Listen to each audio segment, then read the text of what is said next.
in December 2023 was pleased to grant my lord 2 weeks time to file the affidavit in opposition. I was humbly seeking for extension of time, my lord. This is the first Which extension. was the other side?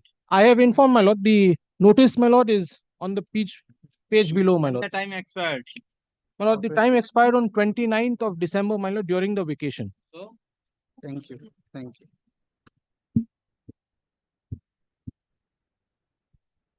day after tomorrow has to be. कल पे to be mentioned. Malad, may I have Obliged, your may I have your lordship's leave to mention, Malad, this matter is from Justice Arindam Mukherjee's list, Malad. The interim order is expiring tomorrow, Malad. Tomorrow has to be mentioned. Inform the other. Malad, I have informed her, Malad. Once again, I'll serve a notice upon her, Malad. Grateful. May I be permitted to mention, my lord, this is item number 8 in my lord's non-commercial list, my lord. But I had mentioned this on Thursday, my lord. I was seeking an adjournment, my lord, because my leader, Mr. Ratnakar Banerjee, is not available today, my lord. 8. 12 p.m. fixed matter, my lord. But I am for the respondent in this matter, Malad. The I have given plaintiff the respond. notice. I'm ready. Come at 2 and fix the date. Come at 12 p.m., my lord. Very well. Your Lordship, I pray for your kind leave to mention a matter, Your Lordship. This matter is from Honorable Justice Arindam Mukherjee's list, Your Lordship. The interim order is expiring on 9th January, Your Lordship. So I'm seeking for inclusion in the list, Your Lordship, for the extension of the interim order, Your Lordship. Tomorrow to be mentioned. Inform the other side. Tomorrow. Obliged, Your Lordship.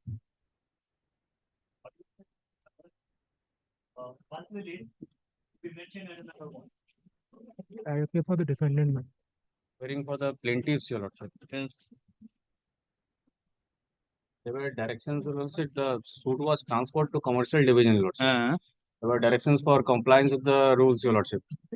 You have complied. Compliance is pending on our part, your lordship. I will tell your lordship. Large number of documents have now been, your lordship, provided by the client, your lordship. They are very voluminous, your lordship. We are taking steps for filing application for leave to rely upon those documents, your lordship. Sometime kindly be granted, lordship. Huge documents. Why you document? You are not filed the document before. Time when the suit was filed, your lordship, in 2017, your lordship, entire documents were not filed. So how you can file now? Lordship, we are taking out applications for your lordship to leave to rely upon the additional documents, lordship. And whatever the other statement of truth and all these things, what has happened to that? We are pending, your lordship, from our So you are for the. plaintiffs, your lordship. So if you are not taking steps and transfer 2 to the weeks time, your lordship, will file the application.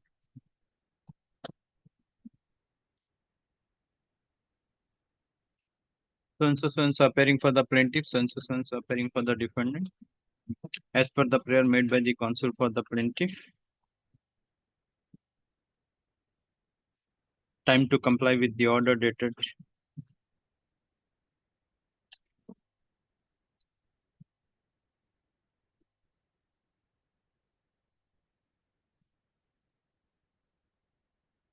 September 2023 is extended for a further period of 2 weeks. List the matter on 25th of January 2020.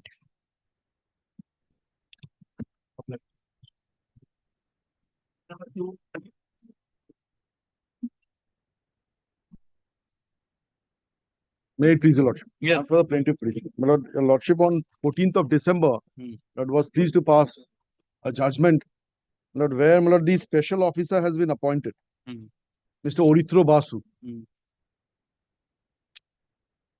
So what has happened? Now, my lord, we have communicated this order, my lord, no response is being given. Lord, lordship, he has to take a symbolic position of the products. Lord, we had served him on the last occasion, which we had. Have you informed Mr. Basu? Yes, yes. Today? Last time also when I had. Today mentioning, you mentioned that. Lord, I am fixing tomorrow as to be mentioned. Inform Mr. Basu to appear before this. Lord, can it be day after tomorrow? Okay, day after tomorrow. I'm grateful. I'm deeply honored. The matter is listed as to be mentioned on the prayer made by the counsel for the plaintiff. List of counsel for the plaintiff submit that as per the order passed by, as per the judgment passed by this court. Mr. Orithro Basu, learned advocate, was appointed as a special officer, but in spite of the communication of the order, the special officer has not taken any steps. In view of the submission made by the counsel for the plaintiff, let the matter appear day after tomorrow. What is it? On 10th of January 2023, The counsel for the plaintiff is directed to inform Mr. Basu to appear before this court on the date fixed. I'm grateful, Lord. Deeply obliged. Number 3.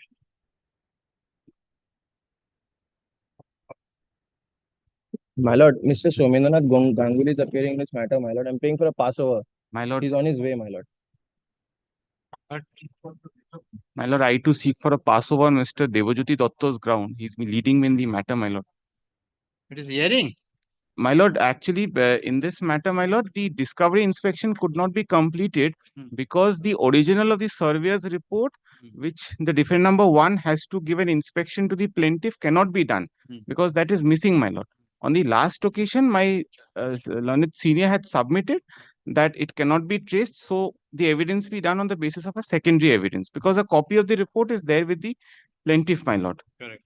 My lord, today the matter was kept for filing of suggested issues. So why you are ask for passover of the matter? And actually, on the last occasion, my lord, that is on the 13th of December, 2 weeks' time was granted as extension for giving discovery of the documents that we are looking for, my lord. But however, after that, on the last occasion, not today was prayed for and today was fixed, my lord. My senior is on his way, my lord. So, Okay, pastor. Right.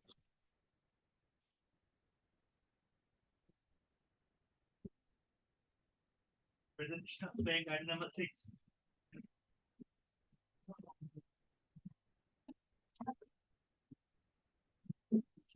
Your Lordship, I'm appearing for the plaintiff. Your Lordship, I was asking for a short passover.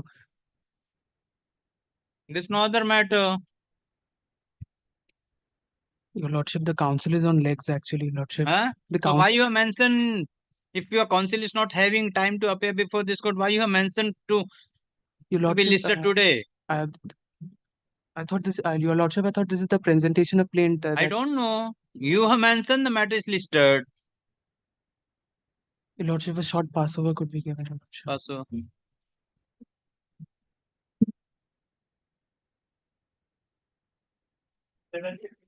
But I'm just paying for clause 12 leave in this matter, my lord. It's a commercial dispute. The pre-institution mediation non-starter report, your lordship will find at page 119, which is there. That's the non-starter report. And your lordship will find why I'm seeking for clause 12 is para 17 and 18, which is at page 12.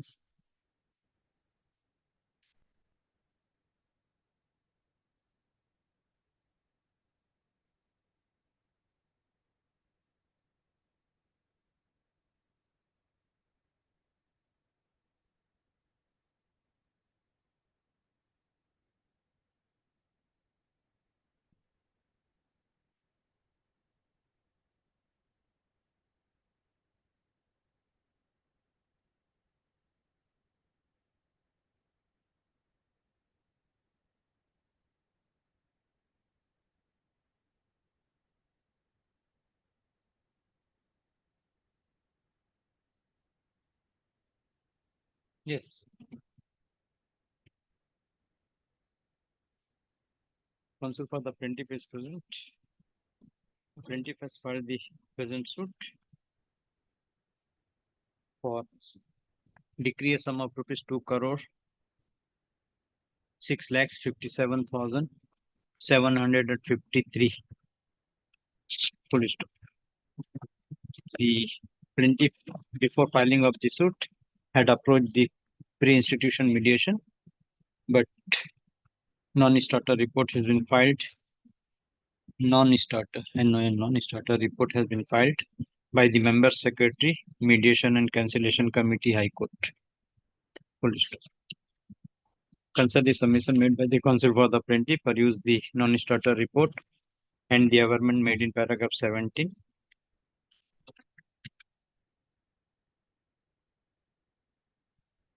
Leave under clause 12 of the letters patented is granted. Grateful to your lordships.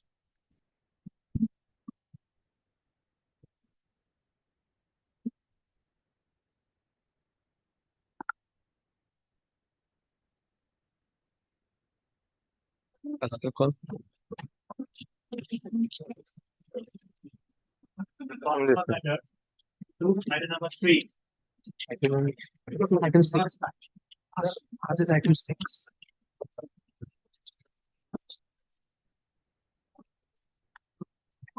Three. Sir. Yes. You are appearing? Yes. Yes. So, my lord, I am for the plaintiff, my lord. Hmm. My lord, on the last occasion, my lord has directed for giving inspection to the documents of the defendant, that is the insurance company, because another defendant, they did not annex anything. Now, my lord, your lordship is aware under Order 11, Rule 3 and Rule 5, that the provision is the documents that they are relying, if they cannot produce the documents for inspection, they cannot take the reliance on those documents. My lord, even after that, they go, my lord, in that case, we will file the admission and denial of documents based on what we have. Whether they have disclosed? Yes, No, no, who is no, for the insurance no. company? Not yet. Nobody is there. They are not disclosing. They prayed for the extension of time on the last two occasions. If your lordships kindly have a look to the order. December 13 order. Correct.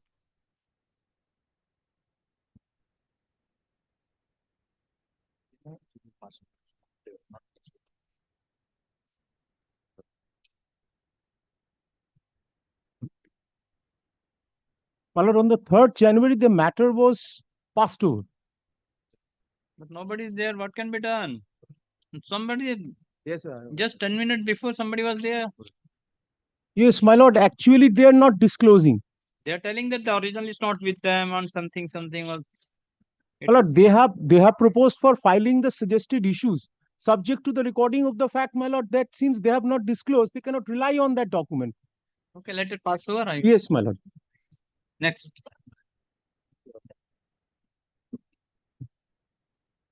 This is not mine. May I please, your lordship? Hmm. My lord, I appear for the plaintiff in this matter, my lord. Hmm. This matter, my lord, compliance to Section 12A report has been made. Squarely falls within the. Where is the report? My lord, kindly takes page 957, which is at volume 7 of my plaint, my lord. 957.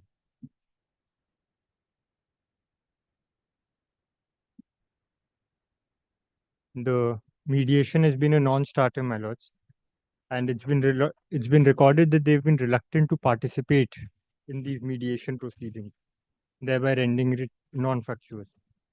Where is the claim? My lord, Where is your claim?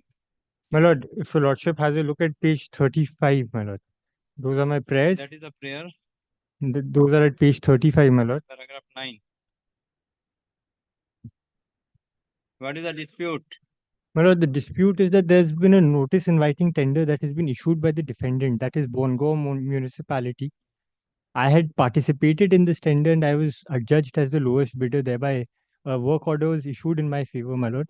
This tender was for construction of commercial as well as residential complexes at Bongao, along with bus terminals. Concluded. My lord, 365 days work period was there.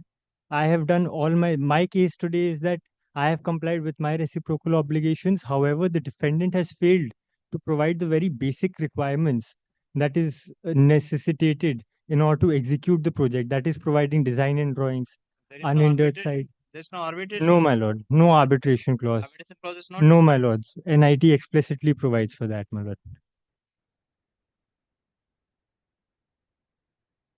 Consistence appearing for the plaintiff.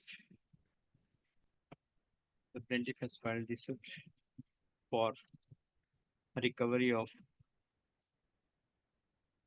amount of rupees 4 crore 92 lakhs 36,921.08.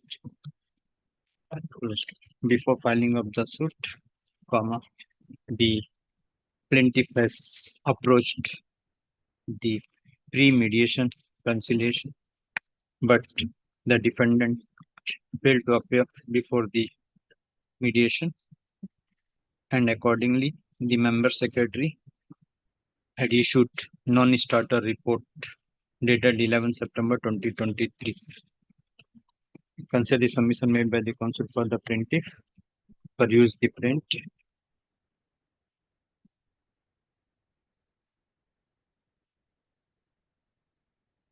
Leave under clause 12 of the letter patent that is granted. No, section 80 compliance has also been met with, my lords. That's the annexure right after the mediation report that was placed before your lordship, my lords. Municipal. Section 80 It is CPC, a my lord. municipal corporation. Yes, my lord. Bongaon Municipal Corporation. Section 80. In any event, for abundant caution, my lord. Prior to that, before. It is also found that the plaintiff has also complied with the provisions of section 80 of the Code of Civil Procedure by issuance of notice upon the Bongaon municipality before filing of the suit.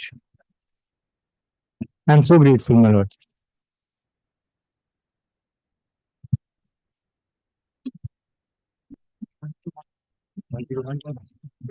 Regular. Oh. चलो नहीं क्या nobody is there.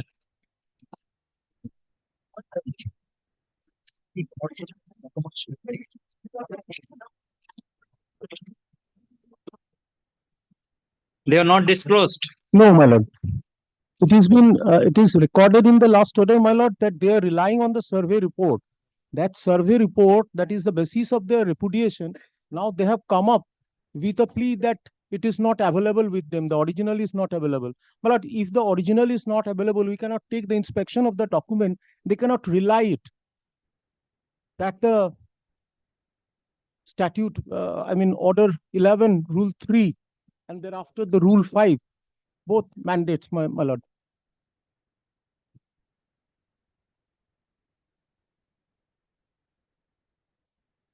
Mr. Somendranath Ganguly, learned advocate appearing for the plaintiff. None appears on behalf of the plaintiff in spite of pass over the matter on several occasions. On the earlier occasion dated December 13, 2023, the learned counsel for the defendant submitted that the defendant number 1 is relying upon the survey report, but the original survey report, but for production of the original survey report for inspection, the plaintiff requires 2 weeks time. Accordingly, this court has granted 2 weeks time to disclose the original report to the plaintiff for inspection. But today, when but it was informed by the land counsel for the plaintiff, the defendant failed to disclose the original report. Police. In view of this, so discovery has not been completed. No, my lord. My lord, What can be done? my lord, it has to be adduced on secondary evidence, my lord, because the original can't be traced, my lord. I tried my level best to find it. Counsel for the defendant submit that they will use the survey report as secondary evidence. Use the survey report as secondary evidence. So you disclose that whatever. My lord, That is disclosed. my lord, I need to join an issue here, my lord. The relying on the documents of the secondary evidence. That When? is admissibility denial has been decided. Yes, at the my lord, time of trial. because- I am not exhibiting now. If submission is recorded at the time of evidence, you raise your My objection. lord, they have taken the inspection of our documents. Yes, my lord. But That they is are not complete. disclosed. No. So you disclose. My lord, you should. How much time? Within a My week? lord, I'll do it in by Friday, my lord. Counsel for the defendant submit that he will only this report. Only this report, my lord. That is our only document. Defendant submit The that and reputation report. letter and everything is Submit that he there will in original. disclose the copy of the survey report to the learned counsel for the plaintiff within a week from date. Please, in view of the submission and for the interest of justice, time to disclose the document for inspection to the defendant is time to disclose the defendant by disclose the document by the defendant number 1 to the plaintiff is extended for a further period of 1 week. Police. After completion of the inspection, the parties are directed to file their admission and denial of the document within a week thereafter. And in the meantime, the parties are also directed to exchange their suggested issues list the matter on. My lord, please extend another 1 week, my lord, for the suggested issues, my lord, because we don't see this, because there's documents I that am fixing on 30th January for my framing lord, up. my lord, Is the what matter what they have annexed, that they will show. 30th That's of simply the January same thing. 2023 Secondary is that. for framing of issues. Grateful, your lordship.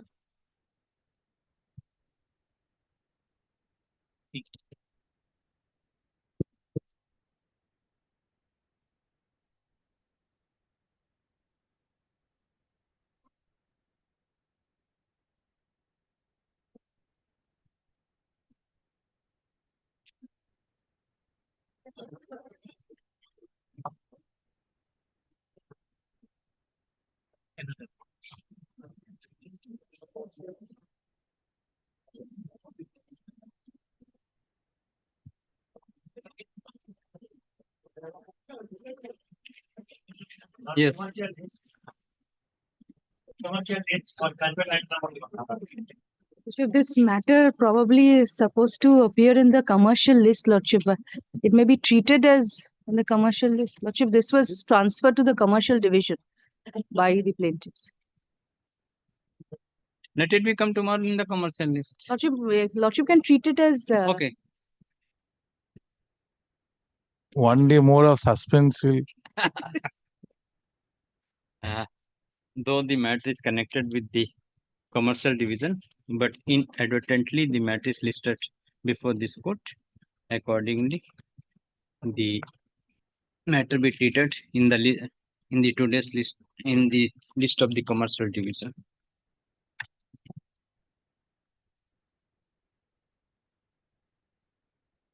GA number 11 of 2020 is allowed in terms of prayer A, B, and C of the master sin. I believe.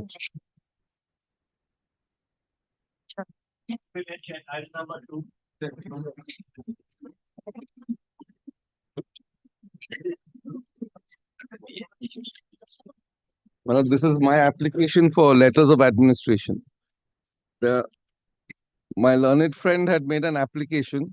No, for that's why it amendment. is the official report. Yes. Yes, what you have done in the amendment? I don't. Where is your advocate on Yes, record? here, my lord.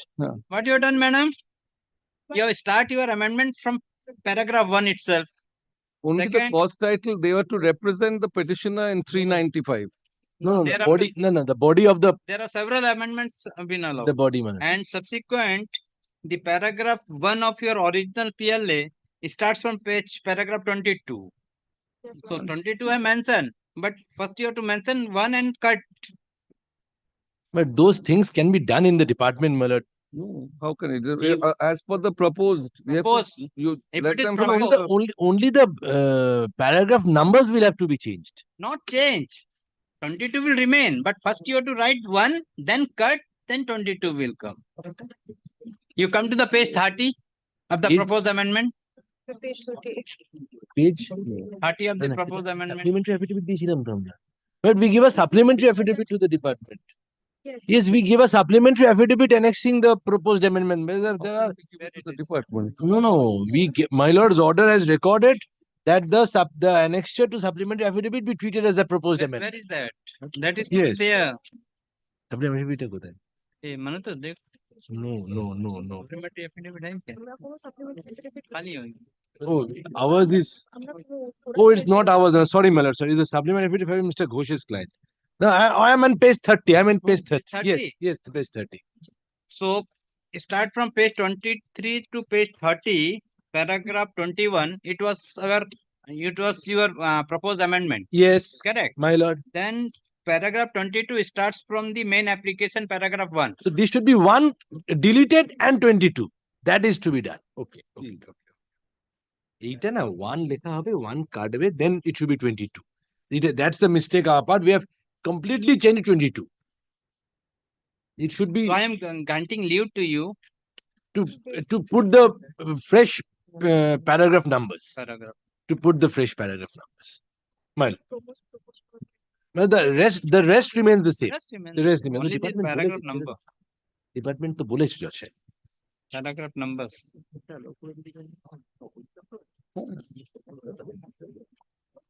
The matter is listed. So the original one has become 22. Has to be So you mentioned have on to keep one and then cut it and make it 26. the receipt of the office report. Every paragraph has to Could cut. find that Why did you put this amendment as 1A, bole, ABC? court has allowed the proposed amendment filed by the plaintiff. But এবার অন্যটা at the time of carrying out the order filed by this এখানে court, এনেছো তুমি ওটা comma, the একই office ভুলটা করেছো has pointed out that the paragraphs appearing from the paragraph number 22 onwards of the proposed amendment is the main applications for grant of probate, and the plaintiff Maharaj, this is has- not their application for grant of probate. The original caveator didn't file his caveat, and therefore it was discharged.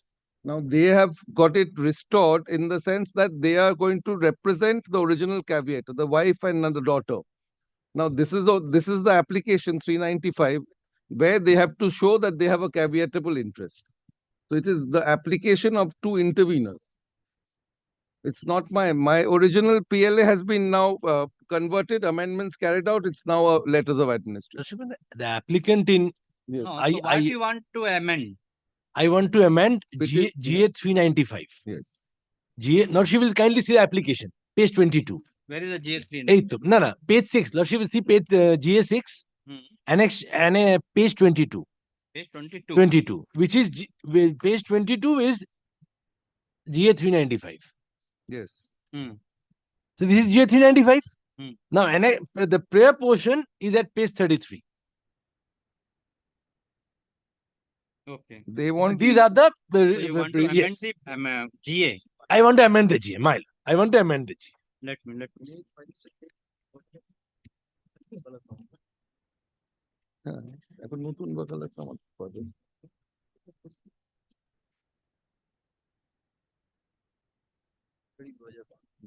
তখন তো দেয়নি।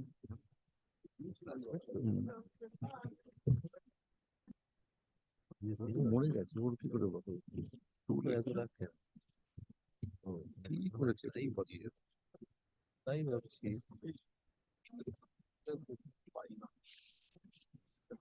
Where is your original GA? 395. Page 22. 22 is the proposed. Yes, it starts from page 22. This is the proposed. Yes, Where but is the original 395? that had originally been disposed of. The Where is that? appeal court has restored it Where and is they that? have to carry it out. That will be in the department. They're carrying out the amendment on that, I presume. That's maybe some difficulties from the department. If Myler's grants us leave, we can file afresh without the amendment. করছিল। Department Original হ্যাঁ, আছে হ্যাঁ। নিশ্চয়ই ওখানে। Original is in department must be Myler, the GA 395. That is the problem. Once the GA is disposed of, they are sending to It is, the But GA 95, 390. GA 395 देखो इसमें. উনিশ আমাদের ছিল না? 390 department হবে. It must be in the department. পাঠিয়েছে। Oh, it was sent, I believe.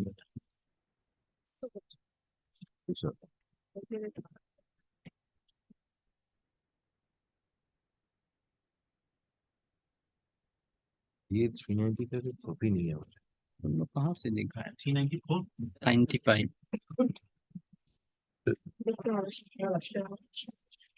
Disposed হয়ে গেছে তো এটা appeal কোর্টের order ছিল।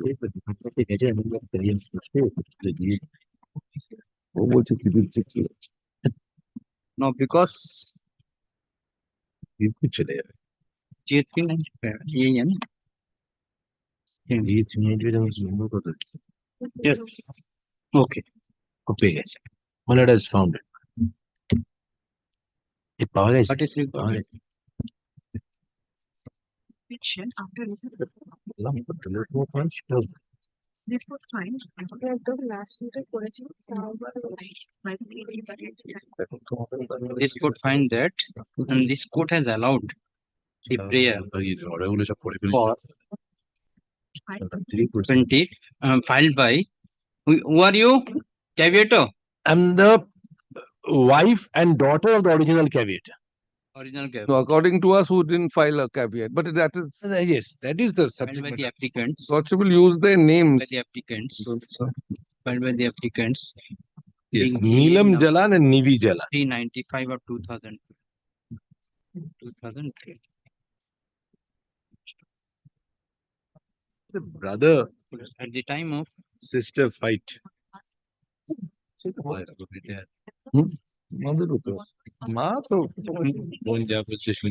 no main application of Gonja বলছে। GA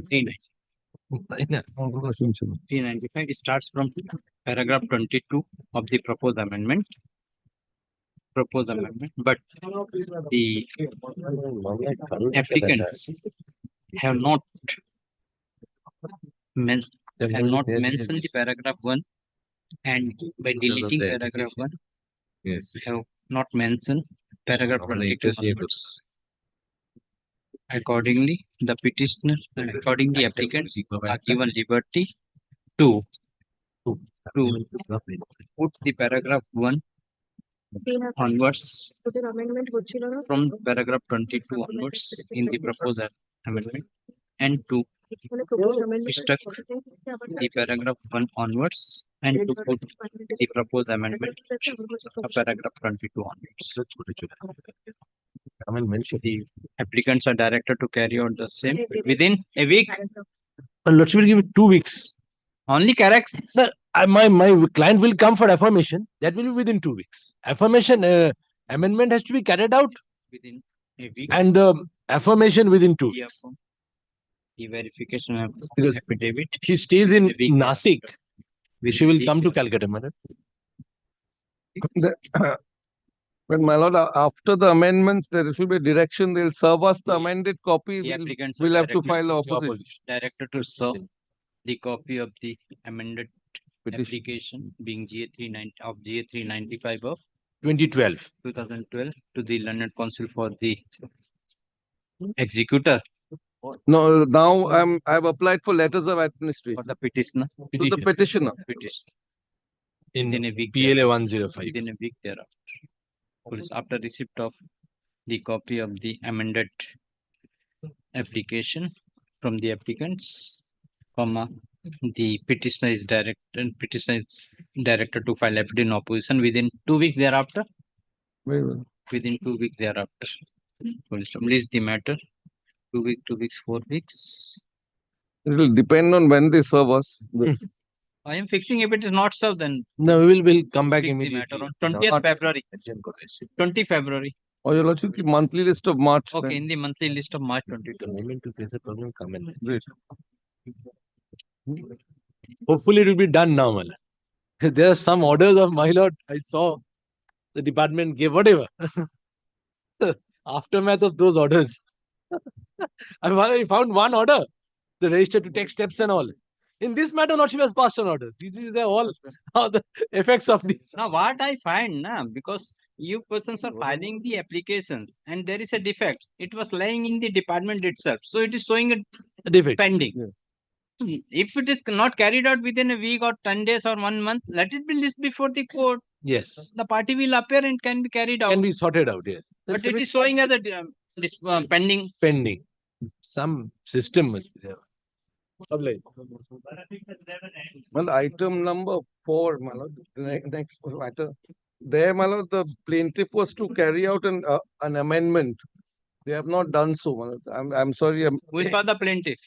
Nobody. This was the defendants number 2 and 3 had merged. We were asked to inform them in September, and this is the December order, my lord. The last date. Sorry, this is the last order. December. The last order is that. They have not, and because till that name change is recorded, we are not being able to file a wakalatnama, and we can't take out the They are application. not done so. No, we have informed them But on the nobody. 5th. Let it pass the matric call, I will see. Nobody is there. Item number 5 and 6, it was only fixed for fixing a date. It was appearing on Friday, Milord, at 3:45. My learned friend, it was mentioned, Milord. My lord will kindly fix a date for. I am for the plaintiff. My learned friend is appearing for the I will call. I will fix. Yes, call the fix matter. Keep it. Anatosh.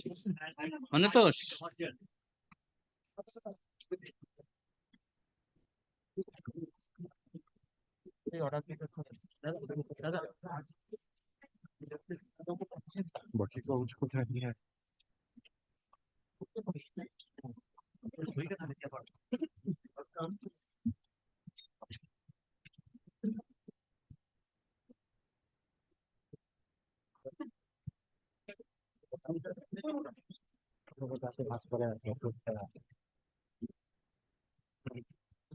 এই এদিকে তোর পেট ব্যথা করছে আমারও তো বুঝেছিস?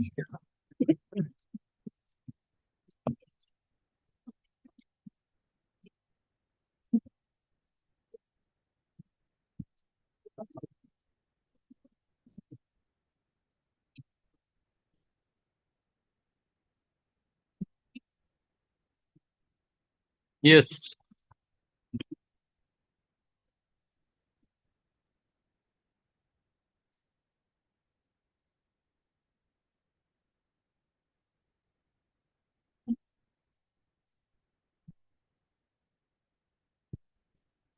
No, my lord, I was proceeding on the basis of the notes which my learned friend has submitted. Yes. My lord, kindly come to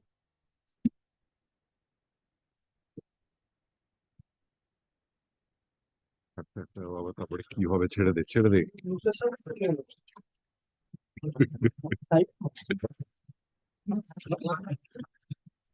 But kindly come to item number 4, Roman 4, which deals with claim number 6. I was on that, my lord. If I remember it correctly, I had, my lord, addressed your lordship on 3 and 4, then comes, my lord, number 5. Even though there was no pleading at all in the statement of claim regarding claim for rupees 2,76,000 on account of excess amount against mobilization advance, the arbitrator allowed the same in the award impugned. Where from you are reading? Notes. Yes, my lord. This is the notes which my learned friend submitted, my lord. Yes, notes. Paragraph. Roman 4. Roman 4 on the left, lordship will find, my lord, the headings. Serial number 4. And that deals with claim number 6. Claim is at page 221, while reply is at 367. My lord, that is, and then, my lord, kindly come to number 5. I had dealt with up to number 4 on the last occasion, my lord, if I remember it correctly. Yes, yes, correct. Kindly come to number 5. Even though there was no pleading at all in the statement of claim regarding claim for rupees 2,76,021 on account of excess amount against mobilization advance, the arbitrator allowed the same in the award impugned.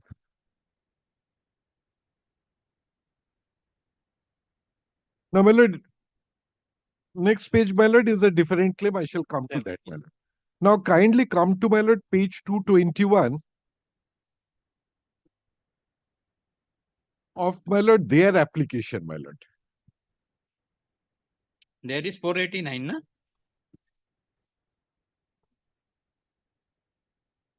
$489, yes.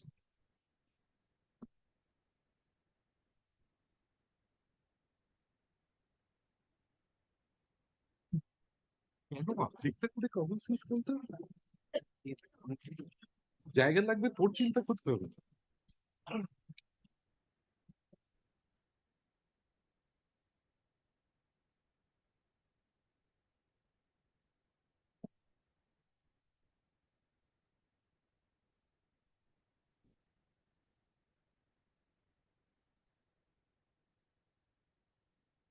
Well, let kindly come to my statement of claim starts at page 177 of their application.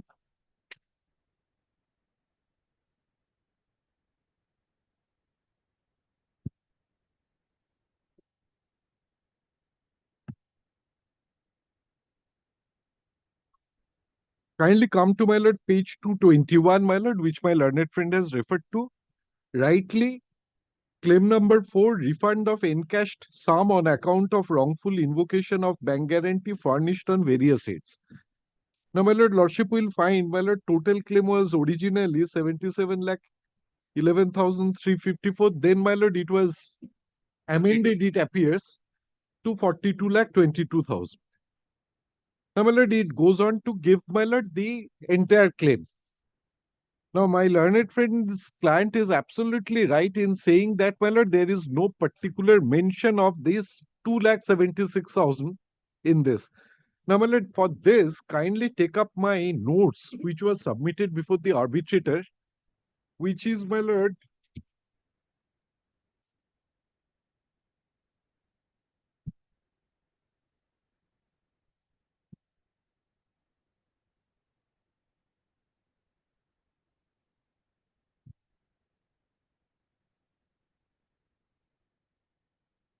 volume 3 to. My lord, these volumes have been submitted. এরকম এক volume আছে। হ্যাঁ? Yes. Volume in, my lord, volume 3 in AP 443. না, একটু মোটা হবে। Volume 3. Volume 2, volume 2. Yes.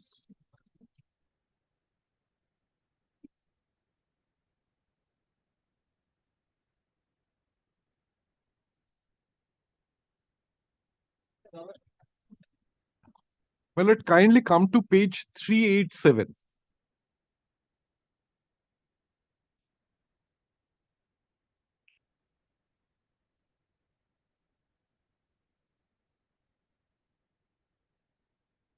Yes.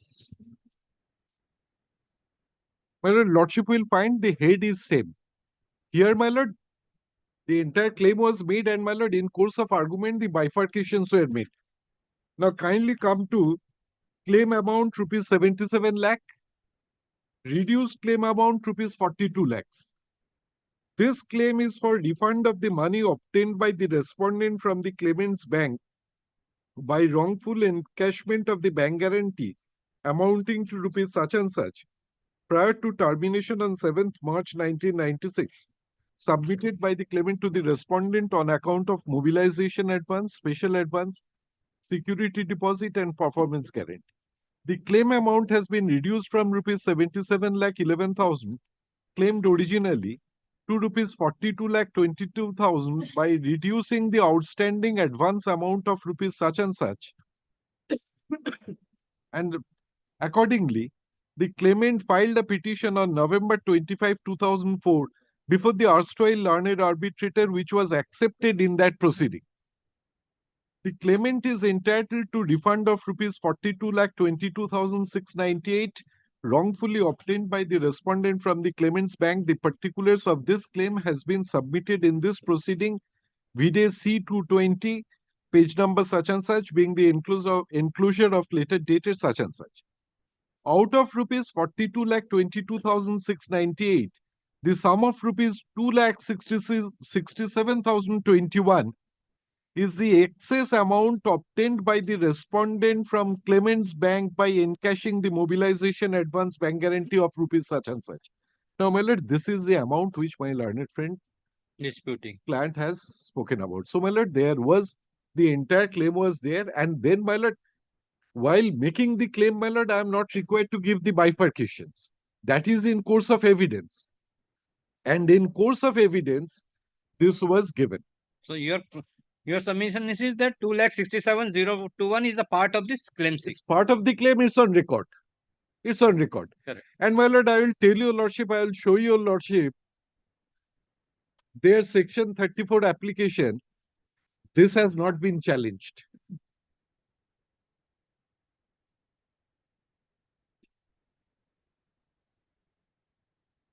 I will, my lord, place their section 34 application extensively, or my lord, as required, to show that, my lord, this challenge is not there. That, my lord, the arbitrator has granted something not claimed or not mentioned. Now, my lord, kindly come back, kindly keep this volume 3 handy, my lord, it would be required later on. But kindly come back to their notes once.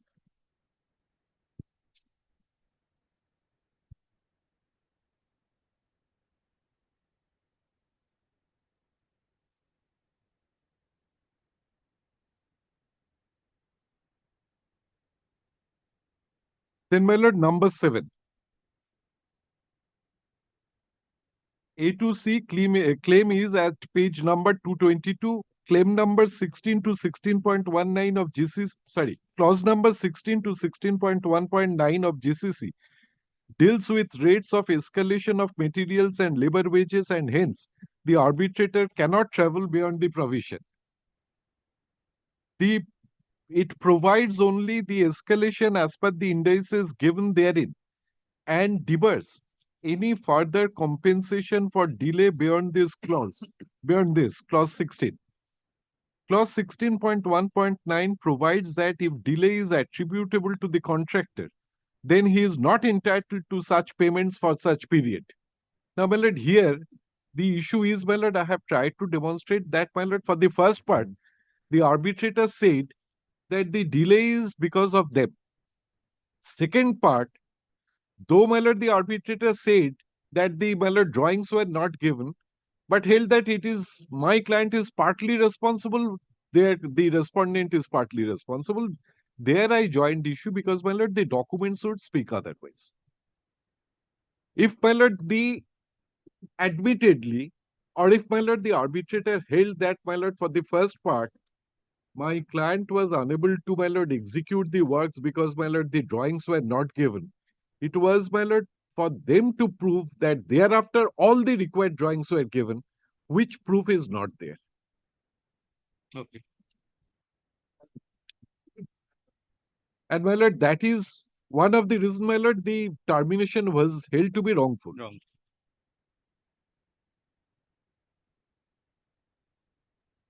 Now, number 4, when the arbitrator himself held that delay beyond 25th March 1995 was primarily attributable to the contractor, then he had no occasion to allow escalation on account of claim number 7B and 7C.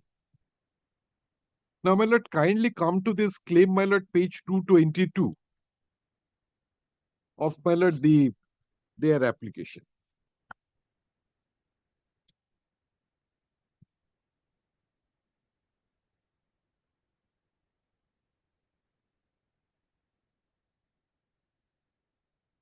Page 222.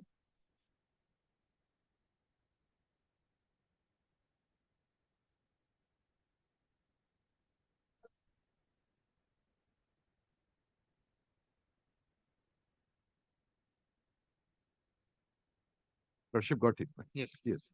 Claim number 7A, claim of additional payment towards escalation bill for materials other than steel and cement, POL and labor up to the stipulated date of completion, prepared wrongfully by NBCC and not as per the contract provision. The claimant states that the instant contract agreement included price adjustment clauses as per specific formula for reimbursement of cost of escalation on account of materials, labor, and POL. The claimant is entitled to compensation as per the said formula throughout the currency of the contract. But the respondent allowed the payment partly based on misconceived interpretation of the said contractual provision, thus allowing less payment to the claimant for the work executed up to the stipulated period of contract. In other words, the claimant is entitled to additional payment to the extent of rupees 16,06,000 on account of escalation of materials, POL and labor as per the correct interpretation over the payment already allowed for the portion of work executed during the original stipulated period. The claimant is entitled to payment of rupees 16,06,000 as per details annexed and marked as Annexure E to resolve the dispute caused due to wrongful implementation of the contractual stipulation. The claimant prays for an award of 16,06,000. Then kindly turn the page.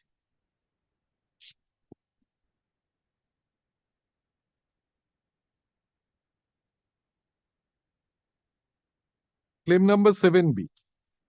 Claim of balance payment towards escalation for material other than steel and cement, POL and labor beyond the stipulated date of completion and up to the date of termination of the contract as per contractual formula with indices minimum wage pegged on the scheduled date of completion. এটা ছিল 25শে March. Scheduled date of is Now, this scheduled date of completion was 25th of March 1995. Accordingly, my lord, a sum of rupees 3,54,000 was originally claimed. I will also show, my lord, that these claims were also amended. okay. Then 20.1. In continuation of earlier claim number 7A, the claimant states that for the portion of the work beyond original stipulated period, that is during the prolonged period of performance, the respondent allowed less payment on account of its own wrongful interpretation of contractual formulas for escalation clauses by freezing the index and minimum wages as prevailed on the original stipulated date of completion. On the basis of argument and analysis, as in 7A, if the assessment of escalation clause is correctly made based on the frozen index as operated by the respondent, the balance payment due is rupees 3,54,890 extra over the amount already paid by the respondent on this account. Then Annexure A, the claimant is entitled to, this is 7B, and then kindly come to 7C. Additional payment. Yes. Claim for additional payment towards escalation for materials other than steel and cement, POL, etc. My lord, it comes to 8,11,000. Yes, it is beyond, sorry.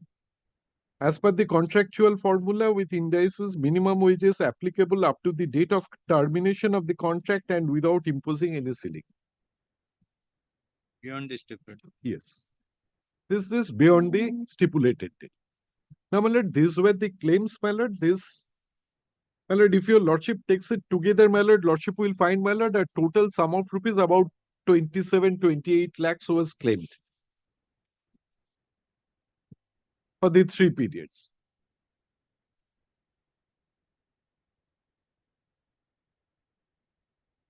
Yes.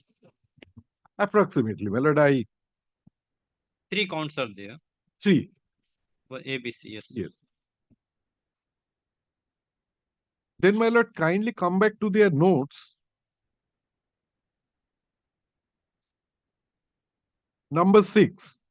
The arbitrator awarded sums under subclaim number 1 to 3, which does not match with claim number 7A to 7C.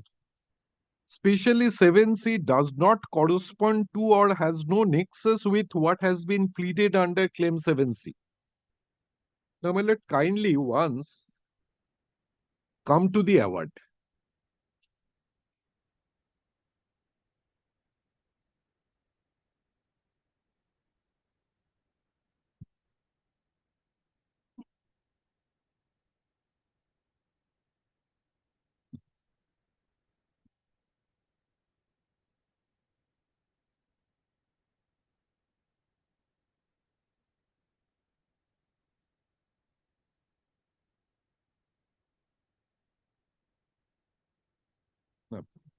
Well, let kindly come to page number 19. The page number is at the bottom. Kindly come to page number 9. Claim number 7.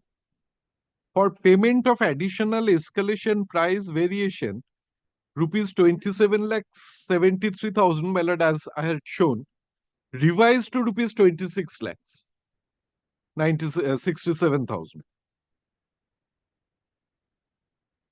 Claimant has claimed for additional payment under clause 16 of the contract on escalation of materials, POL and labor other than cement and steel, which are paid separately. Claim consists of the following. Claim number 7A up to the stipulated period of completion, that is 31st October 1994. Now kindly see, my lord, how the claimant has proceeded and, my lord, what he is doing.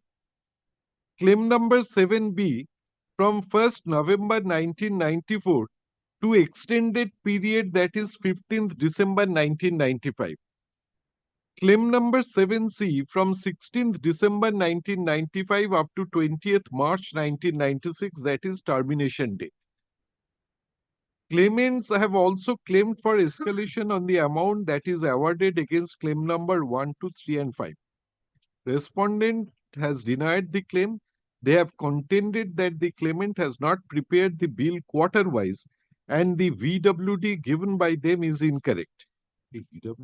Oh, variation in work done, yes. And the variation in work done given by them is not correct, is incorrect. Whatever escalation was due has already been paid to the claimant.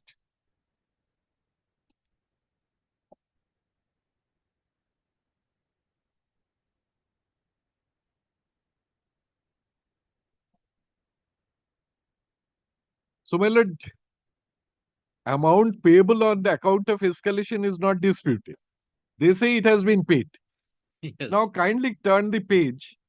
Again, subclaim 7A, I generally agree with the calculations of the claimant on pages 64 to 70 of the Exhibit C to 21, with the slight difference that instead of the escalation amount of rupees 13,91,000, the correct amount works out to rupees 13,90,000.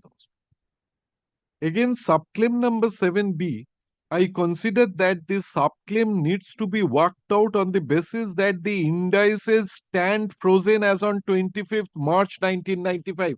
So the date is changed. And that is why, my lord, the amounts are changing. Your lordship has seen, my lord, I had first one, the earlier page, claim number 7A up to the stipulated period of completion, that is 31st October 1994. That is changed to 25th March 1995. Correct. For the value of the work done beyond 25th March 1995 in the light of discussions on basic issues right in the beginning of this award, on this basis, the escalation amount works out to rupees 7,22,808. Now, my lord, I will show you, lordship, my lord, this original claim was modified. My lord, original 7B was, my lord, 3,54,000. It was modified to 8,44,000 as would appear from the notes. Then, my lord, next one, again subclaim 7C, about which they have spoken. They have not spoken about the other two. Again, subclaim 7C, the aforesaid criteria of freezing the indices up to 25th March 1995 will apply as well.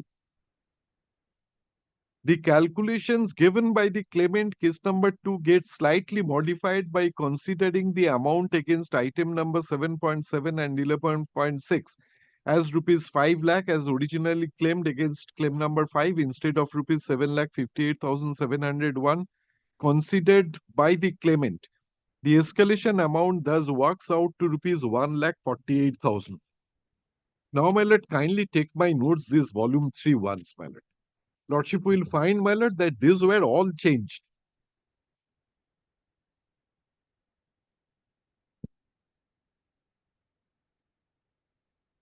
My lord, kindly come to page 392.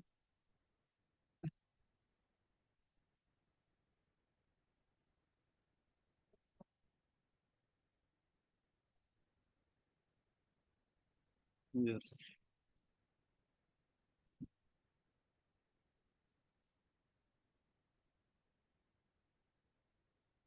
Claim number 7A. The respondent has not evaluated the escalation in terms of the contract provision resulting in this dispute. Claimant at page 63 to 70 of C221 has rightly derived the escalation payment till stipulated period in terms of the contract, and in page 80 of C221 has furnished the abstract of the statement of difference between the parties.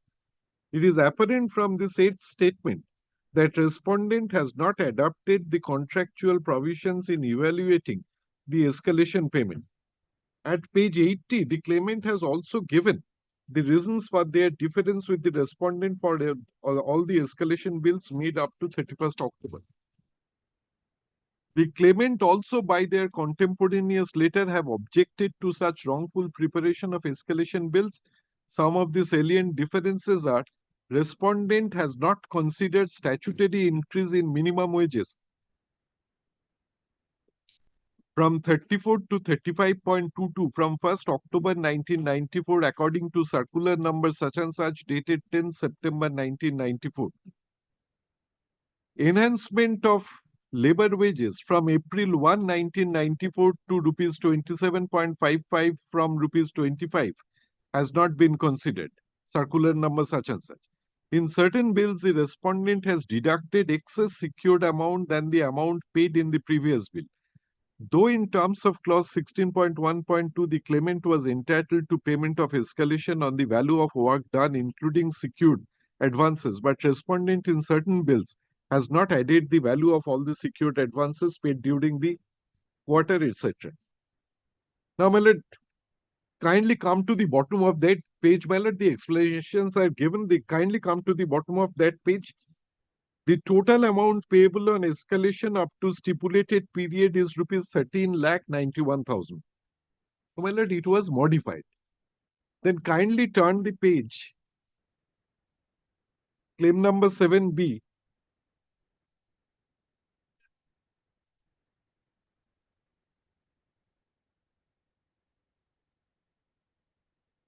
Yes.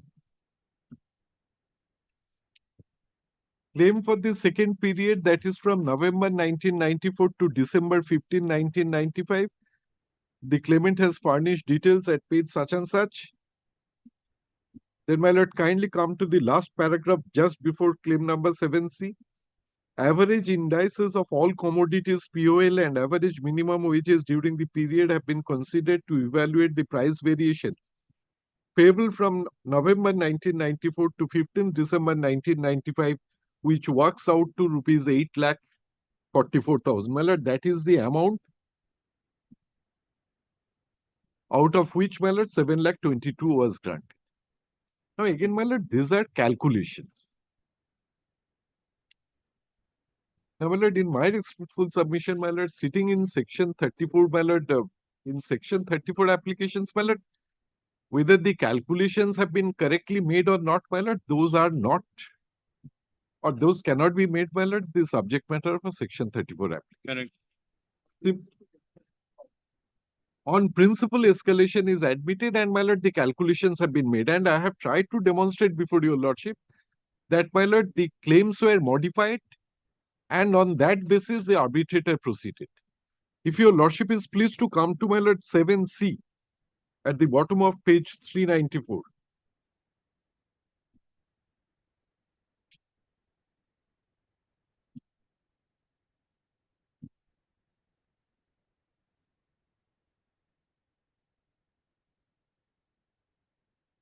Yes. C or 6 lakhs. C. No. 7C. 26 lakhs 767,000. 2,68,000, my lord, it comes to. 2 lakhs? No. Oh. Last. 395 last. Your total claim was 2667. Is the total? Yes. Is the total, not only C, my lord, it's ABC. Acha, acha. That your lordship will find from the second paragraph at page 395. Okay. Got it. The total of 7A plus 7B plus 7C is 1391 plus 844 plus 268. Equal to 25 lakh 3,000. The amount paid up to seventh escalation bill is such and such. Moreover, the claimant is entitled to price variation payment on the value of the work done. Under claim number 1, 2, 3, and 5, the escalation amount payable in case of all the claims are allowed, that is rupees 14,37,997. So additional amount payable over rupees such and such is rupees such and such. This amount is subject to variation, etc. Elaborate, my lord, reasons have been given. And, my lord, which were accepted in the award. Yes. Now, my lord, as I said, So as per C, your claim was 268, 350. Absolutely, my lord, out of And which 148 was granted. 148, 968 was granted. Yes. And my lord, their case is, my lord, that this claim was not there. Hmm. Now, my lord, if your lordship is pleased to take up there, my lord, section 34 application once.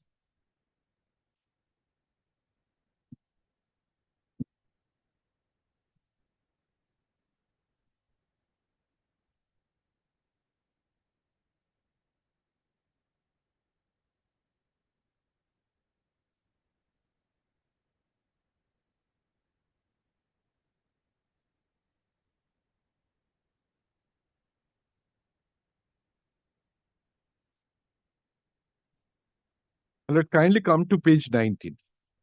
90. 19. This section 34 application. Yes. Page 19, paragraph 14, my lord. Before that, my lord, the arbitration proceedings, everything have been said.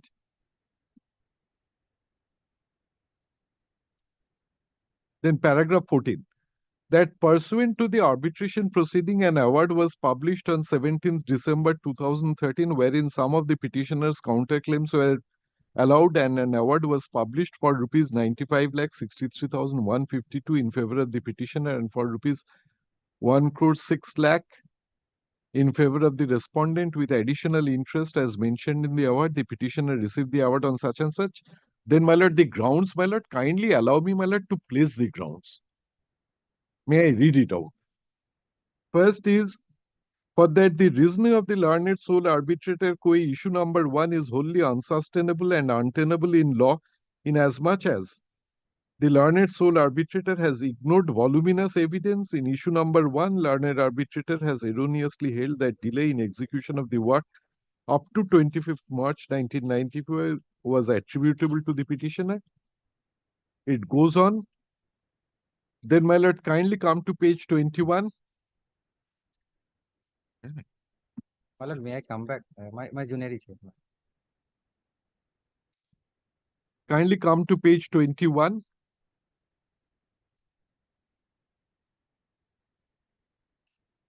That the learned arbitrator has committed grave error in holding that the termination of the contract by the petitioner was unlawful. Then kindly come to 3.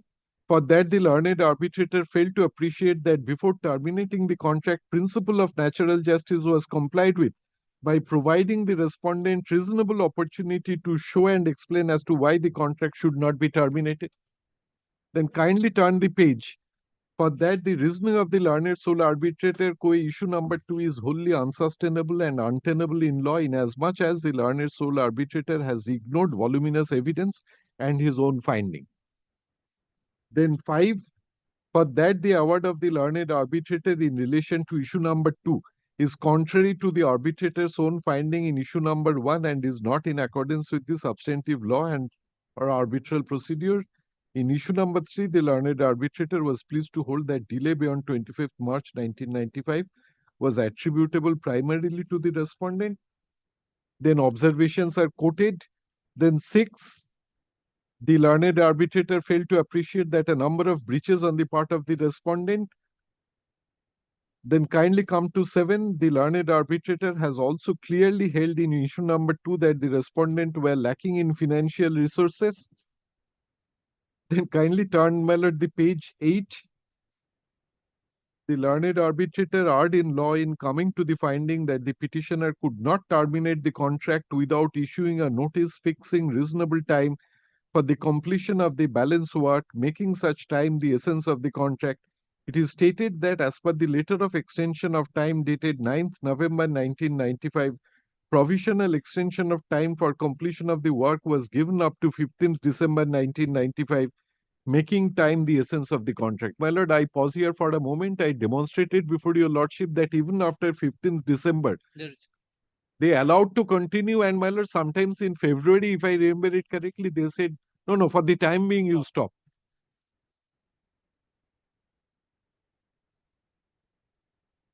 Then, my lord, kindly come to Roman 9.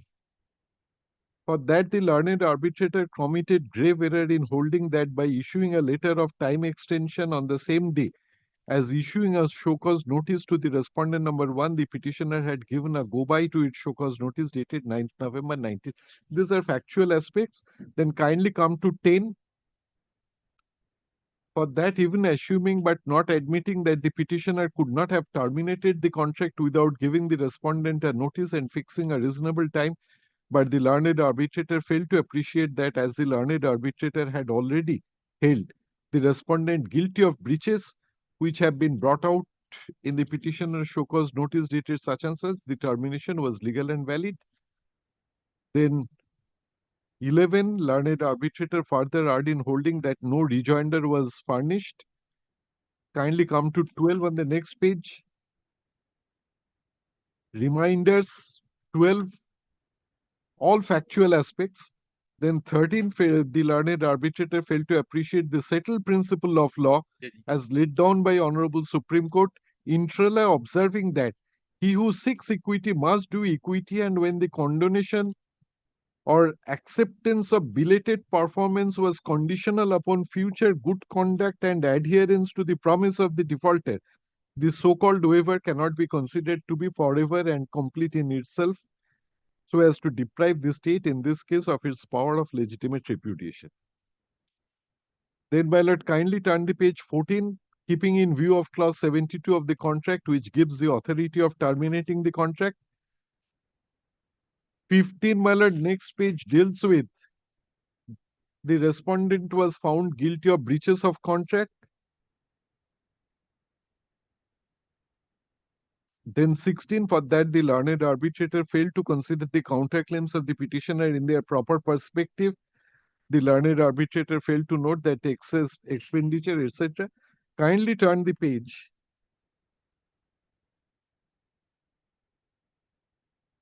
(17) For that the interest of increased cost of balance work being executed through Messrs. P.D. Agarwal ought to have been granted. Next is important, Pilot 18. For that, the learned arbitrator has committed grave error in law in awarding a sum of rupees 5 lakh towards claim number 5 in favor of the respondent without assigning any reason whatsoever. The respondent claimed this amount against agreement item number 7.7 and 11.6 as submitted by the petitioner before the learned arbitrator. As per clause 37.2, representative of the petitioner and the respondent have taken jointly overall measurement for final bill on 16th April 1996. The petitioner further states that all bills up to 21st RA bills were in fact submitted by the claimant, which were scrutinized and recorded in the measurement book. The same was accepted and signed by both the parties, as physically there was no further quantity for measurement. The same was also signed by Mr. Mojumdar, partner of the respondent, without any complaint and after full satisfaction. In fact, in the reply filed by the respondent to the claim statement of the claimant, the respondent specifically submitted that due to item number 11.6 and 7.7, there was a difference in the final bill, but no response was there in the rejoinder, etc. Then, my lord, kindly come to 19.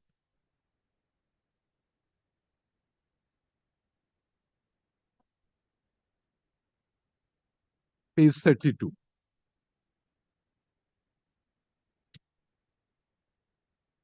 For that, the learned arbitrator has erroneously awarded a sum of rupees 38,55,000.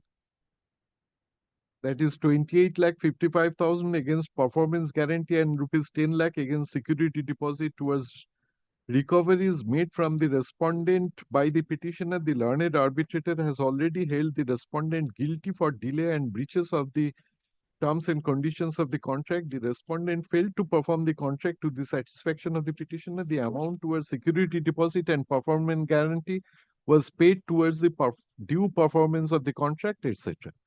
Now, my lord, there is no whisper that, my lord, anything was awarded which was divorce claim. The argument which was advanced before your lordship that, my lord, the award is divorce the claim. Yes. Huh? Acha.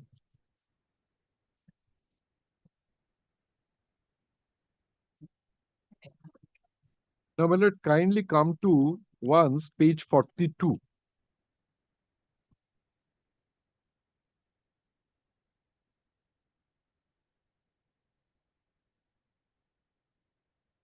Prayer C. Prayer C. Claim number 5, 6, 7C, 14 and 15 in award dated such and such. 7AB, there is no challenge. 7C, my lord, I have tried to demonstrate before your lordship that their case is that, my lord, the awarded amount is the my lord. It's not to be found in the claim, my lord, is not correct. And that case was not made out by them in their Section 34 application.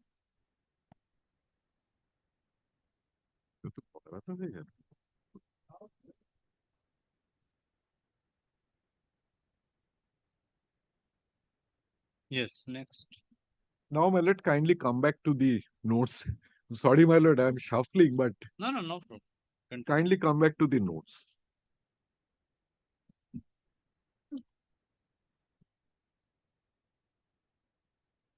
No, the notes given by them, my lord. The Notes is small note. Because I'm trying to deal with the case they have sought to make out, my lord. Roman 6, my lord, kindly come to at page 4 of the notes. 14.1.2 claim is at page 230. Now, what is their case? When the delay is attributable to the contractor and the termination is lawful, then by virtue of GCC clause number such and such, the respondent was entitled to recover cost by selling the materials equipments. Now, my lord, this is again factual aspect. The arbitrator has held that, my lord, the delay for the first part was, my lord, attributable to them completely, and for the second part, my lord, it has said mixed, but I have tried to demonstrate before your lordship that it could not have been so. Then, my lord, kindly turn the page. Similar such provision is provided under clause such and such of the GCC, making the contractor alone liable to bear the cost of mobilization and demobilization expenditure towards main machine and material. Again, my lord, factual. GCC clause number 39 prohibits any idle charges to be paid to the contractor on account of labor, staff, plant and machineries. The arbitrator, even though admitted that there was not enough supporting evidence in respect of claim number 14.1a, it nevertheless awarded a sum of rupees 5,94,000 on that account. Well, let kindly come to the award once.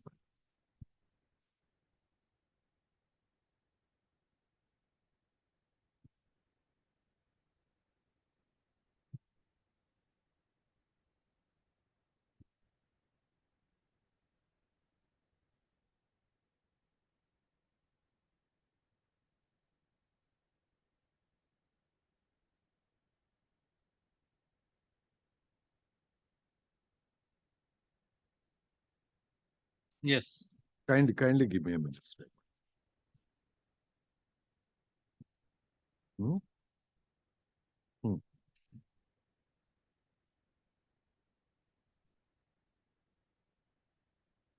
কোনটা বলছো?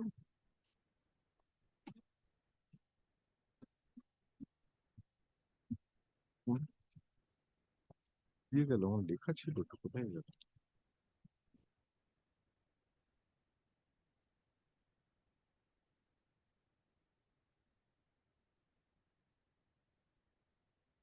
Page 25.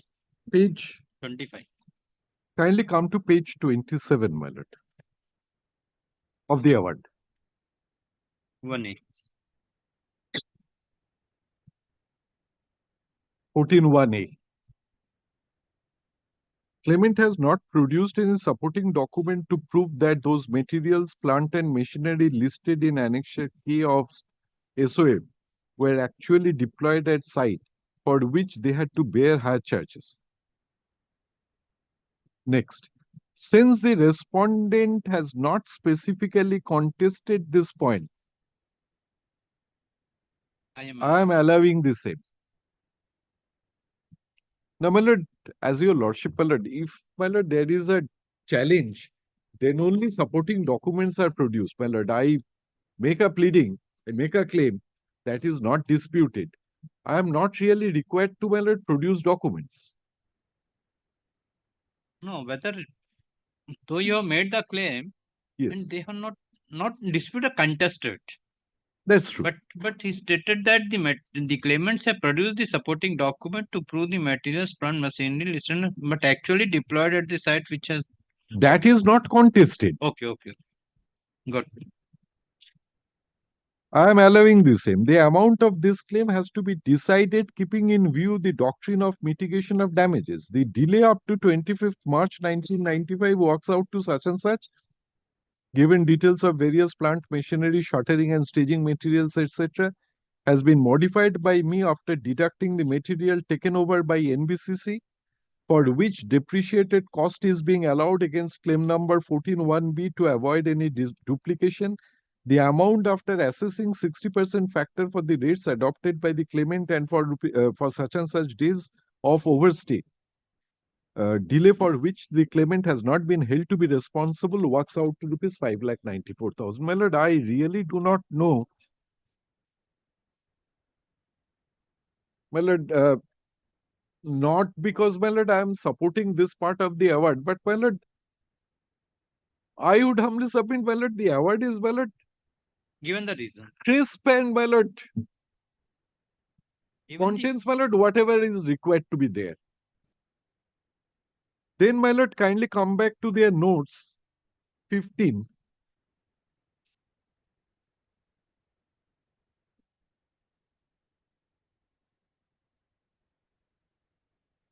Yes.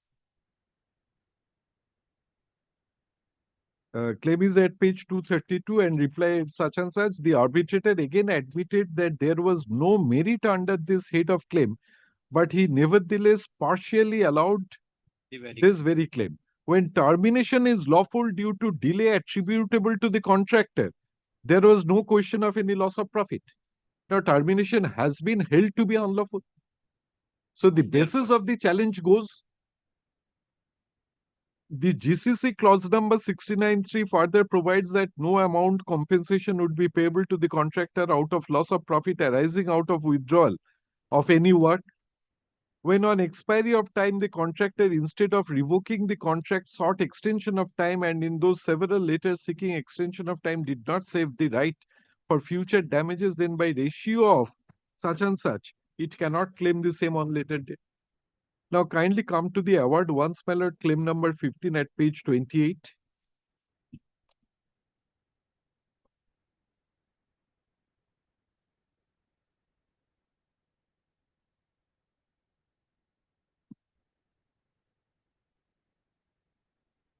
Yes. Claim number 15, Lordship will kindly come to page 28. Claim of compensation for retaining longer on the job without earning corresponding benefit, rupees 48,54,000. Claimant pleaded, argued that as a result of laches on the part of the respondent, they had been retained longer at site and therefore they suffered loss in the sense that they could not earn profit which they could reasonably expect to earn, hence the present claim. Respondent denies that there were any laches on the part of on their part for non-fulfillment of their obligation, causing prolonged involvement of the claimant for completing the work. The delay occurred on account of total mismanagement of the claimant. They award. It has already been held by me that for 145 days of delay, that is up to 25th March 1995, the claimant are not responsible. As such, the present claim for loss of profit is valid only for this period of 145 days. Claimant have, however, not demonstrated that they would have been in position to earn profit for the prolonged period elsewhere. Still, there is some merit in their claim. The total contract price is rupees 571 lakhs and the basic cost after accounting for 10% profit and 5% overweight works out to rupees such and such. 10% of this figure is rupees such and such is the profit considered by the claimant over a period of 20 months. On pro rata basis, the amount of loss of profit for the period of 145 days of delay of work works out to rupees 11,83,000. As such, I award a sum of rupees such and such. Now, I'll kindly come to my notes once.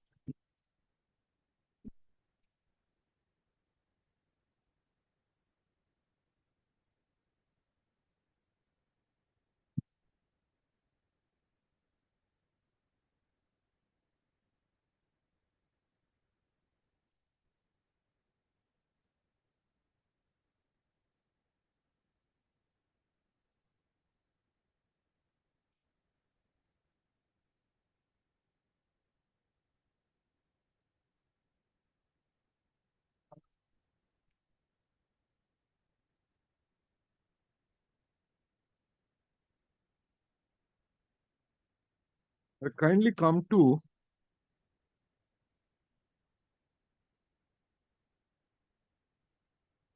page 408.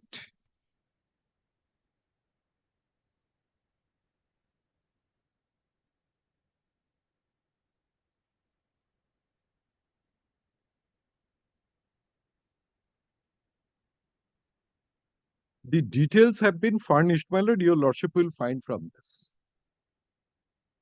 Yes.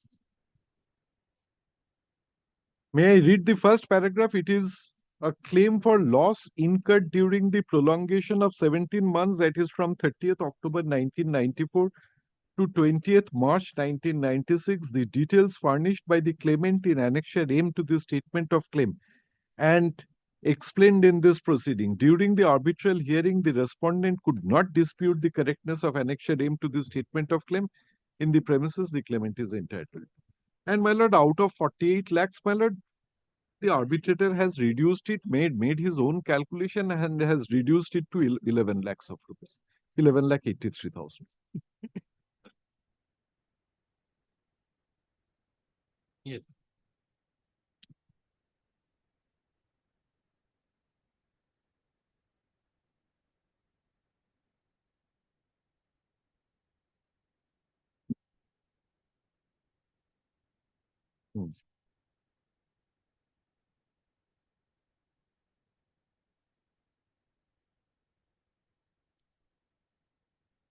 And my lord, if your lordship is now pleased to come to the award once again.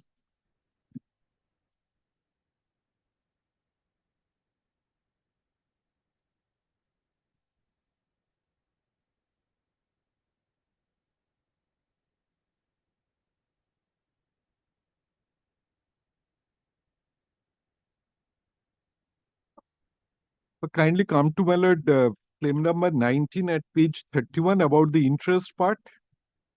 Of the award, Yes, page 19. page 31, my lord. Page 31. Yes.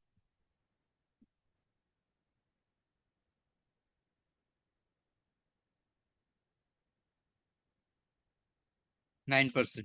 Yes.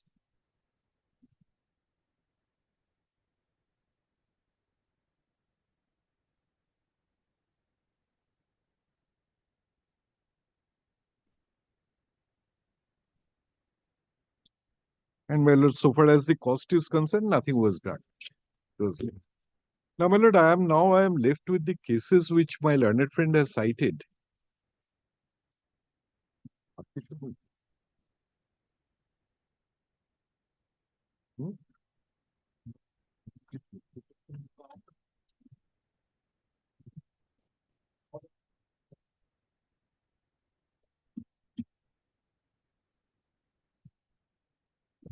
এটাই তো note sir. আমি counter claim orally submit করেছি, কোনো written notice দিইনি।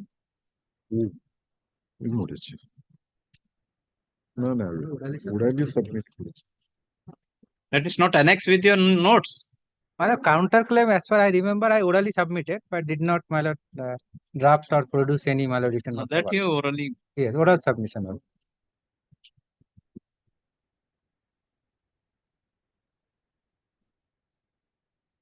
Now, my lord, in that, may I come back, my lord, on the next day, my lord? কালকে না পরশু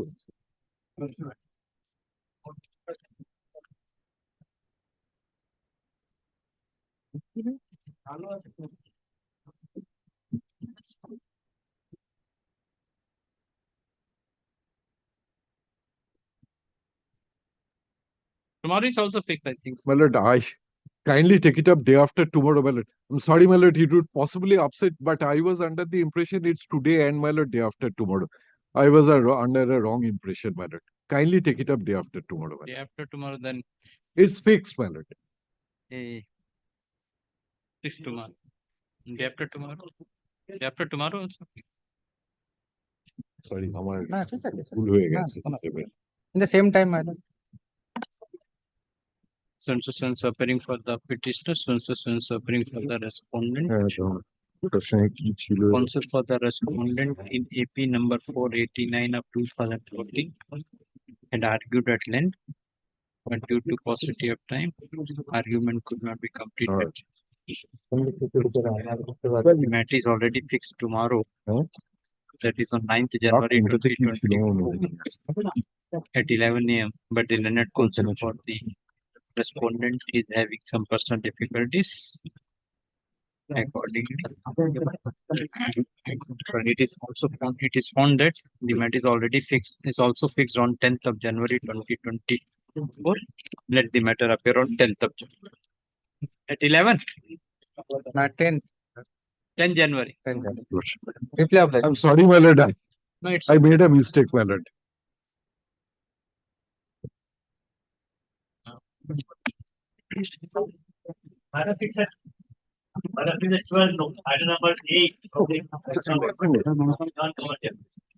My lord, before your lordship takes up the 12 p.m. matter, my lord, item 4, my lord, I appear for the plaintiff in this matter. My learned friend is there for the defendants.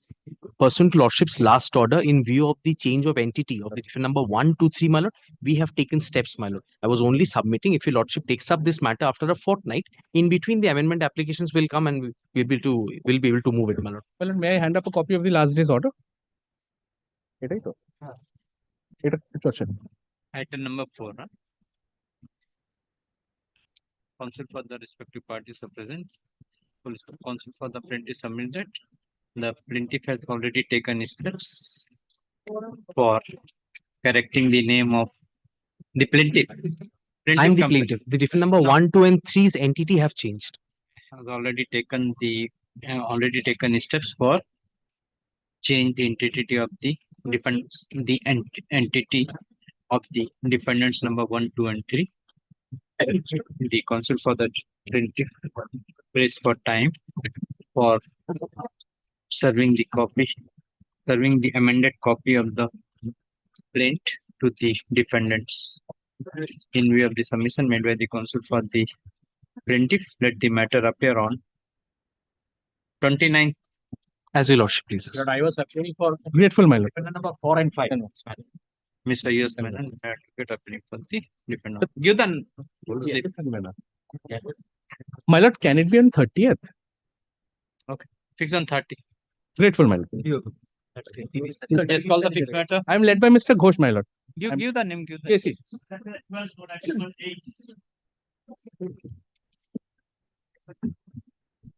I'm appearing for the respondent, the plaintiff in this matter. Item number 8, my lord, I had prayed for an adjournment, my lord, in the morning. item number 8. Yes. Any other deed can be taken up, my lord. I'm being led by Mr. Ratnanko Banerjee, my lord. He is not available today, my lord. But it is fixed today. My lord, I apologize, my lord. There was some miscommunication with the learned senior, my lord. As per the submission. You are for the Defendant number 1, my lord. as per the submission made by the counsel for the defendant number 1. The case is adjourned. Hearing of the case is adjourned. Let the matter appear on 7th February. It's a short matter, my lord. Won't take much time. Section 8 matter, my lord. Section 8 Arbitration Act. 3:45 p.m. 3:40. Lord, my advocate on record was requesting if it can be on 8th of February, my lord, instead. 8th of February. See. At the same time, my lord, 3:40. Same time. 8th February. Great. 3:45, my lord. I'm grateful. 9th. Lord, 9th, my lord. Give the 9th February. 8th is Thursday. My appellate side. Grateful. Yes, call the other. My lord, on the last occasion, my lord, I was making submission on behalf of defendant number 2.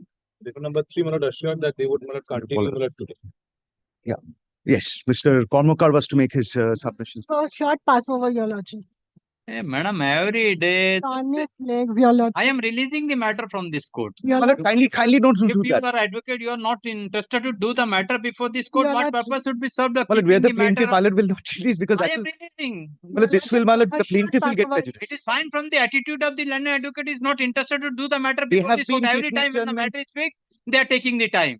Absolutely, my lord. Every time, my lord, Lordship, that is I going to prejudice apologize. my lord, the Close other the parties. argument. Your Well, lordship, kindly closes the I argument. apologize, your lordship. He is on his legs. He'll be there in 5 minutes, your lordship. Short 5 minutes, passover. what the court Let will do? my lordship Fixed matter is start. there. She can start. She's the advocate on record. Let her start. No, Your This is Lordship, the fourth day. Your Lordship, he's on his legs, Your Lordship. So let her Just a start. 5 He's minutes. present, the matter was fixed today. Yes. Your Lordship, we are ready, Your Lordship. Just a 5 minutes passed over, Your Lordship. I apologize for the 5 minutes then will not come, I will close the, already the decree was set aside, giving the, Yes. only for, that was set aside because of the giving an opportunity of hearing. You are not taking the benefit of that opportunity. On the last occasion also, the document number 3 was supposed to, Correct. No, since morning he was taking, asking adjournment, that's why on that day, I allow you to argue the matter. Because as per the report, record, their turn was there for argue the matter. We'll come back in 5 minutes, my lord. Okay, call the other matter. Also. Number 3 of the non-commercial. आज का? No, item number 3. It's an order is but already up. अच्छा. Date mentioned here. It will come. I will see. It is appearing. Item number 3. Item- Already called. Okay. The matter is listed as to be mentioned for correction in the order dated 2nd January 2024. In the order dated 2nd January 2024, this court has recorded the date as 2nd January 2023, but the date of the order shall be read as 2nd January 2020. This order may be incorporated with the order dated 2nd January 2024.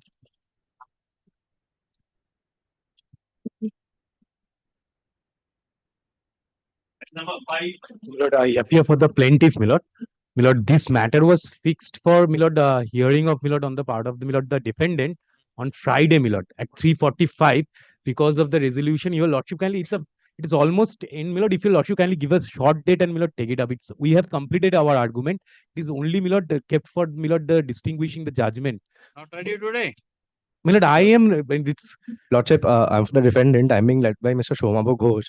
Lordship, as my learned friend indicated, the matter was fixed on Friday. Lordship, be pleased to fix the matter on another date. We may come back and conclude the arguments on behalf of the defendant. On 5th of February, 5th of January 2024 for hearing, but due to the bar resolution, the hearing could not be taken place.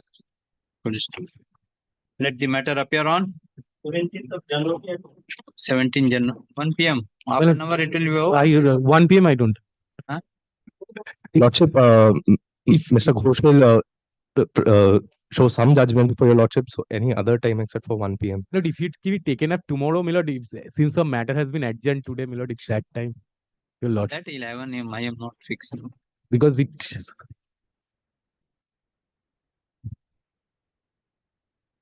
7th February, what time? Milord, 3-4, Milord, any other time, Milord, 3:45. It has been adjourned, Milord, 2 times or because of the resolution. If in the first half, your Lordship. Tomorrow 12 noon matter is there. Tomorrow 12 noon matter. Lordship, 3 p.m. if any day it's possible. How many commercial matter is fixed tomorrow?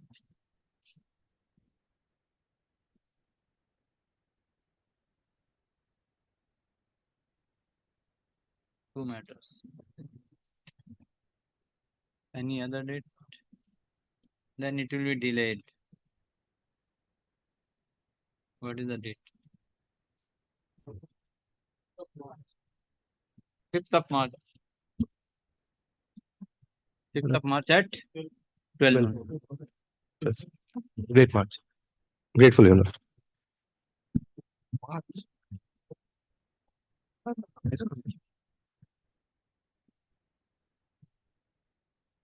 Next.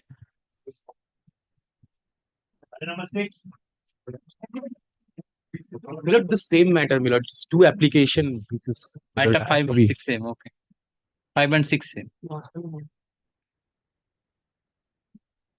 Extension of interim order item number 7. Malad, this matter is appearing at my instance, Malad. The interim order, Malad, last extended by Justice Mukherjee on 29th November. Malad, this is the order. Is there till tomorrow, my lord. Very short extension, my lord, and any day, my lord. After a week, my lord, possibly, or after 2 weeks, my lord, it can appear. Because the learned judge is not sitting, we don't know, my lord. Which matter? Check. My lord, I gave a copy of the order. Lordship kindly takes. What the order today?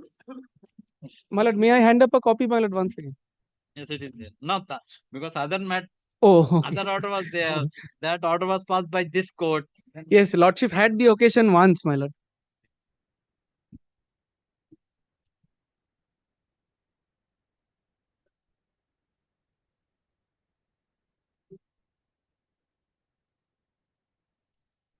Who is for the other side? Nobody. Mr. Arindam Banerjee, my lord, I'll inform him, my lord. It is listed as to be mentioned on the prayer made by the counsel for the plaintiff. Counsel for the plaintiff submits that the interim order granted is granted by this court is extended. The respondent is here, my lord. Consciousness of appearing to the But there is another application, which is our application for in the nature of demurrer for rejection of the plaint. Well, that application was ordered to be taken up along with this application of that their you mentioned injunction. before the regular court. That is appearing before the regular Ordinarily, court. each and every occasion, my lord, the interim order is getting extended, though our application has But I really kept have with the nothing, my file. lord, in this to do, my lord. And Because interim GA3 order is expiring 9th. Lordship has the urgent determination. I have Lord, nothing for a but- limited period, let Wait, for For 2 weeks, limited period. I am extending for 2 weeks. Then you Very well. We'll go back to Justice Mukherjee. Is expiring today and treat for extension of the interim order. Considering the submission made by the counsel for the respective parties, the interim order granted earlier is extended till My lord, makes it till 25th or 31st, my lord, and in the meantime, we'll take steps. till 30th January. 30th. Grateful, my lord. Only praying that let the GA1 appear with GA3 on the returnable date. We have a demurrer also pending. Madam, record it. Counsel for the plaintiffs and counsel for the defendant. You are for the defendant. The defendant had filed an application being GA 3 of 2022. 2022. Let GA3 of 2022 be listed along with GA1 of 2022 in CS number 245 of 2022 on the next date. 22 also. 22, sure. Oh, I should. Yes, next. Grateful, my lord.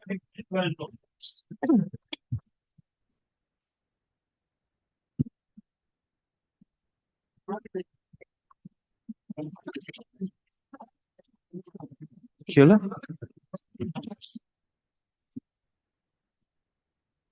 Made please a lot, Lord. Though, my lord, I'm not very confident of starting today, my lord. He just briefed me yesterday, but it doesn't matter, my lord. I'll just give you a lot of a background of what my case is, my lord, before your lordship. Lord, kindly have a look at the plaint once.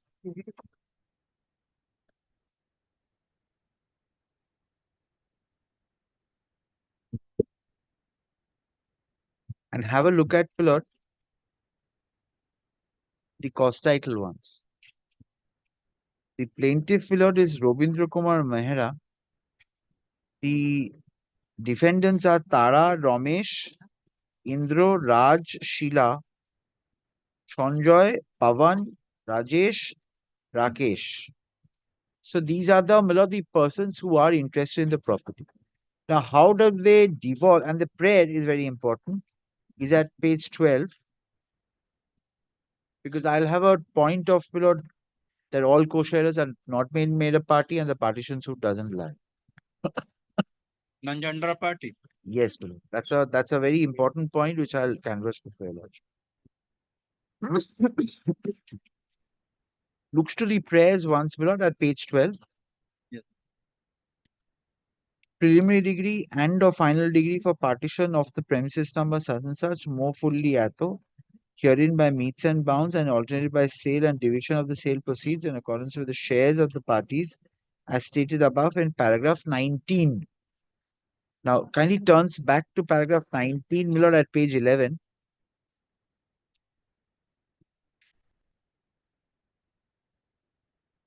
According to them, my lord, the plaintiff, defend number 1, defend number 2, defend Paragraph numbers 19, paragraph 19, my lord, at page 11. Yes. Yes. 1/5 share they have, and defend numbers 4 and 5 will not have 1/10 share. Now, my lord, now may I most humbly give you a lordship a list of the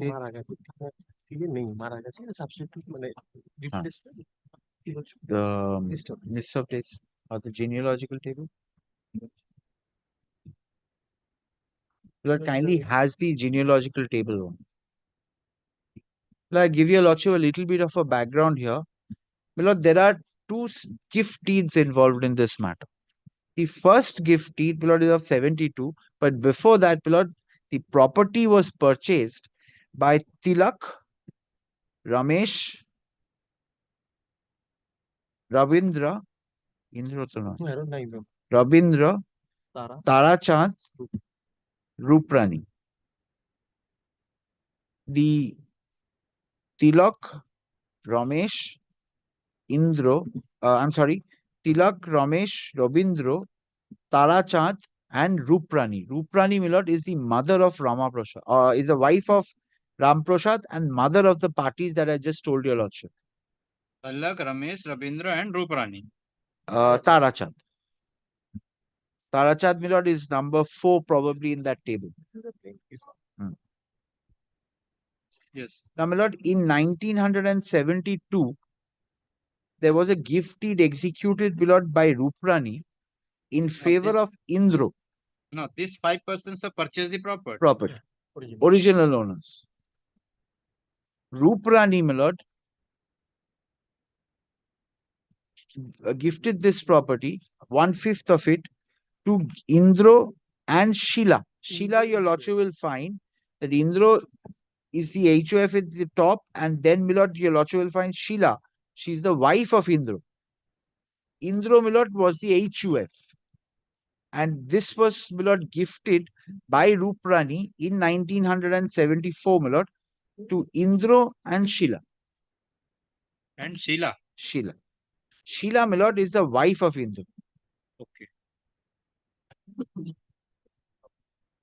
And as the case has been made out, my lord, that they 1972. 74. 70. I'm sorry, 72. 6th of March. I am sorry. 6th of March, 1972. Yes. Thereafter, my lord, 5 brothers, Tilak, Ramesh, Indro, Robindro, Tara, my lord, gifted this property 1/6 of each. 1/6 of each to the father, that is Ramprasad Mehra. Sheila did not, my lord, gift anything in that property. Tilak, Ramesh, Tilak, Ramesh, Rabindra, and Indro, Rabindra, and Tarachand gifted, my lord, their 1/6 from their share each to, my lord, Ramprasad Mehra. Kindly notes here, my lord, that Sheila did not gift any part of her property, my lord, to Ramprasad. Ramprasad kabe mara gaya?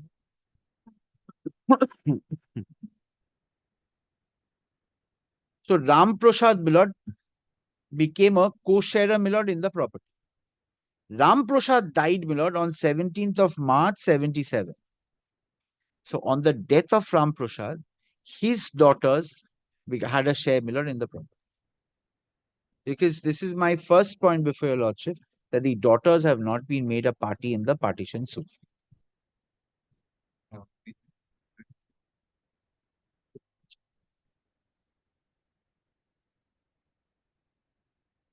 Now, this is by, my lord, operation of law, and your lordship knows that if we decide, even if I admit that the daughters did not get any right and things like that, that doesn't matter, my lord.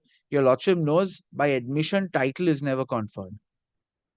So, So the title, my lord, So how many daughters? my lord, there are that given Usha, Padmavati. Usha and Padmavati. My lord, there were two other sons as well, Kamal Kishore and Pyare Lal. They are also not made parties, my lord, in the partition suit. Because from Ram Prasad, all of these people, my lord, get a right in the property. Kamal and? Kamal and my lord Pyare Lal. It's there, my lord, in your lordship's genealogical table. And these are, my lord, admitted facts. These are not something, my lord, which I need to, my lord. Yes. So on the basis of this, my lord, we have cross-examined the plaintiff. Can he takes up that cross-examination?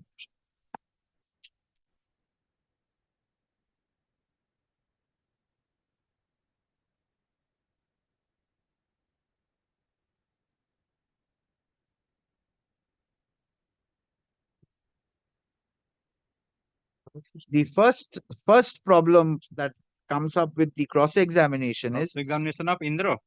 no, my lord. Examining chief of Ricky Mehra, PW1. Looks to, my lord, the only witness of PW, my lord, that's Ricky Mehra.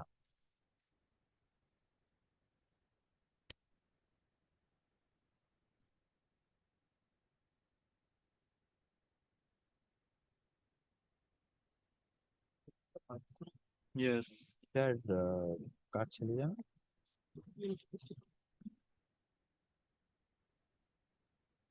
Yes. My lord, he is the only witness and he is the son of Robindro. Candy looks to his address, my lord. He's 38 years old and he lives, my lord, in 102 Robert Egg Crescent, Brampton, Ontario, Canada. Now, this is interesting, my lord, for your lordship's kind consideration. I'll tell your lordship where, my lord, the portions where, my lord, I think, my lord, that he had no knowledge about what was happening, my lord, in the family, and he has accepted that.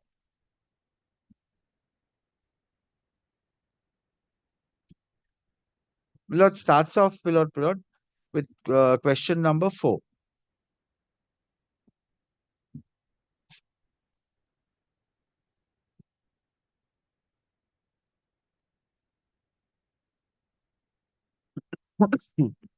Yes. After this purchase in 1966, whether the shareholding of the property had changed? Yes. In 1972, my grandmother Ruprani, by way of gift deed, transferred her 1/5 share to defend number 3. Marks it, plot. In 1974, the individual brothers transferred a portion of 1/6 share in the said property out of the respective 1/5 share of the individual rights over the property of their father. This is Ram Prasad Mehra and not Robindra Kumar Mehra. Because the father, my lord, is Ram Prasad Mehra. He says father, who subsequently passed away in March 1977. So the admission that this was given, my lord, the Ram Prasad had a right in the property is still there, my lord, he himself has admitted. And also the defendant number 3 as the owners of the property, while the sons of Tilak Chand got 1/10 shares stood between the defendant numbers 4 and 5. Are you aware of any settlement which was a family arrangement which was entered into between the parties in 96? In my presence, parties met and discussion took place. However, a conclusive agreement was not reached. We have not seen or witnessed the said document.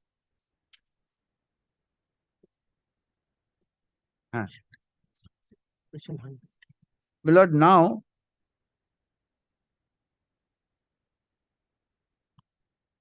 kindly looks to once paragraph 7. I'll take your lordship to the other part. 7 should be a little important, my lord. We have filed. Why have you filed this present suit? It has been filed by me to receive 1/5 share of the property. I wanted to show your lordship that word me. Loosely, my lord, he's probably used it, but in a suit for partition, it's not a, my lord, a child's play. You need to be very careful. So far, we have not been residing in the suit premises and therefore it cannot be considered to be 1/5 share of the 4 kathas of the ground floor and upper floor. We have prayed before the Honorable Court for amicable partition of the properties by meets and bounds. My lord, kindly turn straight away on my point to page 100. question number 100, which your lordship will find at page below 6. Yes. Looks to question number 100. Yes. Do you know somebody by the name of Usha Sheth? Usha Sheth is my father's sister. So this is an admission on record. Was there any property in New Delhi? Kindly. Tell my lord, Delhi, my lord, your lordship need not trouble my lord self. There is another. না না আরেকটা part ছিল তুষার ব্যাপারটা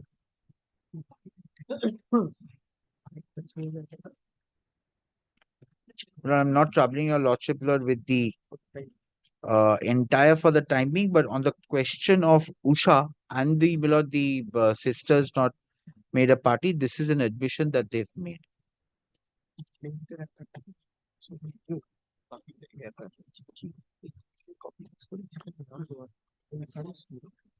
Well, now I'm coming back, Lord, to the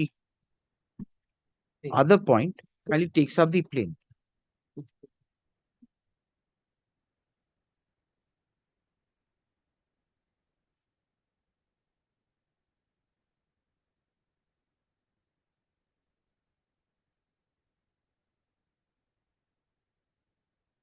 This is, Lord, a part of their plane. They have spoken about it, Lord, in paragraph. I'll just tell your lordship, paragraph to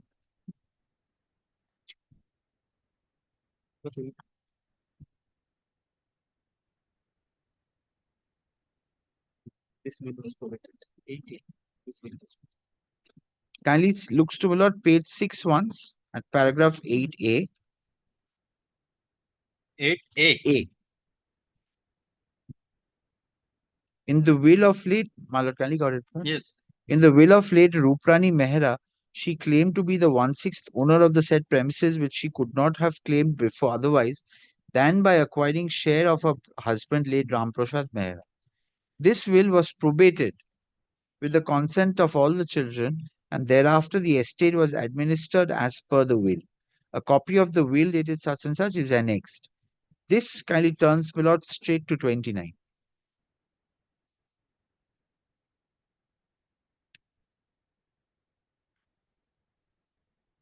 Yes. Kindly looks to Milord the 4th paragraph. I have 7 sons and 2 daughters, namely Keval Kishore, Kishan, Pyarelal, Tilakraj, Tarachand, Ramesh, Indro, Robindra, Padmavati, and Usha. And this is all there, Milord, in the genealogical chart, Milord, which has been given to your lordship. Okay. আমি দেবো না আমারটা দিতে পারবো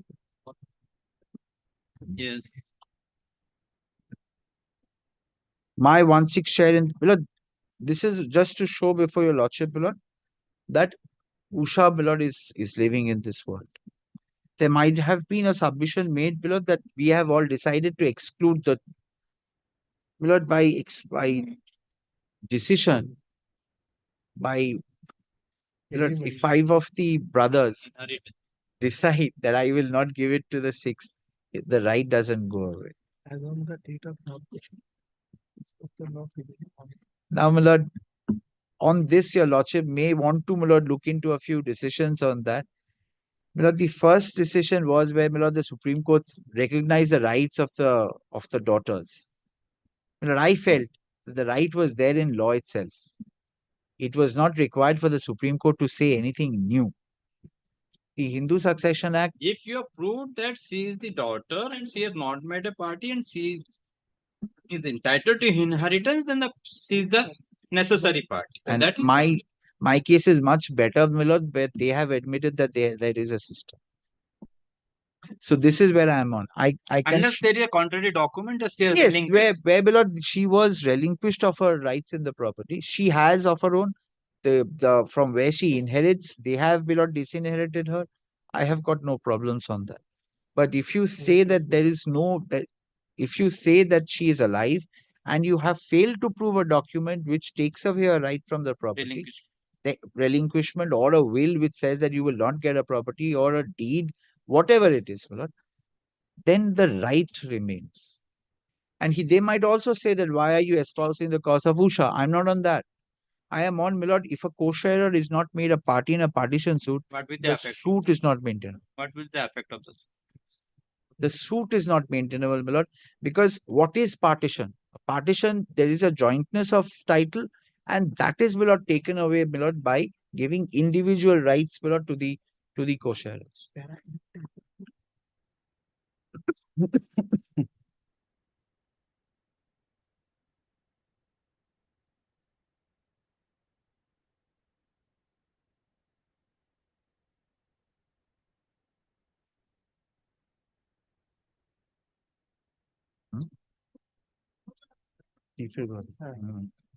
Acta, second half. No. Yes. Next. Acta. My lord, for this context, kindly looks to paragraph 8. It was agreed.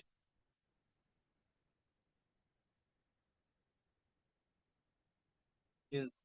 It was agreed by all, including the 5 brothers named above, that late Ramprasad Mehra's 1/6 share in the said premises would vest and be belonging to his widow Ruprani.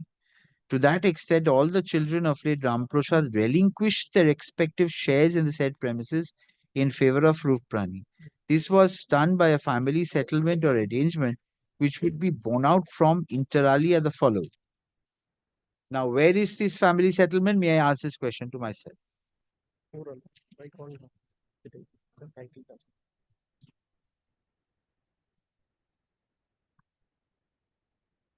There is nothing on record, my lord, whereby which paragraph 8 is to be proved. Lord, may I stop here for today, my lord? I'll continue with the second point later because of my personal problem. You are appearing first time. I am granting time. I know, my lord. I was supposed to have a long been. time the suit is pending. Yes, Lord, I will not take more than a day. Next day, when your lordship fixes it, I'll take an hour. That's it. Whenever your lordship pleases. How much time you will take? 1 hour maximum. Maybe at 2 o'clock or 3 o'clock, any day, my lord. You will give the reply. Yes, I am my lord. fixing 2 consecutive dates. My so lord. the matter can Very good. make sure that I'll no be there. adjournment. No, my lord. If I'm alive, my lord, Nobody.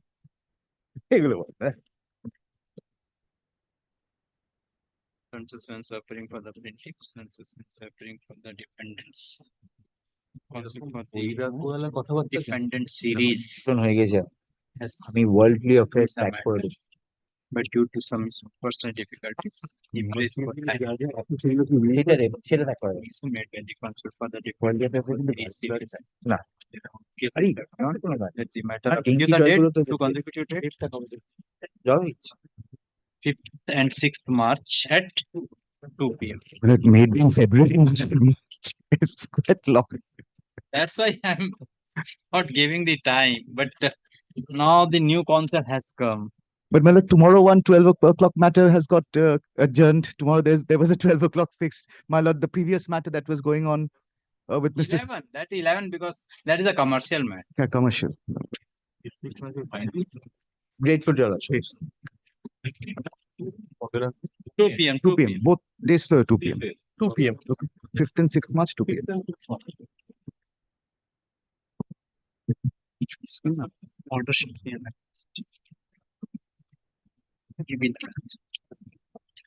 अच्छा ये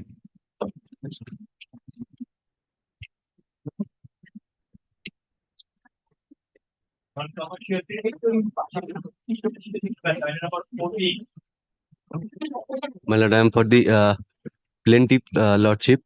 My lord, plaintiff's witness was on the dock, lordship. His cross-examination was not concluded, lordship. He is, my lord, undergo with kidney transplant operation, lordship. If you are, and it is not done till date, lordship. If your lordship kindly fix another day, lordship, after 4 weeks, Lordship.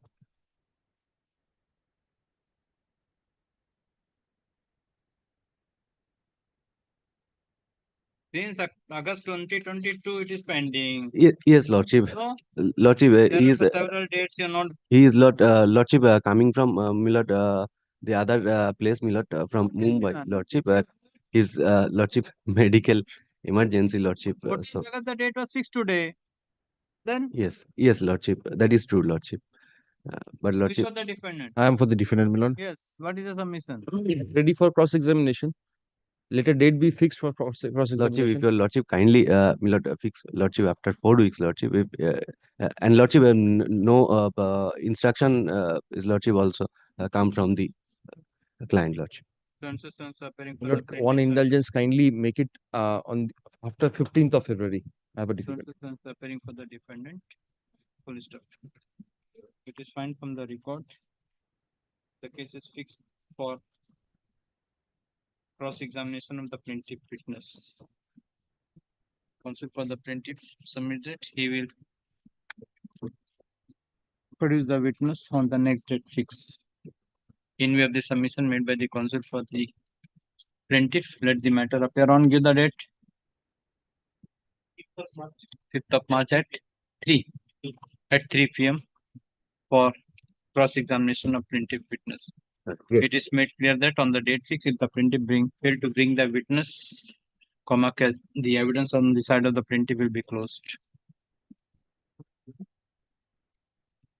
Next. Number 15, which I have I was appearing for the plaintiff. There are three matters which have been tagged together. One is a suit for dissolution of partnership, and there are two extraordinary suits which were transferred from Shiuri. Now, the parties are the same. So far as the Calcutta High Court suit is concerned, witness action had commenced. In fact, even concluded. Your Lordship has recorded in an earlier order. The defendants were not appearing at that stage. Then they filed an application. Leave was given to file written statement. Your Lordship was pleased to also issue directions for discovery inspection. They did not do that. Finally, Your Lordship was pleased to place it for witness action. Now my witness, he is about 80 years old. He had suffered a heart attack. Also, Your Lordship had recorded and kept the matter in the monthliest of January. Now we have received an email from him that he will only be able to travel on doctor's advice in the month of March. I was praying if Your Lordship would kindly. With regard to the All three suits, because now they are tagged. that tag, but the CS 76 is for the witness action. Yes, CS 76 witness action was going on. US 2 and 3, what is the matter? In those two, these are suits where we have challenged sale deeds executed by the defendants, properties of the partnership firm, which they have sold. Those are prior suits which we had filed in Shiuri because the properties were situated there. Subsequently, because we filed the partnership dissolution action here, we asked for transfer, they were all transferred. But no progress has happened there. Over there only. What was the stage in the that was at the stage of only WS. This. If I proceed with the CS 76 for witness action, yes, my lord. And EOS, they have not appeared or not filed. No, they have filed written statement. Your Lordship will kindly take Your Lordship's order of 16th May. Your Lordship is recorded. Counsel for plaintiff submits with respect to items number such and such, EOS 2 and 3. Defendants have filed written statement, and that in that case also no discovery inspection has been carried out. Thereafter, Your Lordship was pleased to give them one final opportunity to discover and inspect documents, which they have defaulted. Dependent 1 and 3. I am for the 1 and 3. Brother. Mahendra, and his wife. He is No, you are for the depend number? You are appearing for? Depend number 1, Mahendra Sarda. In which one? CS? CS, man. EOS?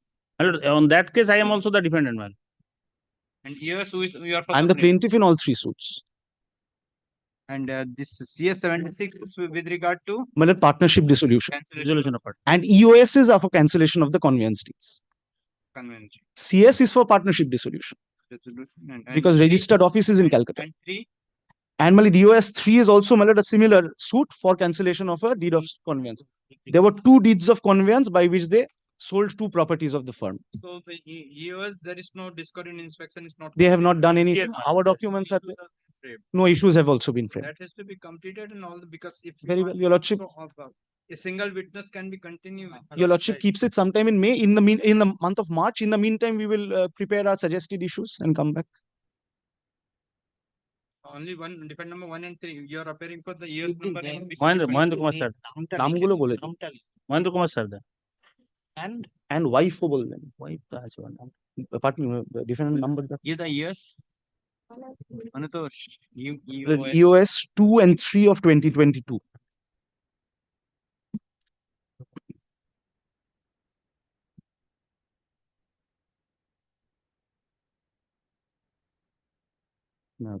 CS 76 से different number.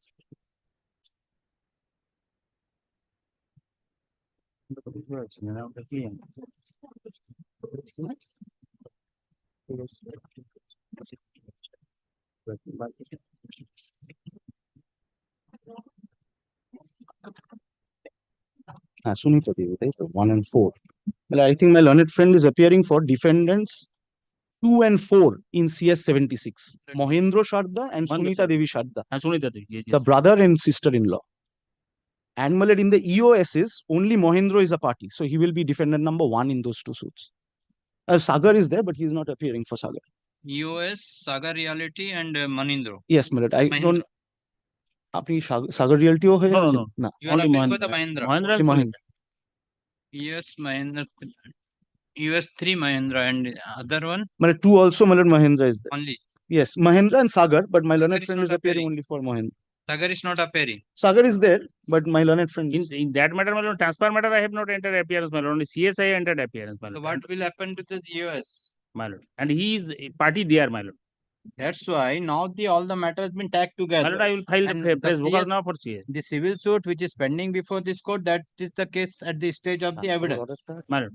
Examination is to be carried out. Correct. Now EOS issue the discovery and inspection and issue is to be framed.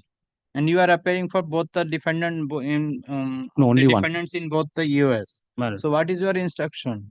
My lord, the petitioner, the defendant is also sick, my lord. He is suffering also. No, sick, okay, whatever it is, but I have no instruction, my lord, till today. So you will not appear in the EOS. No, my lord.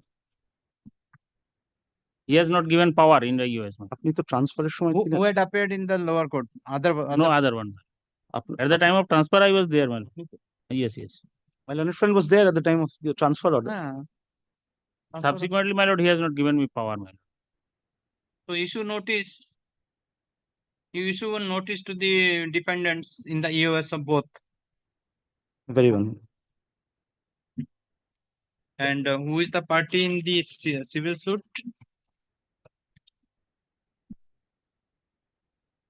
In the suit, Mohendra Kumar Sardar, Sagar Realty. Mohendra and his wife Sunita are there. That apart, the partnership firm Sagar Realty and Beena Devi Sarda, who is one of the sisters. So Sagar and Sunito. Yes. And Beena Devi. Beena Devi also. So you are appearing for? He is with me. You are appearing for, in the suit you are appearing for? 2 and 4. 2 and 4, my lord. Mohendra Kumar Sardar and Sunita Devi Sardar. Mahendra and Sunita. What about the 3 and 5? 1, 3 and 5? It was proceeding ex parte against all. They did never appeared, never entered appearance. Summon served, everything. Yes. Constituents appearing for the plaintiff in CS number 76 of 2016, EOS number 2 of 2022, and EOS number 3 of 2022. What is your good name? Falguni Bandyopadhyay. Constituents appearing for the defendant number 2 and 3 in CS number 76 of 2016. He submits that he has no instruction to appear with respect of EOS number 2 of 2022 and 2 of 2023 of 2020. It is fine from the record. CS number 76 of 2016 is fixed for witness action. First witness is to be examined. Yes. Witness action. As regard EOS number 2 of 2022 and 3 of 2023, it is informed to this court. Till date, the discovery and inspection has not been completed, as none appears on behalf of the defendants, though there is an order passed by this court. For the interest of justice, The counsel for the plaintiff is directed to inform the next date of hearing to the defendants of EOS number 3 of 22 of 2022 and 3 of 2022. The parties are directed to complete the discovery and inspection of the documents with regard to EOS number 2 of 2022 and 3 of 2022 within 3 weeks from date. Full stop. Affidavit of admission and denial, if any, be filed within a week thereafter. Full stop. In the meantime, the parties are also directed to exchange the suggested issues with respect of EOS number. Full stop. It is made clear that if none appears on behalf of the defendants in EOS number 2 of 2022 and 3 of 2022, the suit will be proceeded accordingly. Let all the suits being CS number 6 of 2016, 76 of 2016 with EOS 2 of 2022 and EOS 3 of 2022 be listed sometime in March, on middle of March. 19th March 2023. There can be 1 week after. Before. Okay, 11th March was. Let it remain. 19th March. 19 March for framing of issues with respect of EOS number 2 of 2022 and 3 of 2022. It is made clear that after completion of all the aforesaid actions, the suits will be proceeded for witness action. Well, will your lordship be pleased to keep it for witness action on that date itself? Now, let it, they will come, they will file, then it will be take time. I am fixing on that day. If on that day nobody will appear, this EOS will be go as an undefended suit, and I will fix a. But the only reason why I make this prayer is because the witness will be coming from England. So we will inform him accordingly. He will take steps, to. On that day, I will not fix. The lordship will not be taking it. Then some reasonable time will be given thereafter. Very well. It will be taken for the 2 months or Very 1 well, month, very whatever. I'm grateful. Because unless and until this. Yes, I appreciate. So if I will take the evidence, then you will not be able to continue because if this court will continue, then EOS and CS, all the evidence can be taken Together. I'm not grateful. required to record the evidence of separate. Discovery, inspection, communicate, let them come. I'm grateful. Next.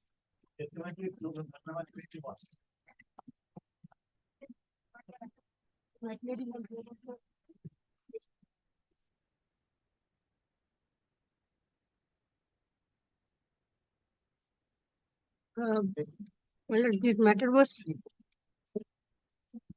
This is an hearing of the exception application, but today the 21.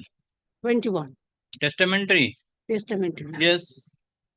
You are appearing for? Exception application. You are appearing for? I am appearing for the plaintiff. Plaintiff. Who is for the defendant? I have kindly fixed a date, my lord, for. Who is appearing for the defendant, madam? Because it is fine from the record on the last of October 3rd. October 3rd, none appears on behalf of either of the parties. Yes. So today you are appearing for the plaintiff. Who has filed the demurrer application? Defendants. Defendants. How many defendants are there? Four different. Four. My lord, 4 defendants. 4. And who has filed the demurrer application? To Karnapal, representing for. Well, two defendants. 2 defendants are there. Only 2 defendants. 2 defendants are there.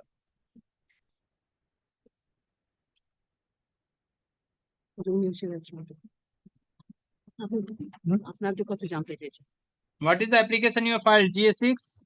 Well, it is an exception application, my What? My lord, on 22nd November, a question was put to to the witness, which was not been recorded properly. That is also stated in the Okay. Suit is at the stage of evidence. No, evidence attesting witnesses' evidence has been completed. That's why at the stage of evidence, Yes. this court has appointed the commissioner. Commissioner. Commission before the Commissioner commission, how filed many his witnesses report. have been examined? Commissioner filed his report, her report. My lord, How many witnesses have been examined before the commission, madam? only one. One witness. Oh, so you want that the question number 7 is to be rectified or modified? Only two. Why? Because, my lord, the only one, there was some portion of the of question which has been put to the witness that has been not been recorded properly, my lord. That has also been mentioned in the report of the commissioner, my lord. Where is the report of commissioner? You are appearing for? My lord, I am appearing on the respondent number 1, defendant number 1. My lord, paragraph So, my 8 lord, my lord, one mistake is that I have not been able to submit anything today, but I have just missed the list today. Let the matter be tomorrow. No, have you filed the affidavit to the GS6? Have you served the copy to the other side? When? Already served. Already served, my lord. They have Have you received filed on the affidavit? 5th March, my lord. 5th March of 23. Yes, my lord. Already served. Well, the report, paragraph 10 of the commissioner's report, my lord, page 28.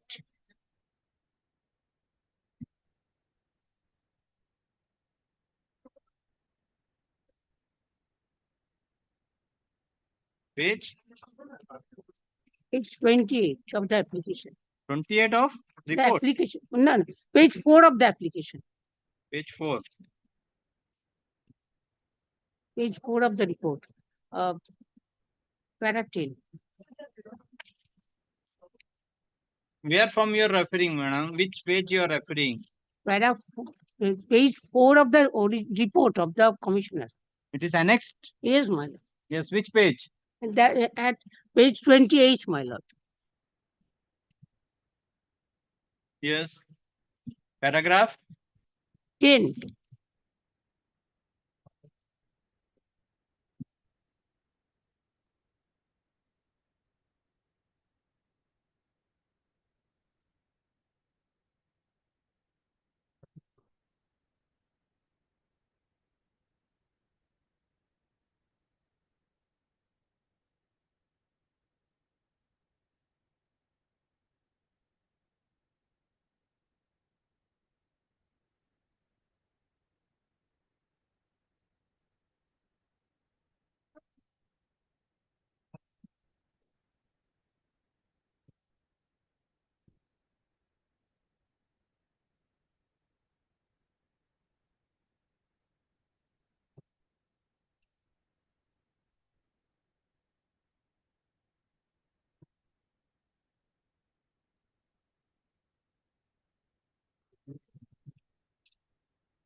What you wanted to include?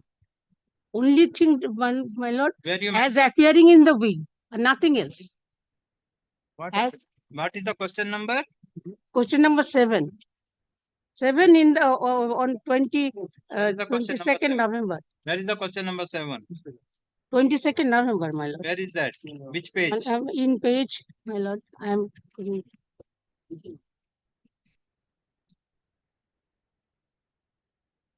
In the cross examination? Cross examination has already happened. In the chief or cross? In the chief. My lord, page 20 is the 22nd November's examination chief. Page 20. Page 20 of my application. It is the evidence of Mr. Virendra Chandra Chakraborty taken in the presence of the commissioner on Tuesday, 22nd November 2022. Where is the 7? Question number 7. 7 is page 22, my lord. There is no question number 7.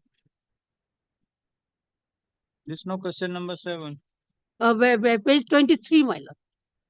Top of the 23, on the top, on the top.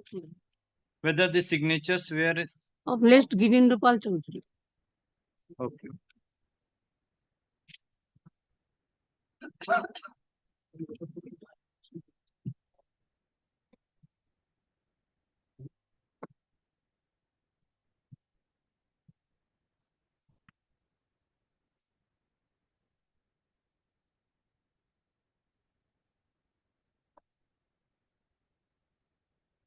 Yes.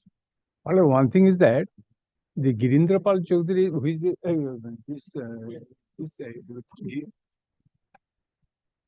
this witness, the witness is not the witness in the will.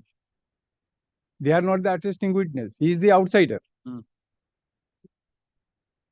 For that reason, they are showing the will. He is asking the question that this is the sign of Girindra Pal Chaudhary. Well, after after hearing my lord, your lordship directed the appointed this commissioner to take evidence of this Virendra Chandra Chakraborty. After a lengthy See, with regard to the recording of the evidence, will not stop the court. Yes, my lord. But the court has to see what is the relevancy at the time of argument. Yes. Now they are raising the objection that he is not the witness to the will. Already witness has been closed. That has been Witness has been closed. Okay, you will have filed the written objection. Have filed the affidavit or not? Surely not. But just one day time will be given, my lord. Just I have. Sense appearing for the plaintiff, sense appearing. Well, then one can fix a time for time fix. The plaintiff has filed an application. Well, then one can fix a time, my lord. Being 6 of 2023. Praying for modification of the gratification in the at question number 7 of the witness. Question number 7 of the witness. Virendra Chandra Chakraborty, recorded on 22nd November 2022 on commission. Police counsel for the defendant submits that he is having some personal difficulties and press for time. In view of the submission made by the counsel for the defendant for the interest of the case is adjourned. Matter appear on with the date. 17th January at 1 p.m. The position.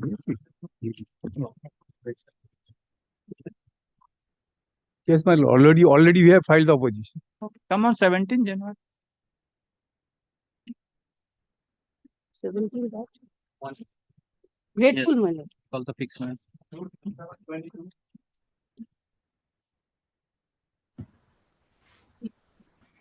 Lordship, I appear on behalf of the plaintiff, Lordship. Lordship, we are for defendant number 2. Lordship, on the last occasion, the Lordship takes up the order. Appearing for? The plaintiff, Lordship. We submitted a report that the defendant number 2 has entered appearance. My learned friend took time to take instructions on that. Lordship, Mr. Neil Mashin is online. Please. Lordships, we are essentially, this is a dispute between the plaintiff and the defendant number 1 in relation to ownership of certain works. We are an intermediary YouTube where some of these works were being communicated to the public by defendant number 1. Now in 2015, the defendant number 1 gave an undertaking that it won't upload those works till the suit, during the pendency of the suit. There are perhaps 2 procedural issues your lordships need to consider. One is, I believe this is a commercial matter, and when it was filed before the commercial courts came in. So perhaps the plaintiff needs to take steps in that regard. The other is that the GA has been disposed of by an order in 2015. Now, my understanding is that the suit would need to proceed, but I don't believe our client was served with a writ of summons.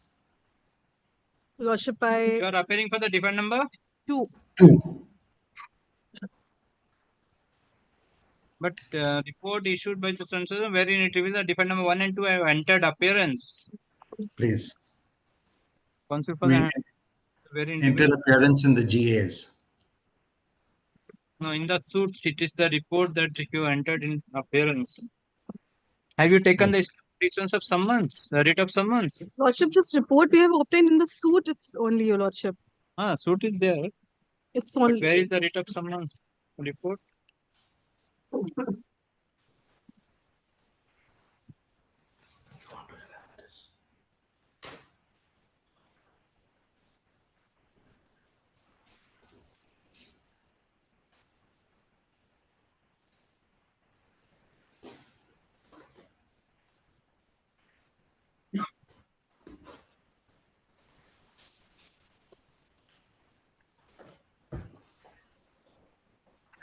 Yes.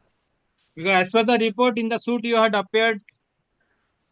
Please, then I'll get instructions. I also need to move an application because during the pendency of the suit, the YouTube platform for the purposes of the Indian jurisdiction is no longer controlled by YouTube. So it's Google LLC. So I will have to move an application under 110 to implead Google LLC because that will now become the relevant party. Okay. So what about the defendant number 1? They are not appearing. Not entered. Defendant has not filed the written instruction. So you want time? Please. Yes. What about the commercial matter? They are taking the plea of the commercial. We'll take steps, Lordship. We'll get it transferred to the committee. Please. Consistent appearing for the plaintiff. Consistent appearing for the defendant. Virtual mode. And defendant number 2 for virtual mode. Counsel for the defendant number 2 raised preliminary objection that the suit filed by the plaintiff is commercial in nature and the plaintiff has to take appropriate steps. Solicitor counsel for the defendant submit that also prays for time for taking appropriate steps. In view of the submission made by the counsel for the respective parties, the case is adjourned for 2 weeks. Let the matter appear on 25th of January. Much obliged.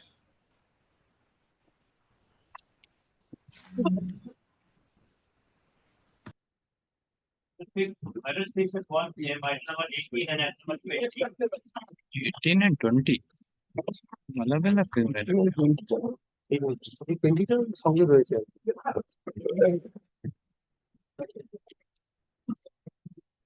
18 and 20 the same matter? No, well, there are 2 wills, well, so probate for 2 wills, but they'll have to be taken up separately. So what is the today? Today is fixed for balance further Concluding the cross-examination of the attesting witness.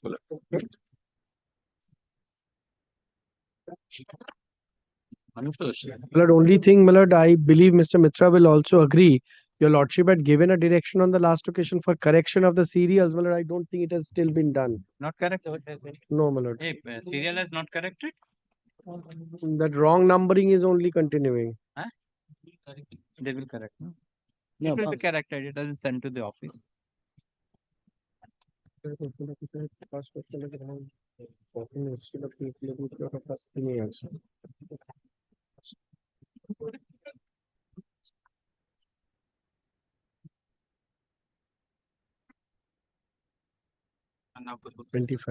আমার নাম দিলীপ চাঁদ Boral.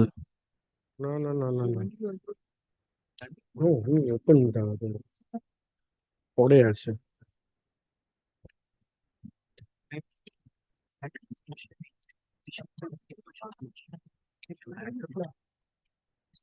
No.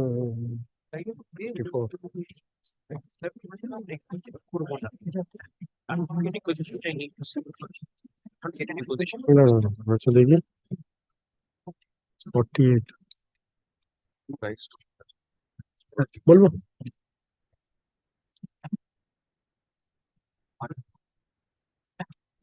in witness shown question number 48 in cross-examination. 48, 48, which should be correctly read as 57. 57. 48.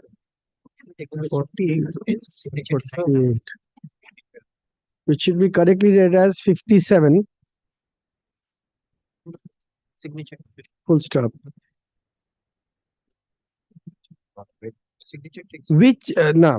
Which floor was the gate? Door. Which floor was the door that you have referred to in question number 57?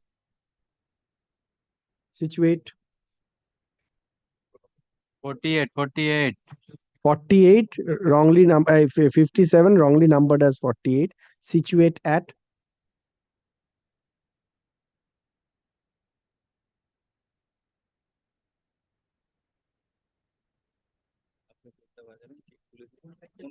second floor. Second floor.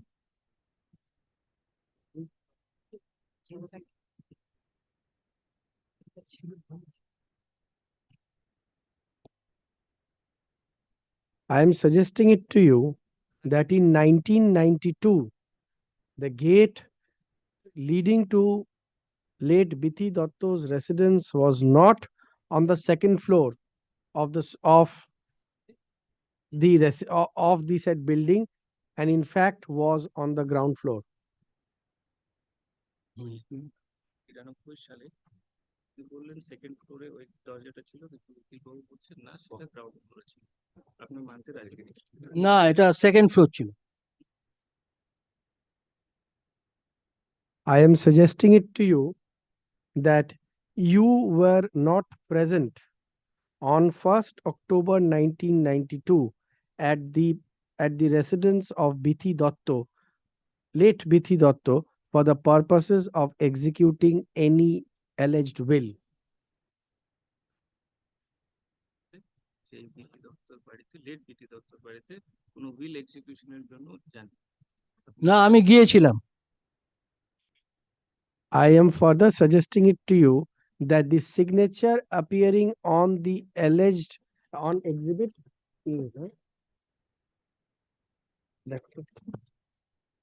on the alleged will of Bithi Datto being exhibit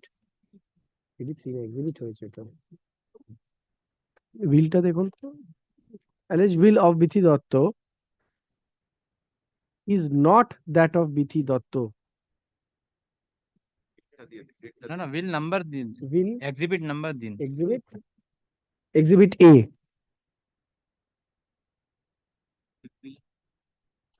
এর মধ্যে যে সই আছে, যেটা exhibit এ হয়েছে, সেটাতে বিটি দত্ত সেই সাইনটা মানতে রাজি? হ্যাঁ, ওটা ওনারই সই, বিধি দত্তর সই। I am further suggesting it to you that you were not present at the time of execution of the purported will dated 1st October 1992. এই বিলটার এক্সিকিউশনের সময় এখানে উপস্থিত ছিলেন? হ্যাঁ, আমি উপস্থিত ছিলাম। I am also suggesting it to you that no signatures were put in front of you on the alleged will dated 1st October 1992. আপনার সামনে কোনো সিগনেচার হয়নি, কেউ কোনো সিগনেচার করেনি? না, উনি আমার সামনে উইলের সিগনেচার করেছিলেন। He signed in front of you. I am further suggesting it to you that this document being Exhibit A is a forged and fabricated document brought into existence solely for the purposes of this probate petition. বিলটা totally false, আর এই বিলটা তৈরি করা হয়েছে এই probate পিটিশনটা পাওয়ার জন্য। না, এটা ফলস উইল নয়।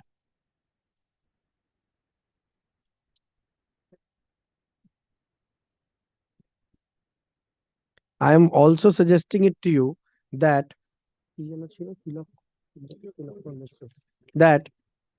no person by the name of Tilak Kumar Mitro was present on 1st October 1992 or at any other point of time during the execution of Exhibit A. আমার মৃত্যু নামে কোনো ব্যক্তি 1st অক্টোবর 1992 তে বা অন্য কোনো সময় এই বিলের এক্সিকিউশনের জন্য প্রস্তুত ছিলেন, হাজির ছিলেন। হ্যাঁ, উনি ওখানে উপস্থিত ছিলেন। Presented.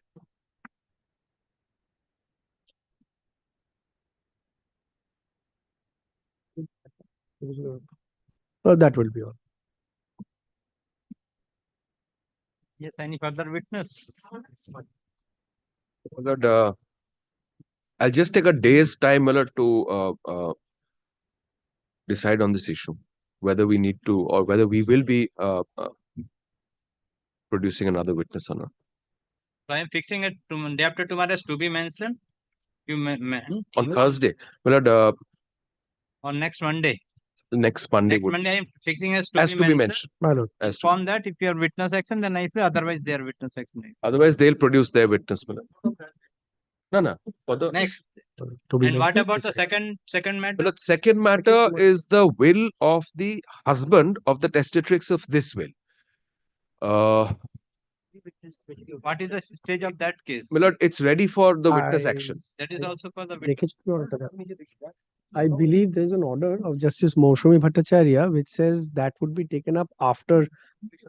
But I'm not too sure. I've not seen the order, my lord. No, if that's the order, I have no problem with it. But it's just that it would have expedited, my lord, because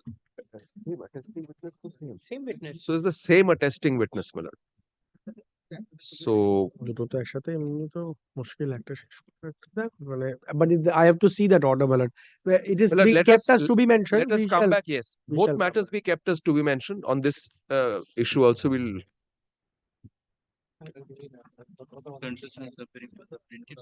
Is the witness number 3?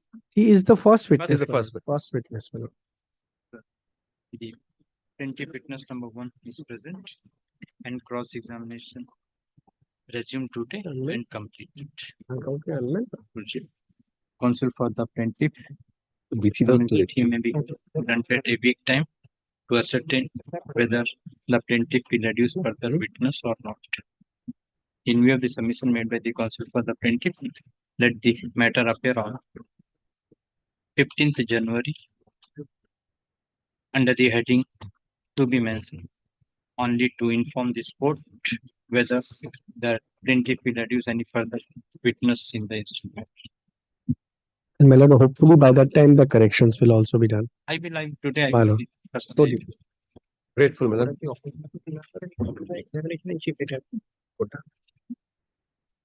Give it. Who is there? Same way taken that. Who has taken?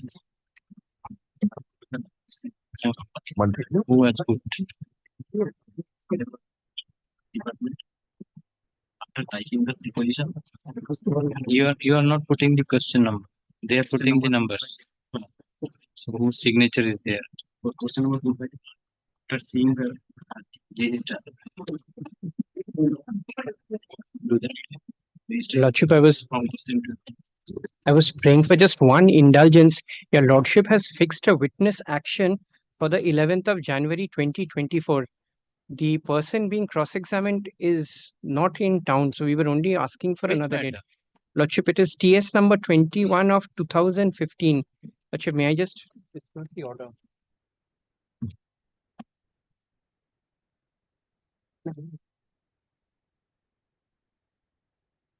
Who is for the other side? Lordship, it is upon notice, we shall inform the other side also if your Lordship allows another date to be fixed. 11th. Today we are, tomorrow has to be mentioned. Inform Very well, Your Lordship. I'm grateful, Your Lordship.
for him to start.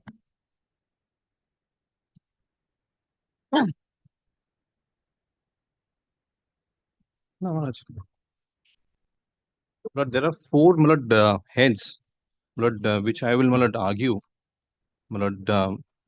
praying for leave to defend in this summary judgment. The first ground is that I'll briefly indicate the grounds on which I'll argue, and thereafter I'll go by each and every ground. The first ground is that an application has been filed under Chapter 13A of the original side rules under Rule 1B, saying that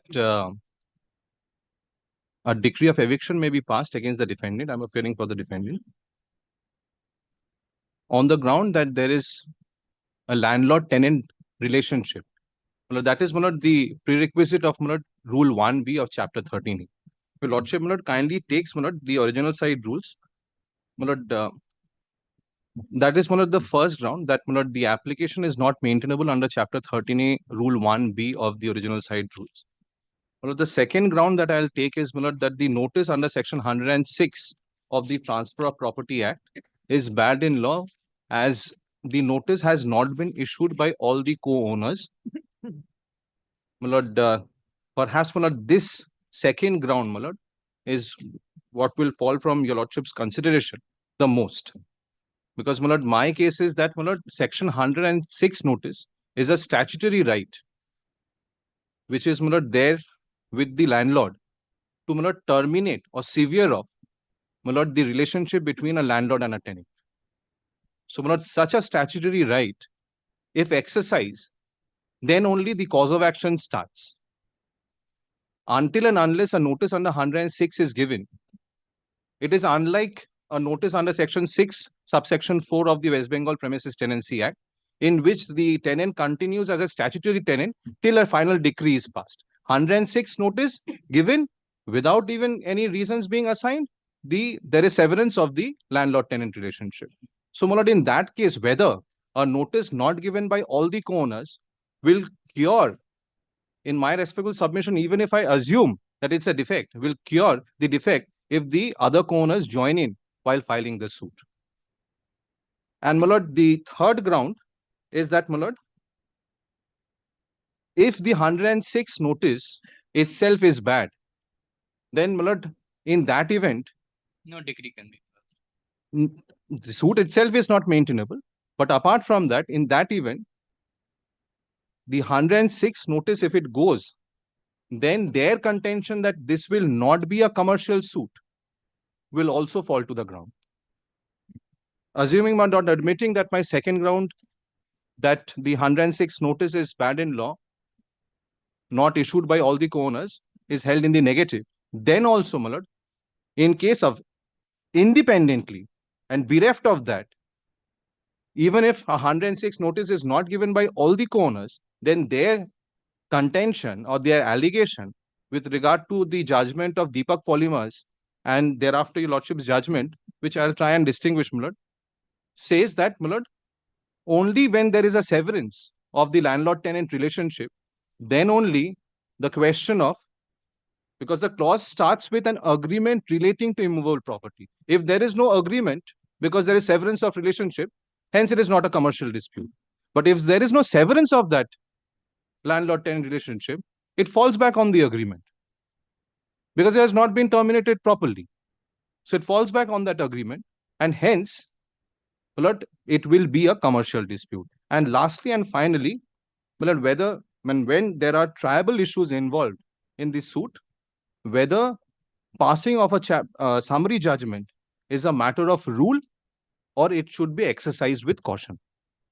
Those are the four heads on which I'll argue. If your Lordship now kindly takes the first point, if your Lordship kindly takes the original side rules, Chapter 13A, Rule 1B, kindly sees what is the prerequisite of filing an application under Chapter 13A.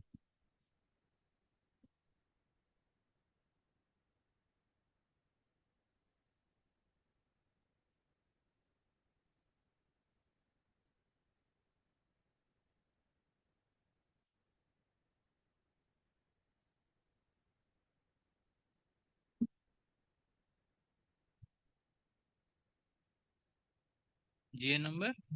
My lord, this is my lord GA number 2 of 22. Item GA2, my lord.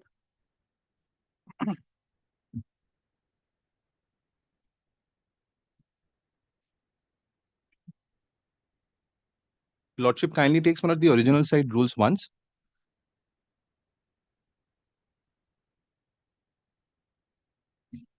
Yes.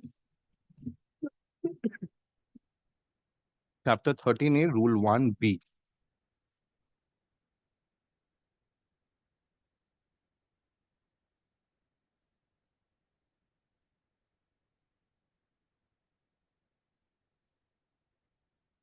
Yes. Chapter 13A, Rule 1 says more the nature of cases in which it will be applicable. The provisions of this chapter shall not be applicable save to suit. So it starts with a non-obstante clause, will not be applicable save and except these suits. A, in which the plaintiff seeks to recover debt or a liquidated demand in money payable by the defendant with or without interest arising. I am not coming under A. So kindly takes B, clause B, for recovery of immovable property with or without a claim for rent or mean profit, kindly marks this thereafter by a landlord against a tenant whose term has expired or has been duly determined by a notice to quit or has become liable to forfeiture for non-payment of rent or against persons claiming under such tenant. Now, my lord, a notice under section 106 has been given. And the now kindly takes, my lord, the plaint and, my lord, the application which has been filed. My lord, the plaint starts at page 39.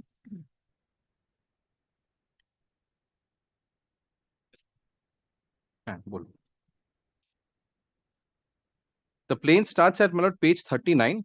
My lord, kindly turns to page 44. Yes.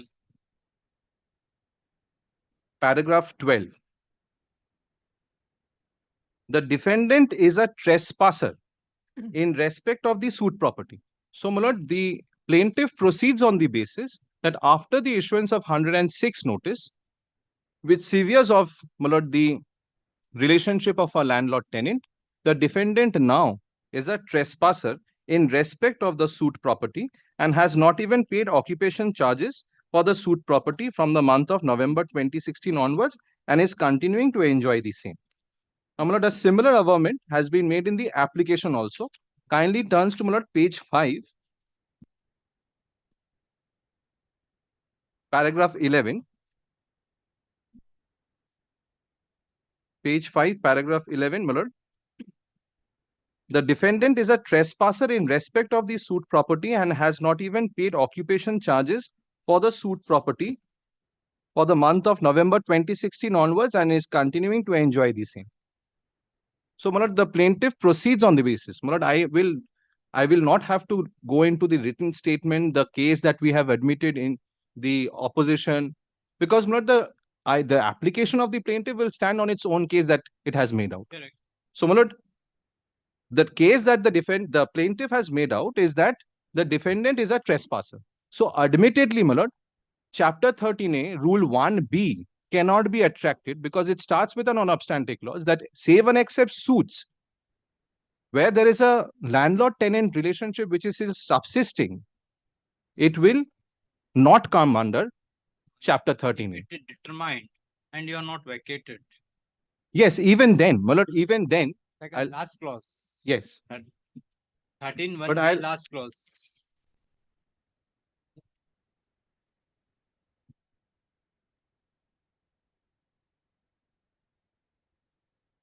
B, with or without claim of rent, whatever it may be, or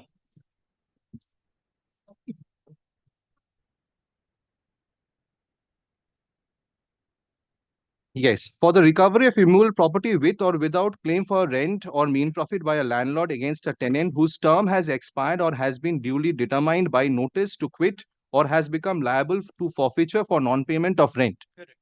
So, my lord, in case where there is a determination of tenancy under section 6(4), the tenant still continues to be a statutory tenant under the West Bengal Premises Tenancy Act. if it is a tenancy act, under the Tenancy Act. If it is a notice If it under is, 106, yes, my lord. In that is why in cases where 106 notice is given, there is a severance of relationship between a landlord and a tenant.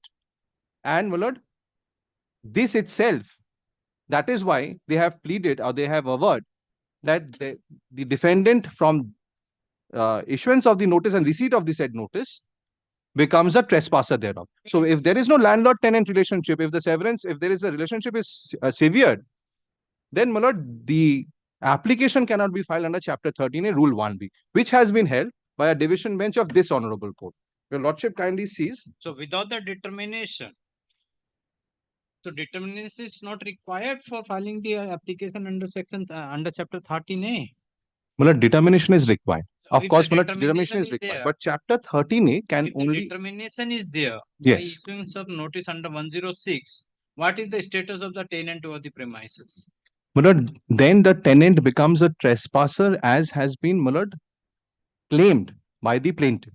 Once the tenant becomes a trespasser, General. claimed by the plaintiff over here. In general also, if your general lordship, also, in if the general also, tenant- if the at tenancy best, has my lord, the tenant is a tenant at sufferance, my lord. At best, the tenant is a tenant at sufferance, but my lord, the plaintiff proceeds on the basis that the defendant has now become a trespasser. After proceeding on that basis, then the plaintiff cannot turn around and say that I want a summary judgment under Chapter 13A, because Chapter 13A can only be invoked in cases where there is a subsisting relationship or it has been determined under the Rent Act under Section 6(4). under 106 notice. How the under 6 notice, how the suit will lie here? I'm sorry, my lord. Under the 6 notice, how the suit will lie here? Yes, my lord, the suits can lie here. Under the Under the Rent Act also. Yes, yes. Okay. Now, if your lordship kindly sees the judgment of the division bench of this honorable court, my lord, reported in 2011 SCC Online Calcutta 4021. 11 SCC Online Calcutta 4021. দিচ্ছি দা হ্যাঁ জানি পাঠান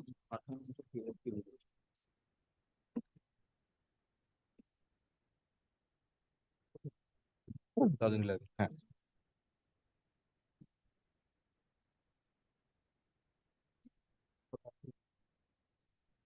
জানি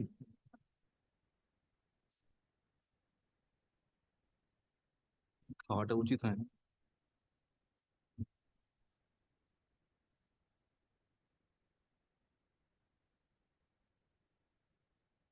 Your lordship kindly takes first, my lord, briefly the facts of the case. Kindly takes paragraph 3. Both the parties brought separate action for the desired relief. The appellant before us had filed the title suit being 5305 of 2008 in the City Civil Court at Calcutta in and about December 2008, claiming for a declaratory decree that the appellant plaintiff in the above suit is a monthly tenant under the respondent in respect of the entire basement situated at premises number such and such at a monthly rent of 45,000 and rupees 1,000 respectively, and the other consequential reliefs. Now kindly takes paragraph 4. The respondent thereafter filed a suit in this honorable court in its ordinary original civil jurisdiction as mentioned above, claiming decree for recovery of vacant, peaceful and quiet possession of the same property by evicting the appellant herein, and a decree for a sum of rupees such and such towards mean profit. Now kindly takes paragraph 5. In the suit by the appellant, he claims that he is a monthly tenant, though he was inducted by or under a document which is described as a leave-in license for the period of 5 years. Various grounds were taken to seek for declaration even on the face of the aforesaid document of leave-in license for 5 years. Now, my lord, pausing here for a moment, my lord, briefly to recapitulate the facts, my lord. My lord, over here, my lord, there was, my lord, an unregistered, unstamped, my lord, document, which can at best can be termed as a tenancy document, which cannot be, in my respectful submission, looked into. I'll argue that subsequently, which cannot be looked into. So, my lord, it is also the case of, my lord, the plaintiff that the defendant was continuing as a monthly tenant in this property. Now, if your lordship kindly takes paragraph 18.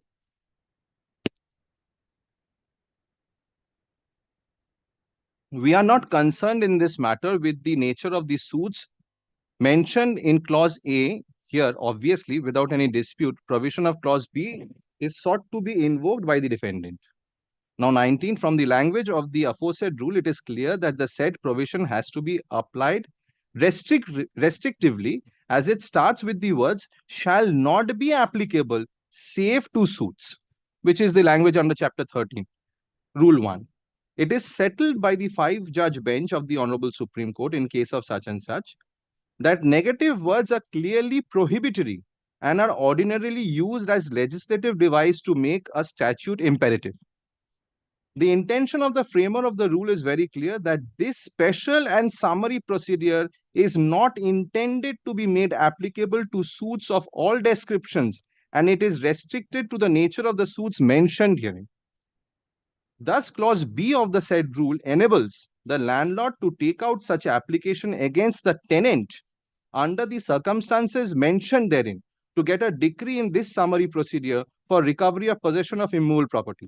According to us, except in case of induction of a person as a tenancy by or under an agreement by landlord against a tenant, no other person can take advantage of the said rule. So until and unless it is by way of by way of a lease deed, until and unless that happens, no other person can take advantage of the said rule.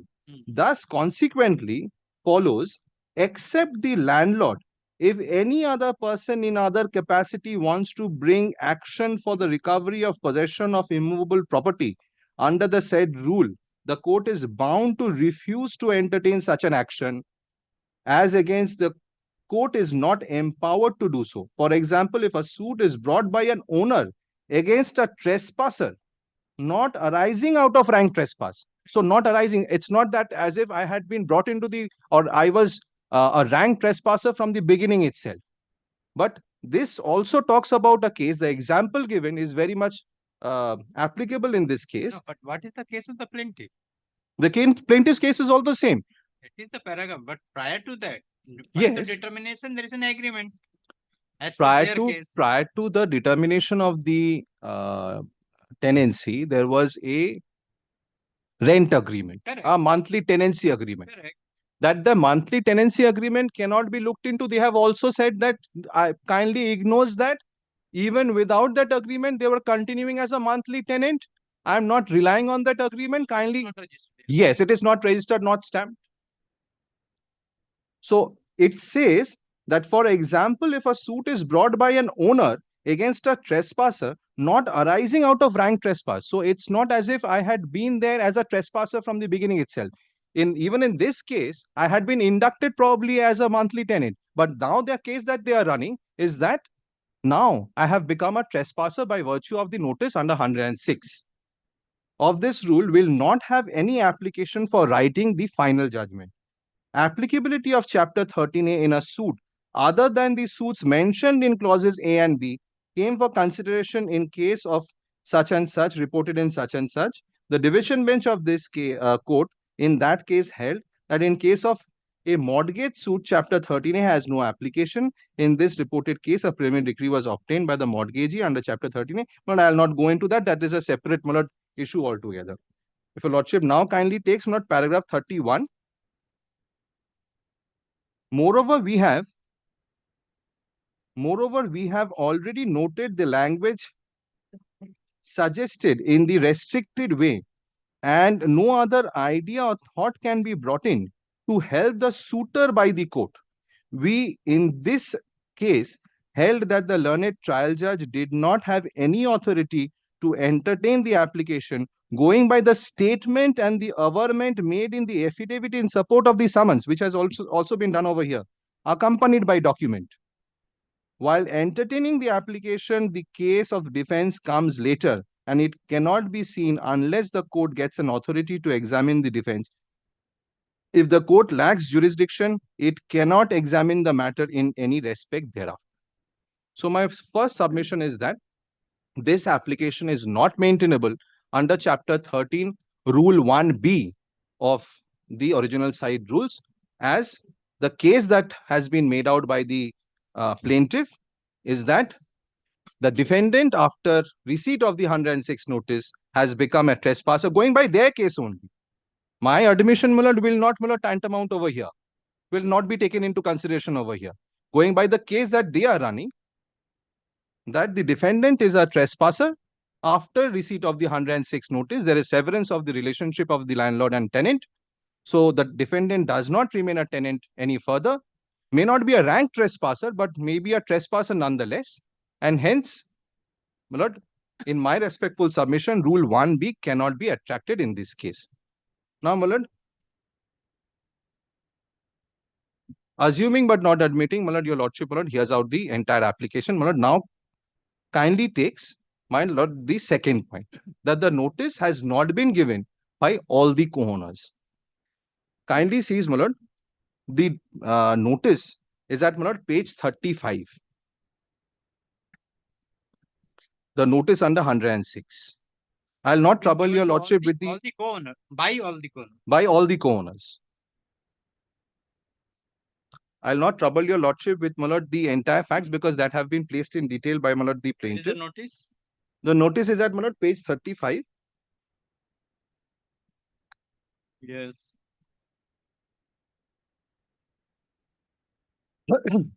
Kindly sees, my lord, the notice is dated, my lord, 4th of September 2017 at page 35. Yes. Subject, notice under 106 of the Transfer of Property Act. My client, Devjit Shorkar of such and such address. So kindly, my lord, also, my lord, tallies the same with, my lord, the cost title of the plaint. Devjit Shorkar is, my lord, cost title of, my lord, the application or the plaint, my lord. Devjit Shorkar is plaintiff number 1 or your petitioner number 1 before your lordship. Petitioners number 2, 3, and 4, though at that point of time, after the death of their father, that is Prabodh Kumar Shorkar, had already come into existence. But despite thereof, no notice had been issued by the plaintiff numbers 2, 3, and 4. Kindly sees, my lord, thereafter. Kindly turns to page 35 again. Under instructions from and on behalf of my client, I am giving you this notice. My client and his father, Prabodh Kumar Shorkar, since deceased, who died on 19th May 2014. So prior to issuance of this notice, kindly marks the date. On 19th May 2014, Prabodh Kumar Shorkar had already expired. The notice is issued on 4th of September 2017. But I shall also show to your lordship that my lord Prabodh Kumar Shorkar died intestate, which your lordship will find at page 40, paragraph 1. My lord, page 39, the plaint starts.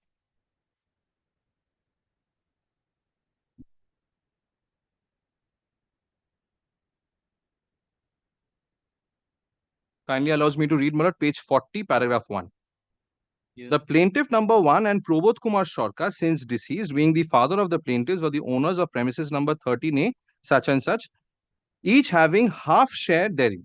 The said Prabodh Kumar Shorkar, who was a Hindu governed by the Dayabhaga School of Hindu Law, died intestate on 19th May 2014, leaving behind the plaintiffs as his only legal heirs in respect of his half share in the said property, which devolved upon the plaintiffs in equal share. Srimati Ratna Shorkar, the mother of the plaintiffs, having predeceased the said Prabodh Kumar Shorkar on 26 August 2009. Who are the other plaintiffs? Plaintiffs numbers 2, 3, and 4. 2 is, my lord, the daughter. My lord, 3 is, my lord, wife of, I believe, my lord, daughters. Three daughters, my lord. 2, 3, and 4. So Prabodh died, leaving behind one son, 3 daughters. Yes, Prabodh died, leaving behind all the 4 plaintiffs. Plaintiff number 1 had 50% undivided share, and Prabodh Kumar Shorkar, father of the plaintiff number, all the plaintiffs, had the other 50% undivided share. So in respect of the other undivided 50% share, ought the notice ought to have been joined by the plaintiffs numbers 2, 3, and 4.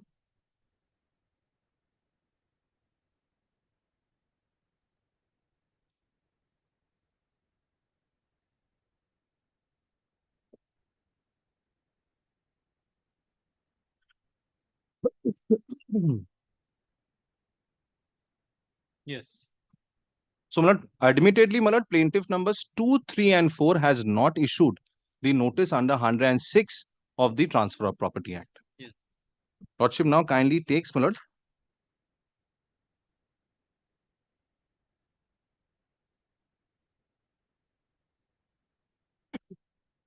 Yes.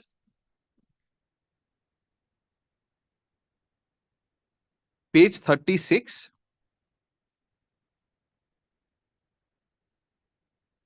In the body of the notice also, it says that the notice is given under 106 of the Transfer of Property Act, the last.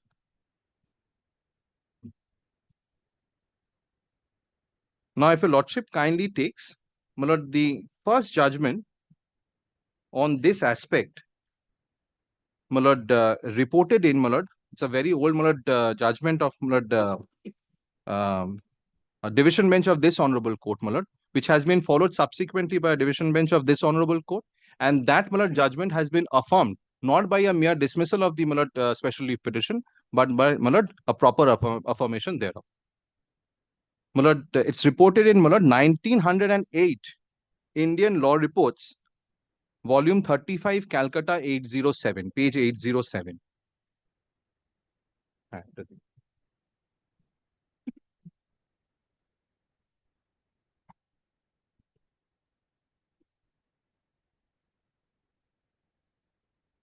I'll briefly read, my lord, the facts of the case.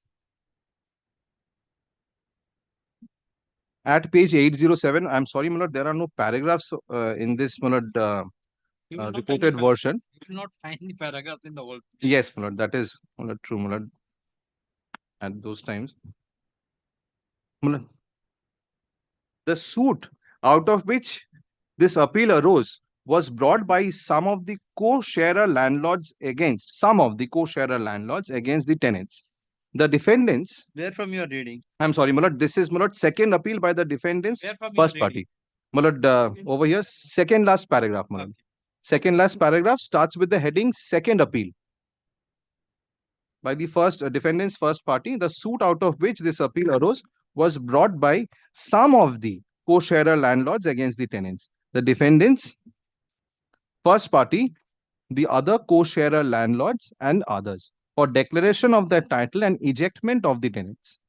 The plaintiffs alleged that they and the defendant's third party were the maliks of the certain villages, and in these villages there was a bazaar in the Mal lands, and the defendant's first party had their houses and shops in the bazaar, for which they had all along paid rent to the maliks until the defendant's second party bought a certain Lokhiraj tenure in the vicinity of the bazaar, and in collusion with the tenant got rent decrease against them and put the plaintiffs out of possession. Some of these plaintiffs and the defendant's third party then sued the tenants for rent. The tenants in these suits denied the plaintiff's title to the rented lands and set up the title of a third party. The plaintiffs therefore brought this suit. The defenses of the tenants mainly were limitation, and that as the plaintiffs were not maliks of 16 annas share, they are not entitled to khas possession. The subordinate judge decreed the suit. On appeal, the district judge modified the decree and gave the plaintiffs joint possession of the lands of the defendant's first party, and hence, my lord, the second appeal. My lord, thereafter, my lord, I cite Reset Hussain versus Chorwar Singh. Your lordship has found that, my lord. In that case, there was a condition of forfeiture. But the general principle holds good that where the lessers mean to avail themselves of forfeiture, they must all join. Now, if your lordship kindly takes straight away to page 810, my lord.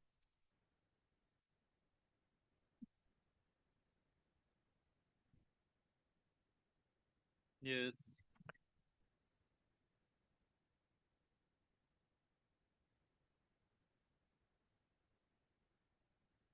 Now, my lord, what was, my lord, the allegation made, my lord? My lord, towards, my lord, the top of the page, the defendant first party appeals, and on his behalf, it has been urged that all the plaintiffs were not parties to the previous rent suit, and the defendants therefore only forfeited their rights of tenancy as regards the plaintiffs who were parties to that suit, and that all the co-owners in the land have not joined in this suit, and therefore the plaintiffs cannot succeed, and that the plaintiffs asked for khas possession along with the defendant's third party and have been given a decree for joint khas possession along with the defendant's first party. Now, if a lordship kindly takes, my lord, the paragraph starting with the learned pleader for the appellants. Yes. The learned pleader for the appellants in support of his second plea draws attention in terms of section 111 of the Transfer Property Act. Pausing here for one moment, 111 of the Transfer Property Act, forfeiture. I believe, in my respectful submission, section 106, lies on a much higher footing than 111. If a notice, has to be given under 111H of the Transfer of Property Act, it is incumbent because it is a statutory right on which there is severance of tenancy under 106. It is on a much higher footing. So if over here, it has been held that a notice under 111H also has to be given by all the co-sharers. Kindly cease, the learned pleader for the appellants in support of his second plea draws attention in terms of section 111 of the Transfer of Property Act, which is applicable to this case, as the land from which it is sought to evict the defendants is not agricultural land. He argues that forfeiture is not incurred ipso facto by the renunciation of the plaintiffs as landlords, but must be followed by some act showing an intention on the part of the lessors to determine the lease. And he contends that this can only be done by all the lessors acting jointly and not by some of the co-lessees, however large their interest in the lease. In support of his contention, he calls our attention to the cases of such and such. Now, if your lordship kindly straight away turns to page 811. Yes. And towards the middle of the paragraph, the paragraph starting with "we think the rule to be deduced," towards the middle of that paragraph, in Ram Lochi Kori versus Colin Gridge. In Ram Lochi Query versus Colin Gridge, the lordship has found that there was not one lease but 3 leases, and on the determination of one of the leases, the lessor sued for partition and khas possession, which she was certainly entitled to.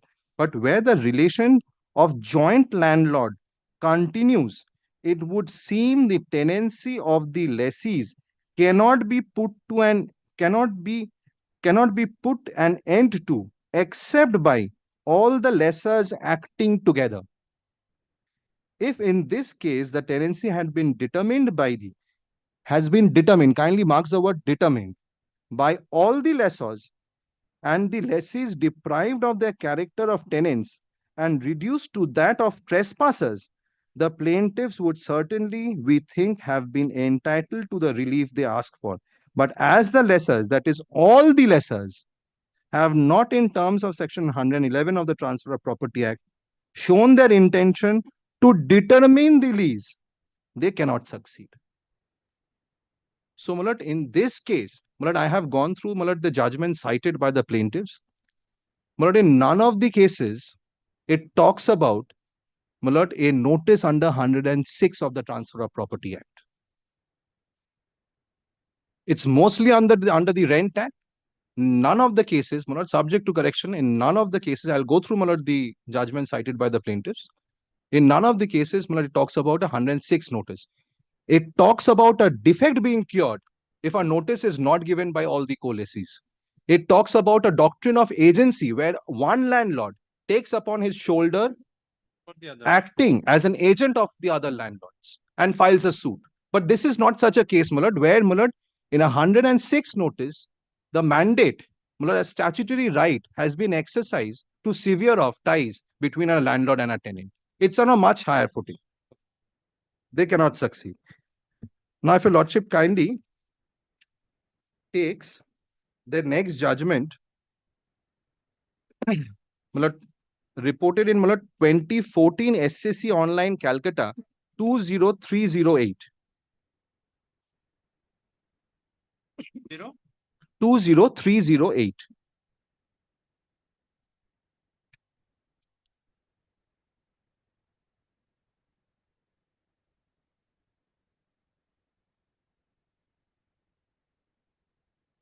This also, unfortunately, does not have paragraph numbers. Does not have paragraph numbers, and I'll trouble your lordship, with the. Yes, no. Continue. But this is also a division bench judgment of this honorable court, which has now been upheld by the Honorable Supreme Court, which also talks about determination of a lease, and also talks about cases of forfeiture under 111H. My lord, the second paragraph starting with the first defendant before learned single judge is before us aggrieved by an order dated 16 September 2014 refusing to dismiss the suit on the ground that the notice of forfeiture of lease alleged to have been issued is not in accordance with the procedure contemplated as it was without the consent of the second defendant. According over here, my lord, rest aside consent, my lord, there is nothing to show, my lord, save and except, my lord, subsequently, my lord, they tried to, my lord, file the suit together. So, my lord, determination of, my lord, the tenancy, my lord, which is a prerequisite for filing the suit, has not been fulfilled yet, my lord. Refusing to dismiss the suit on the ground that the notice of forfeiture of lease alleged to have been issued is not in accordance with the procedure contemplated as it was without the consent of the second defendant. According to, kindly gives me a minute.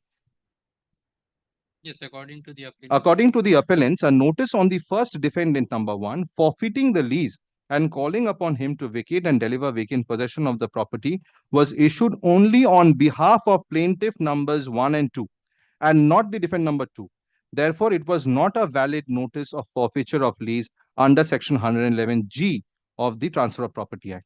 With reference to the facts of the case, he took us through the first notice dated such and such and also the second notice. So far as averments in the plaint, he drew attention to paragraph such and such of the plaint and contended that when admittedly plaintiffs number 1 and 2 and the second defendant were co-owners of the property, in absence of an intention to terminate the lease by issuing a notice under section 111G of the Transfer of Property Act, so far as the second defendant is concerned, the said notice is non-est in the eyes of law, and therefore the said notice being a genesis for eviction suit pending trial, the suit is not maintainable, which is, my lord, my respectful submission also in this case.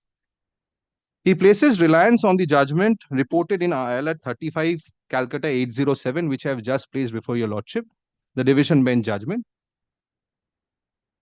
Now, if your lordship, my lord, kindly skips and turns to, my lord,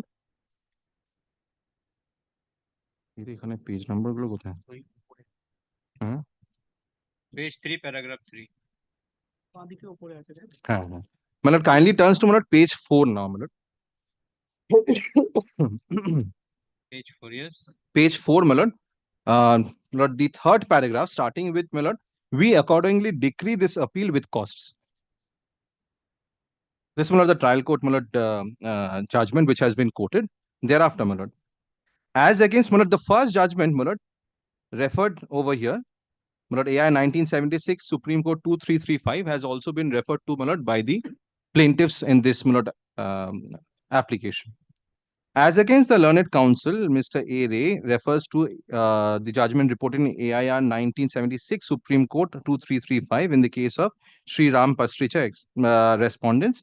We are afraid that this may not assist the respondent in this case, as consideration of the controversy was with reference to West Bengal Premises Tenancy Act, with reference to section 13(1)(f) and who could be the owner. Further, the question was whether the co-owner landlord can maintain an eviction petition under the Rent Act.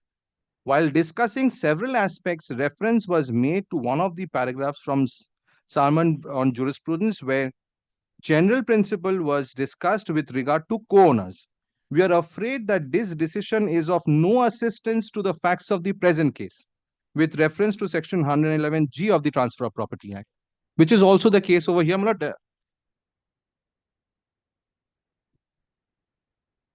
So far as the judgment reported in AIR 2004 Supreme Court, page 1321, this has also been referred to, my lord, by the plaintiffs. The suit for eviction was brought under one of the grounds, that is 111D of the Transfer of Property Act, a situation altogether different from section 111F of the said act. The facts of the said case are initially the suit was brought by two co-owners against the lessee for eviction, and during the pendency of the suit, one of the co-owners, plaintiff, transferred the interest in favor of the lessee. Therefore, the lessee came up with the defense that lessee has clear interest as a co-owner of the property and the suit for eviction was bad, and in that context, the lordships at paragraph 6 and 7 held Having regard to the learned counsel for the parties, we are satisfied that the appeals are liable to be dismissed. It is well settled that one of the owners can file a suit for eviction of a tenant in the property generally owned by the co-owners. Then the same judgment has been referred to again.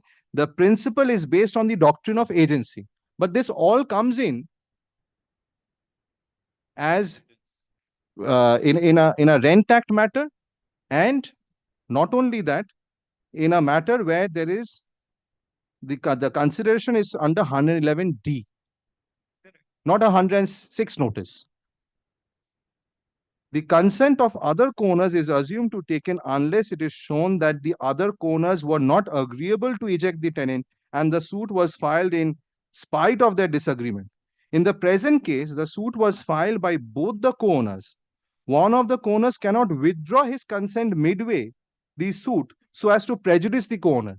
This proceeded on the basis that if two persons as joint co-owners file the suit, then one person suddenly, after getting a decree against them, withdraws and says that I am now ready to settle with one of the tenants, and thereafter withdraws and sells his share or her share to one of the tenants. Then the Supreme Court held that no, you cannot do that. Once you have given consent for eviction, your right crystallizes on the date when you have filed the suit. This has, in my respectful submission, nothing to do with determination of tenancy under 106 of the Transfer of Property Act. But this is not a defect, in my respectful submission, which can be cured by joining in the plaintiffs. It cannot be said to be that the rest of the judgment kindly sees. But the suit was filed by all plaintiffs. But the suit was filed by all plaintiffs. I'm obliged, the suit was filed filed by all the plaintiffs. And it said that the right crystallized at the time when you filed the suit. So subsequently, if you withdraw and sell your share to some of the tenants, that does not mean that your right to evict the tenants goes away. That is not the case. Yes, and that's not my case also, The suit.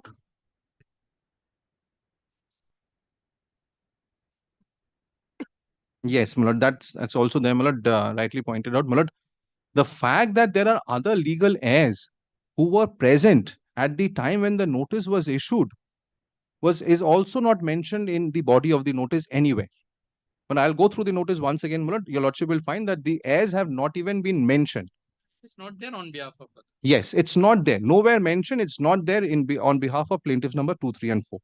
Now, the suit once filed, the rights of the parties stand crystallized on the date of the suit, as I was submitting before your lordship. And the entitlement of the co-owners to seek ejectment must be adjudged by reference to the date of institution of the suit. The only exception being when, by virtue of a subsequent event, the entitlement of the body of co-owners to eject the tenant comes to an end by act of parties or by operation of law.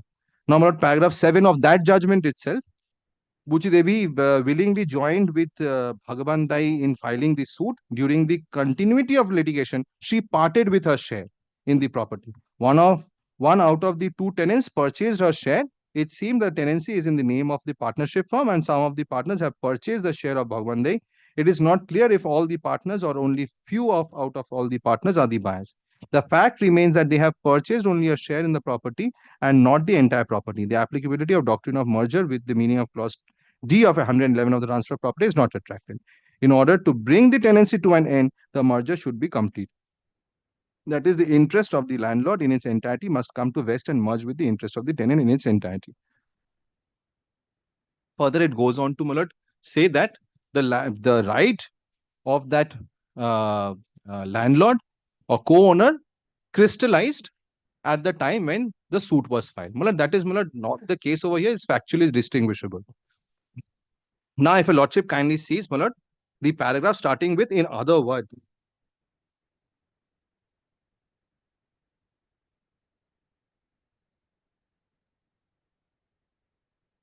In other words, their lordships held that the suit once filed, the rights of the parties stand crystallized on the date of filing of the suit, as I was submitting, and the subsequent events would not change the possession, and hence the suit had to be continued. So it was initially joined by all the landlords. Subsequently, one of the landlords withdrew, and hence it was said that the suit still remains because it was filed by all the landlords. That is not the case. That is not the case over here. I'm grateful, We are totally on a different set of facts before us.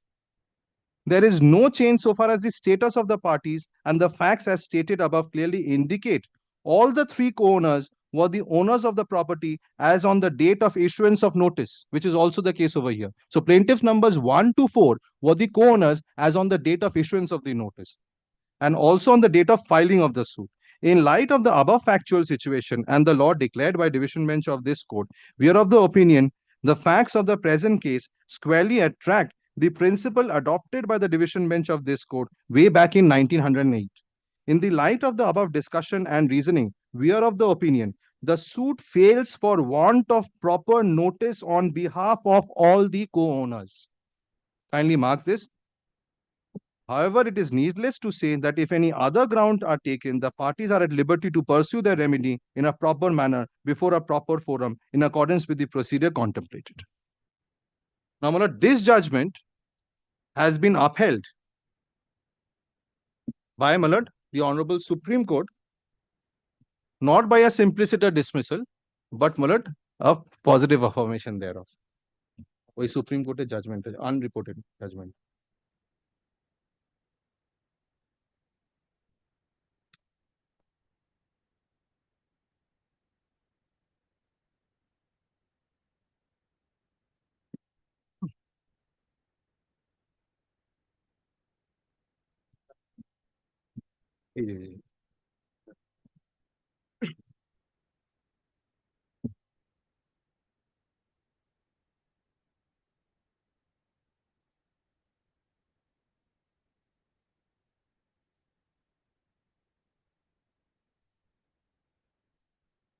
Look, this is a judgment, my lord, delivered on, my lord, 6th of April 2017. So, my lord, the most recent judgment, my lord, of, my lord, Honorable Justice Ranjan Gogoi and Navin Sinha, subsequent to, my lord, all the judgments cited by the, my lord, plaintiffs. My lord, it talks about, my lord, I will not trouble your lordship, my lord, the same things have been reiterated. My lord, kindly sees, my lord, the penultimate paragraph, or, my lord, the last paragraph itself, my lord, that, my lord, for the aforesaid reasons, my lord, kindly takes, my lord, the last page, my lord. For the aforesaid reasons, we are inclined to take the view that the decision rendered by the High Court in the first appeal is correct. We therefore affirm the said decision and dismiss these petitions for special leave to appeal against the order of the High Court. So, my lord, a positive averment to that effect, that all, my lord,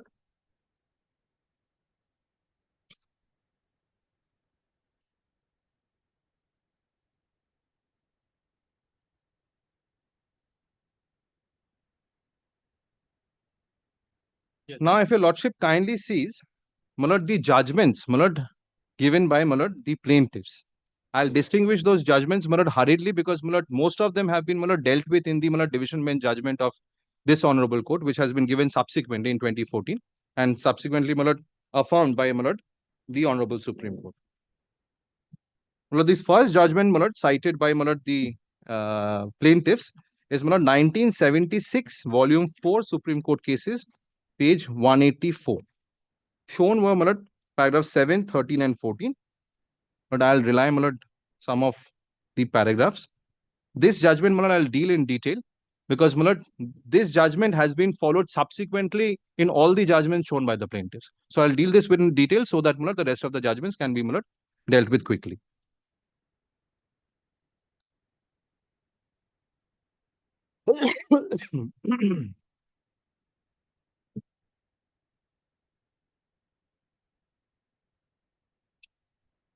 One of the very first paragraph.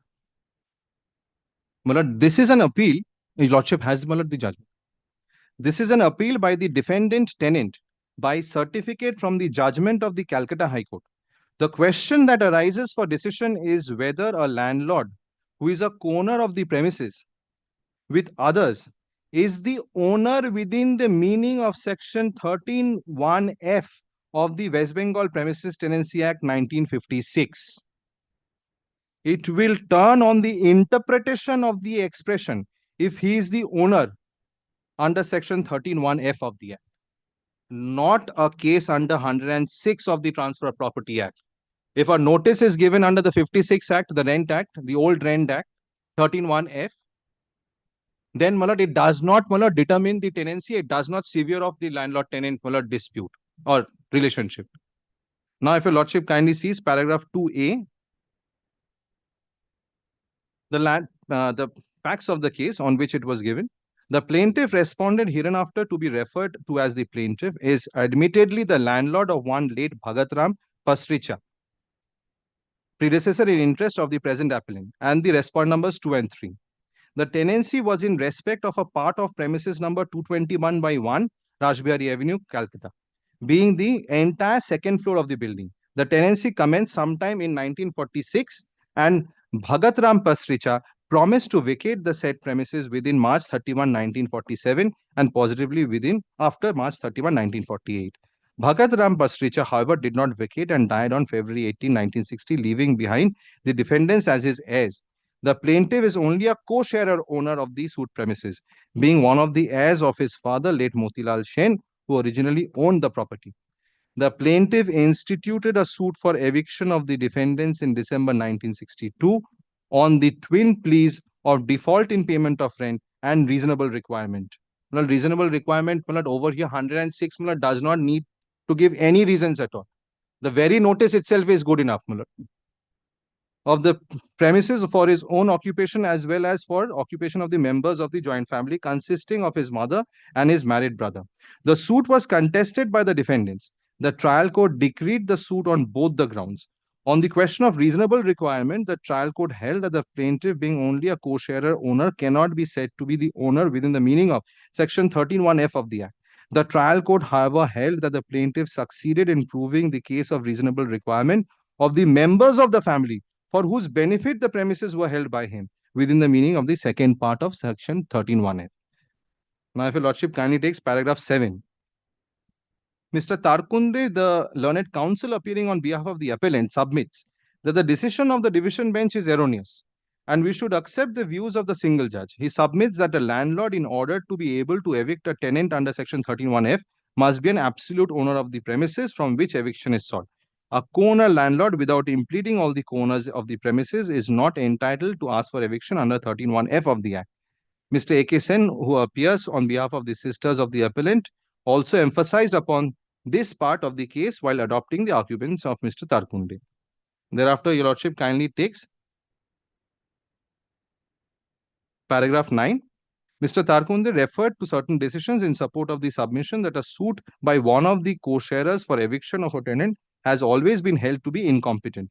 Counsel relied on the judgment of such and such.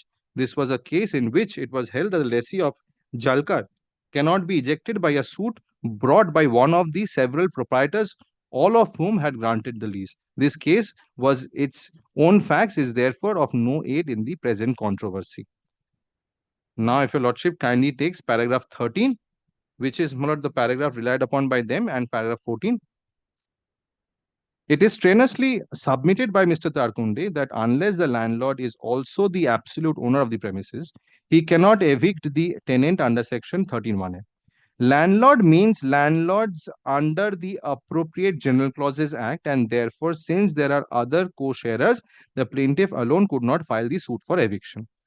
Now, paragraph 14. There are two reasons for our not being able to accept the above submission. Firstly, the plea pertains to the domain of the frame of the suit, as if the suit is bad for non-joinder of other plaintiffs. Such a plea should have been raised for what it is worth at the earliest opportunity. So the first ground is that plea was not raised at the earliest opportunity, which is not the case over here. I've taken the same ground in the written statement. It was not done. Secondly, the relation between the parties being that of the landlord and tenant, only the landlord could terminate the tenancy and institute the suit for eviction. Kindly marks this. Secondly, the relationship between the parties being that of a landlord and tenant, only the landlord could terminate the tenancy and institute the suit for eviction. The tenant in such a suit is stopped from questioning the title of the landlord under 116 of the Evidence Act. The tenant cannot deny the landlord had title to the premises at the commencement of the tenancy.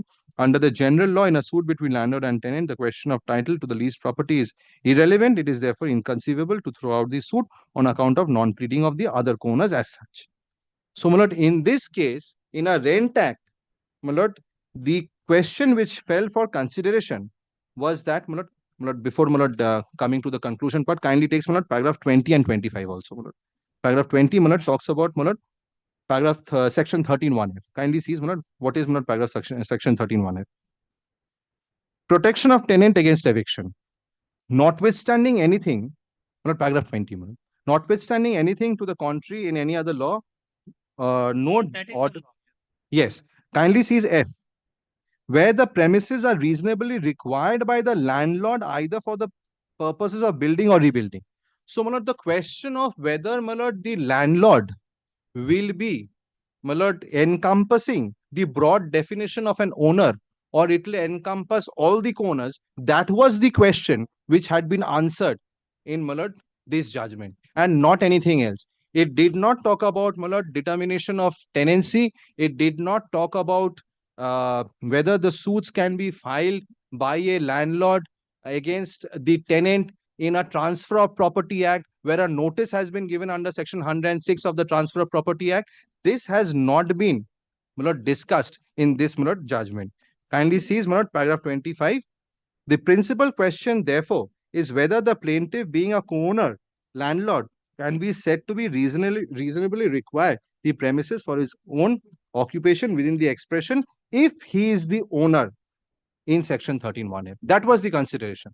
Section 13(1)(f) of the 1956 Act, the Rent Act, whether within the definition of owner or within the definition of landlord, owner can be encompassed. One of the owners can be encompassed. Yes. Now kindly see, paragraph 27.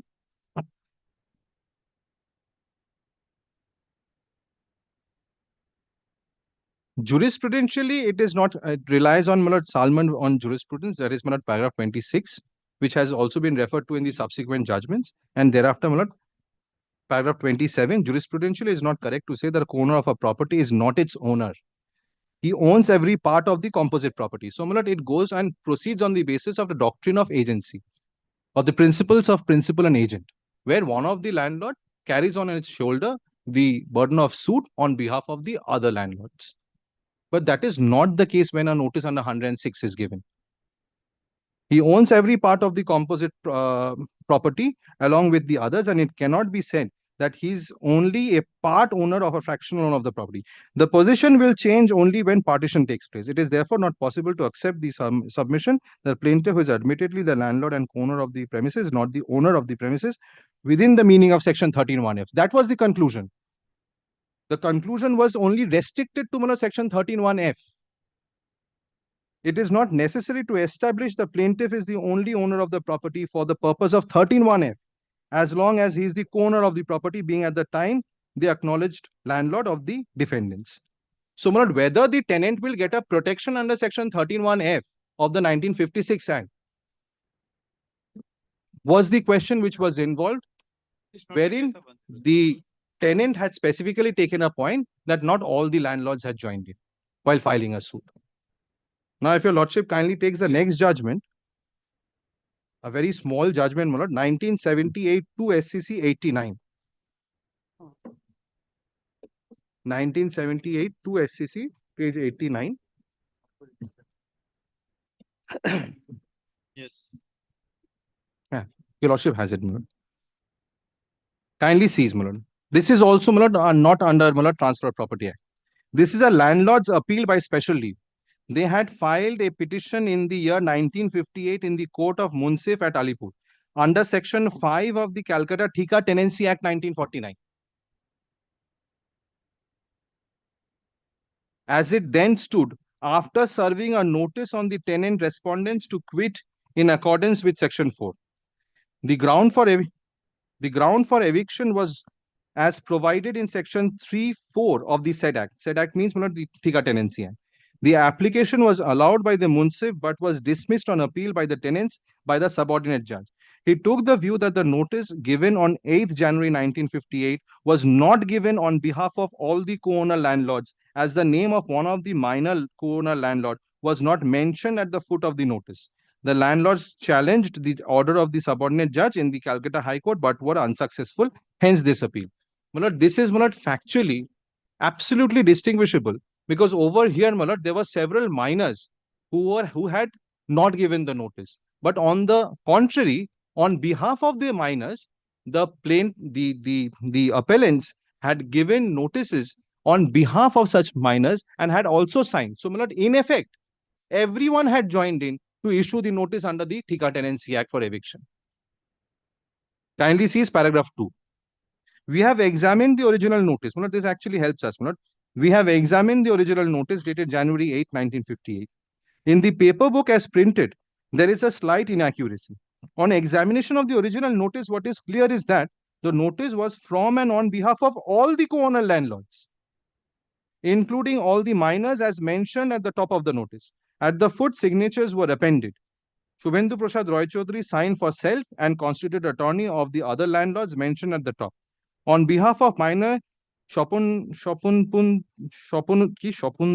Prasad Roy Chaudhary, his guardian, and on behalf and mother Srimati Lilavati Devi Chaudhurani had signed the notice. It was also signed by Raja Prasad Roy Chaudhary, whose minor son is Kumar Deva Prasad Roy Chaudhary, mentioned at serial number 9 at the top of the notice. In our opinion, the notice was signed and given by and on behalf of all the co-owner landlords, including all the minors.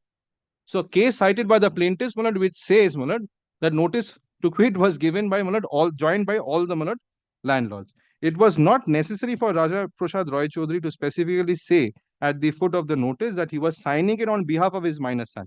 Also, specifically when the name of the minor had been mentioned at serial number 9 at the top. In our judgment, therefore, the view of the appellate authority, as also the High Court, the notice on behalf of Kumar Deva Prasad Roy Chaudhary was not given is erroneous. Now, my lord, comes a very interesting line. Yes. Now comes a very interesting line. My lord, I do not know, my lord, I do not find this, my lord, statement in the judgment, my lord, which I have just referred to. I have almost read the entirety of the judgment of 1976 4 SCC 184. My lord, the Prastricha judgment, which is, my lord, the first judgment in line. My lord, this line does not find place. Kindly sees, my lord. I'll, my lord, cite a decision that, my lord, a stray sentence cannot be, my lord, referred to. If a stray sentence which is bereft of the facts and the issues of the case is given, cannot be referred to and cannot be relied upon and cannot be binding of even of the Honorable Supreme Court. Kindly sees, even assuming that notice was not given on behalf of one of the co-owner landlords, the decision of this court in Sri Pastricha would show that yet the notice was good and valid. That was not the case in Sri Pastricha.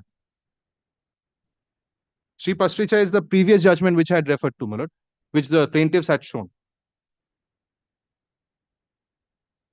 That was definitely not the case. Even assuming that notice was not given on behalf of one of the co-owner landlords, the decision of the court and such would show that yet the notice was good and valid. And in this case, even assuming but not admitting, even if in this case, this is a notice under the Calcutta Thika Tenancy Act, not a notice under 106. No, but the last paragraph, it last 2 lines. Yes. Even assuming notice was not given on behalf of the co-owners, landlord, the decision of this court is yet good and valid. Yes. So this line, my lord, this ratio was never decided, my lord, in 1976 4 SCC, which is, my lord, Pastricha's judgment. I had just, my lord, referred to that judgment.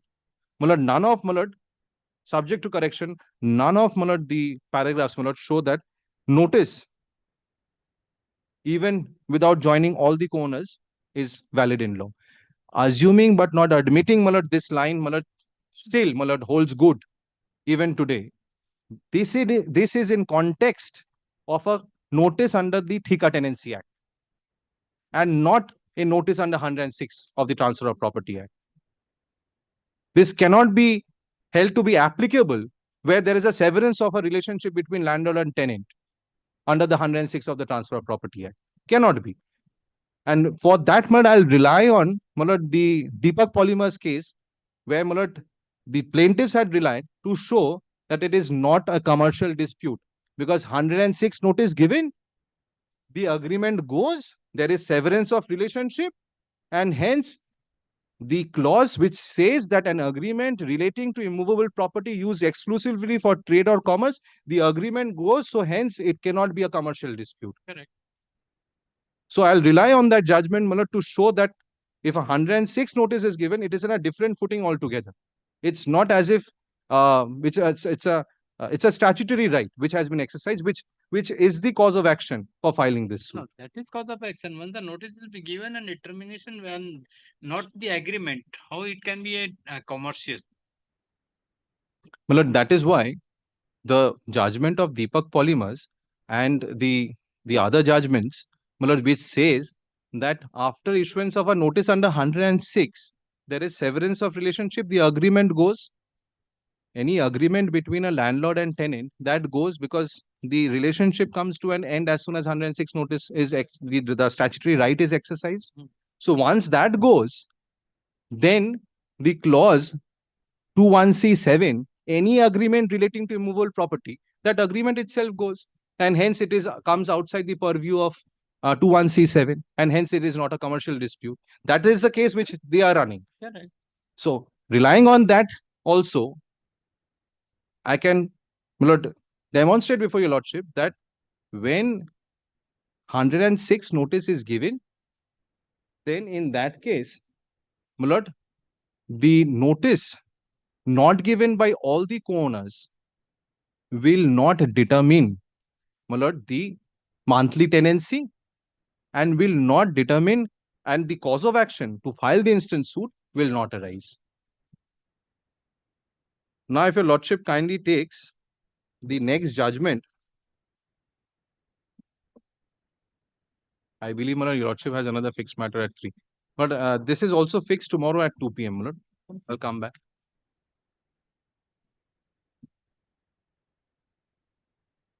Is it my lord's pleasure that lordship will fix other dates, my lord, for me to, my lord, respond after it?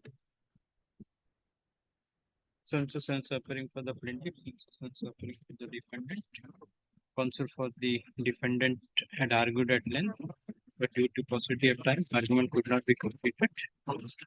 The matter is already fixed tomorrow at 2 p.m. Grateful, my lord. Grateful.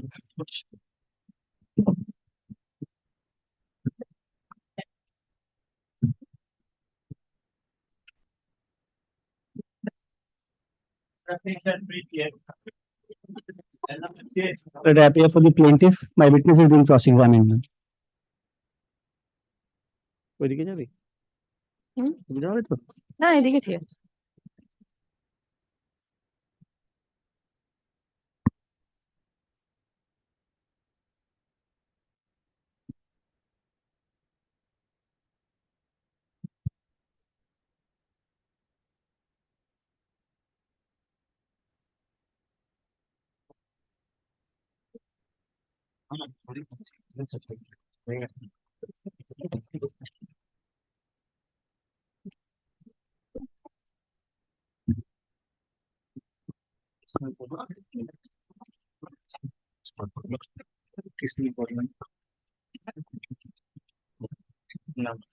Mahesh Kumar बोल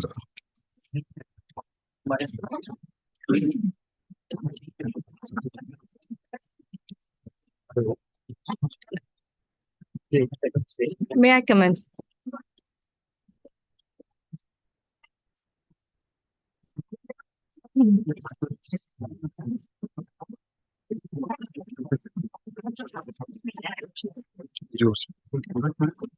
Ready? Mr. Poddar, in your plaint, you have stated, open quotes, the defendants represented to the plaintiff that they defendants were in urgent requirement of financial help from the plaintiff. Yes. Close quotes.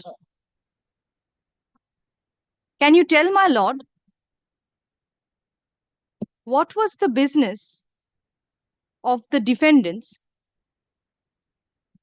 in 1996 January? They were dealing in the refrigerator, AC machine,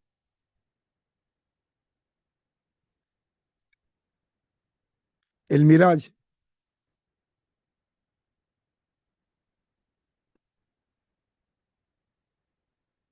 mixing machine, and other item related to them. Do you remember as to who, on behalf of the defendant number one firm,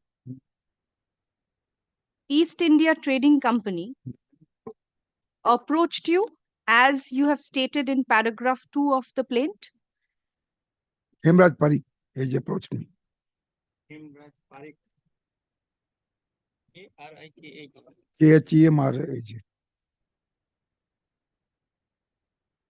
Did you personally know Mr. Khemraj Parikh? Yes. So I take it that he was your friend? No. He was my neighbor in the business place. Business place. Did he tell you as to no, catering?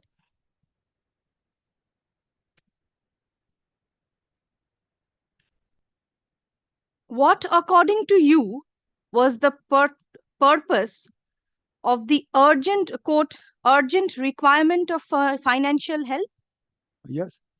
For the business purpose.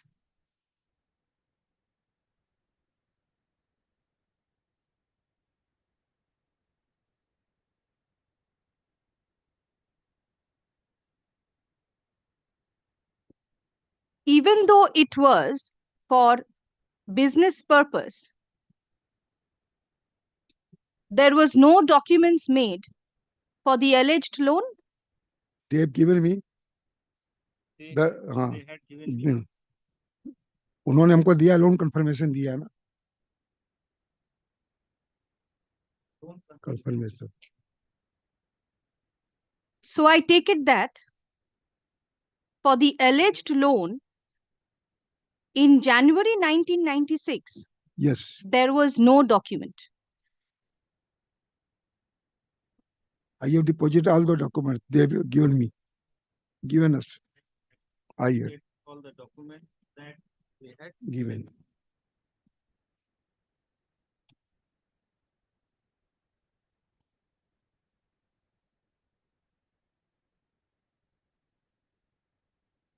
You have just now deposed that Mr. Khemraj Parikh had approached you for the alleged loan.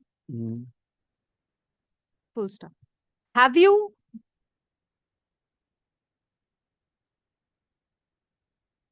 made Khemraj Parikh a party to this proceeding? Yes. क्या party भाई वही तो पहले तो वही partner थे वो भी पार्टनर थे पहले तो. Oh, what is the answer? Yes. Can you show from the cause title as to where you have made him a party? ये मैं आपको बोल रहा हूँ उनका डेथ के पहले he was also the partner of the East India Trading. After death,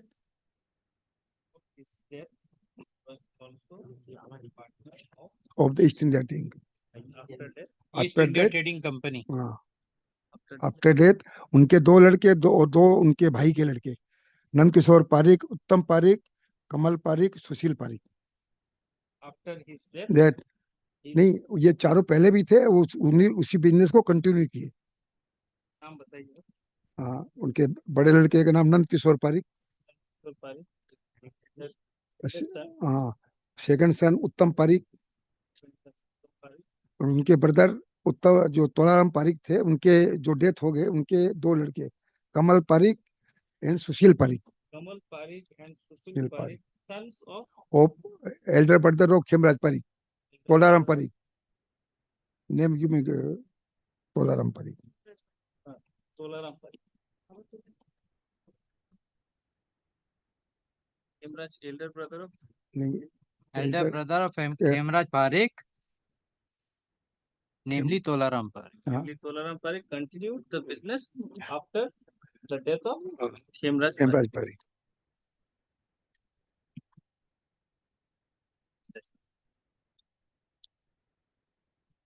So according to you, Khemraj Parekh is not made a party in this proceeding.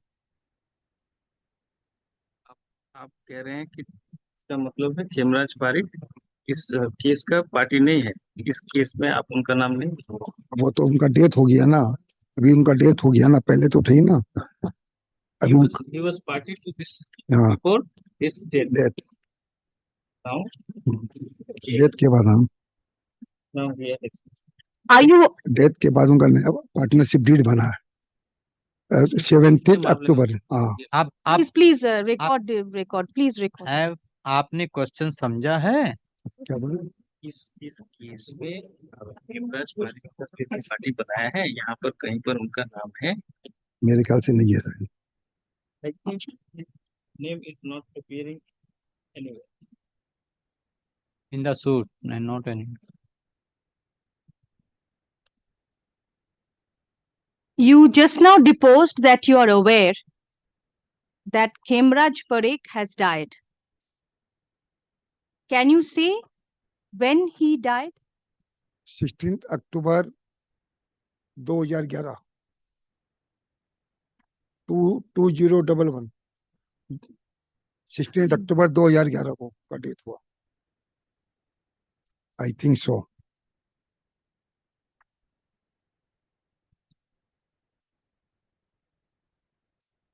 And when did you institute the instance suit? Case आपने कब file किया था court में? Before 12 years ago, 11 to 12 years ago. You may see here. I filed this suit 11 to 12 years. 11 to 12? Years ago.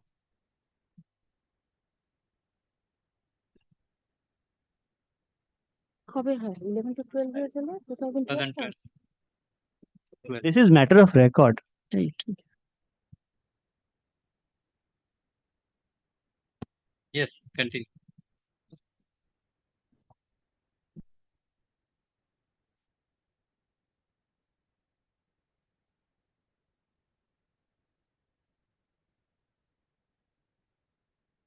In answer to question number 159 TO2 150, you have deposed 159 to 150. 59 to 50. 149, I'm sorry. 149 to 150. I'm sorry. 149 and 150. 149 to 150. You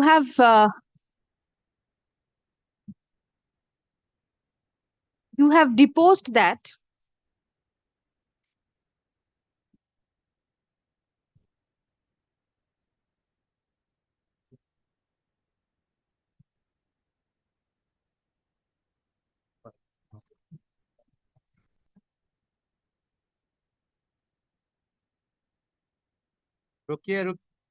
Stop. Let's see, put the question, then you put the question too. you have deposed that the partnership firm of your wife was reconstituted due to the death of your mother. So I take it that you are aware upon the death of a partner, the firm is reconstituted? Yes.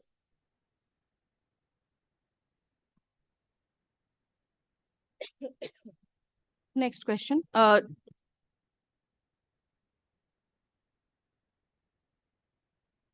So you are aware that after the death of Khemraj Parekh, the partnership firm East India Trading Company was reconstituted with new partners? For same partner, Nankishore Parikh, Uttam Parikh, Kamal Parikh, and Sushil Parikh.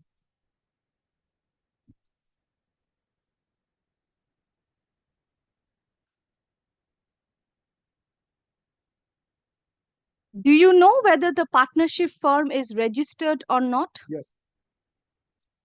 Is it registered? Yes. Is the partnership firm East India Trading Company registered? होना चाहिए, registered भाई, वो registered है।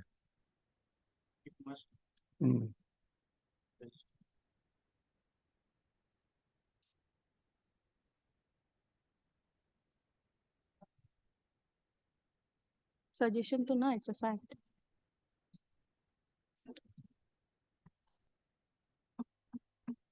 Kindly come to shown question numbers 111 to 113.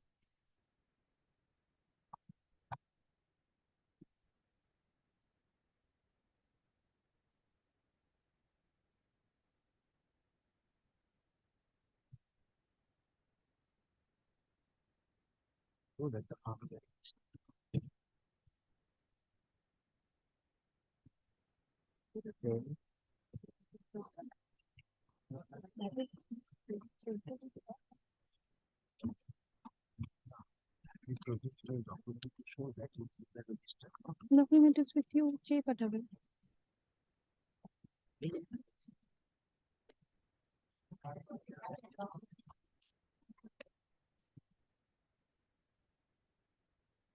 You had deposed in answer to your questions to question numbers 111 to 113 that your accountant prepares your balance sheet. Yes. Prepared your balance sheet.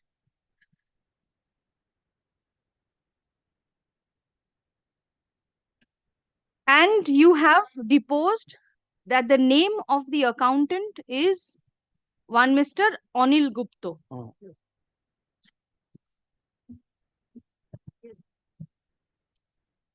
Can you say whether I want to say you, sir, main accountant Mr. Bajranglal Singhal died in the just before 4 years, 5 years ago. Or is assistant. Witness volunteers.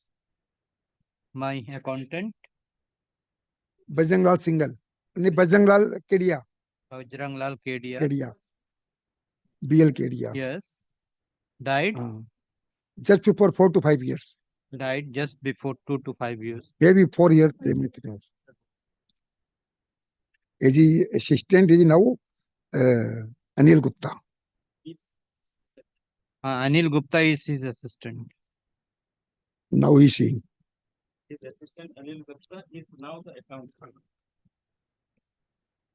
Yes. Mr. Anil Gupta is your employee? Part-time. Part-time. So he is still entrusted. No, kidding. Since when is he engaged as your accountant? हो गया उनको 7-8 साल हो गया। मैं उनको जानता हूँ, 7-8 साल से जानता हूँ।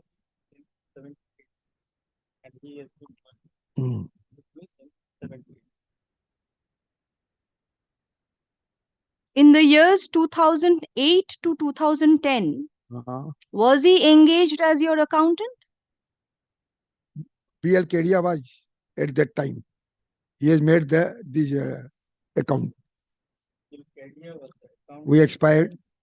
Was counted at that time, and he had prepared the all the accounts. All the accounts. All the accounts be HUF. So I take it that Mr. Kedia used to verify the accounts and put his signature? Kedia सब accounts verify करते थे, उसके बाद signature करते थे. Signature तो नहीं करते, हमको दे देते थे बना के. Signature तो कोई बात नहीं है. Prepare the account and give it to me. So without his verification, you used to file it before the income tax authority? वो मुझे दिखाते थे, दिखाने के बाद मैं कर देता था. उनका एडवाइस से थोड़ा बहुत नॉलेज उनके है. File the document after on his advice with the income tax department.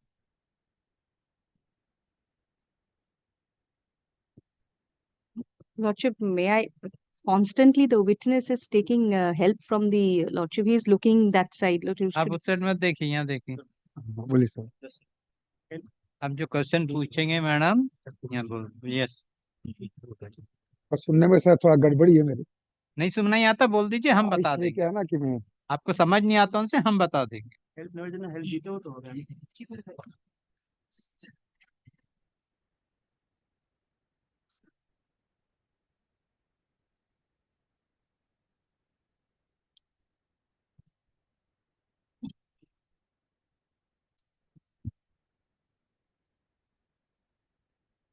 Who is to file the balance sheets before the authority?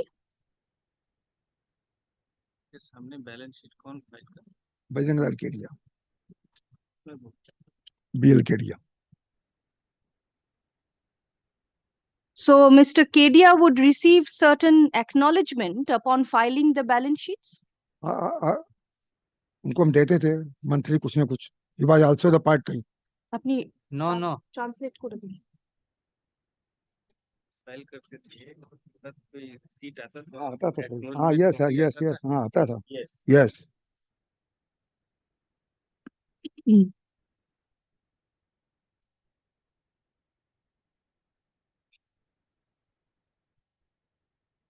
So you'll agree with me, the acknowledgement of the acknowledgement received by Mr. Kedia for filing of the accounts for the years 2008 to 2010 yes will show that you have filed the you have duly filed the same before the authority. ये duly file.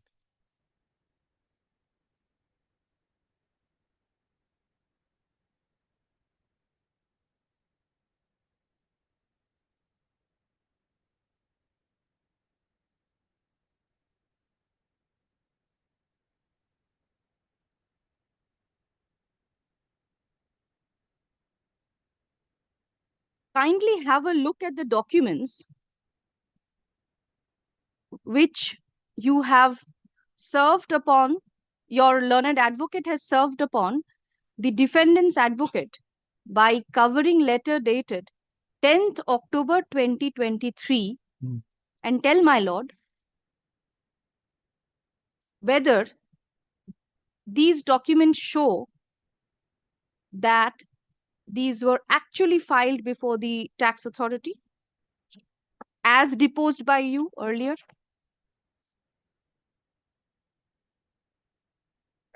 exhibit না এই ডকুমেন্টটা বোধহয় আগের দিন কোর্টে দিয়েছে। it was exhibited It was not exhibited but was put in the records, I believe. Question number 100 and no, last question.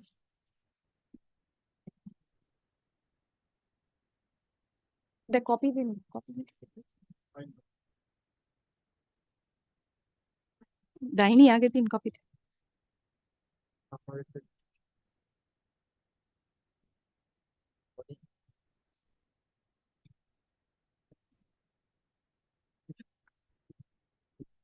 Lordship, these are the documents we received. একটু দেখান।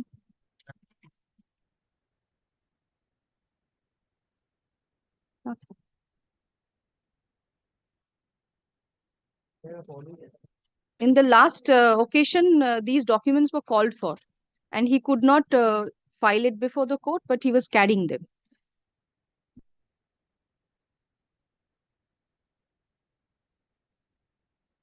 वो डॉक्यूमेंट से जो दिखाता है कि आपने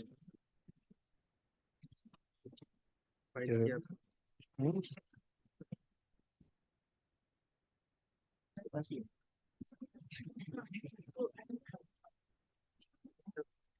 डॉक्यूमेंट टैक्स डिपार्टमेंट के सामने फाइल किया गया हाँ यस यस यस। यस কোয়েশ্চেনটা পুরোটা বলেছেন?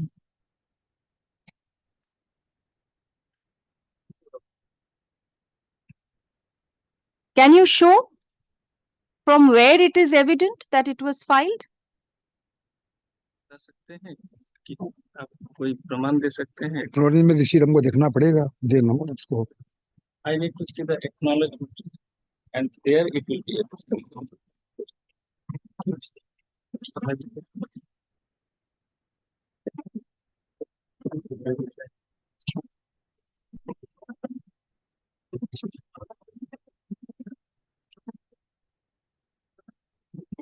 What was the answer?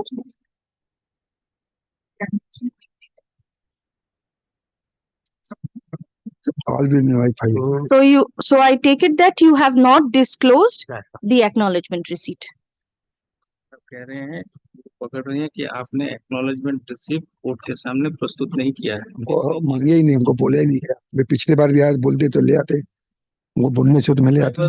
Not aware, हाँ, submit. before this court, that's why I did not submit. Are you in a position to produce it on the next occasion? Date में आप लेके आ सकते हैं acknowledgement receipt. After checking the my file I can give you. कोई file I will. Sir एक बात मैं बोलता हूँ आपको हिंदी में सर। ये केस को चलते धीरे धीरे इस केस को चलते हुए एक मिनट बोलिए। इस केस को चलते हुए 11-12 साल हो गया सर। अभी रुक जा लेट मी स्पीक। एक सेकंड सर। उन्होंने लास्ट टाइम में उन्होंने मुझे कहा कि 2009 और 2010 का 2008 to 9 या 2009 to 10 हमको बैलेंस शीट चाहिए और हमने इनको बैलेंस शीट प्रोड्यूस किया। वही समय जो वकील साहब हमको बोल देती मैं उसको भी ले आता। और सर ये बिना काम के तो डिले होते जा रहा sir. Volunteers, witness volunteers.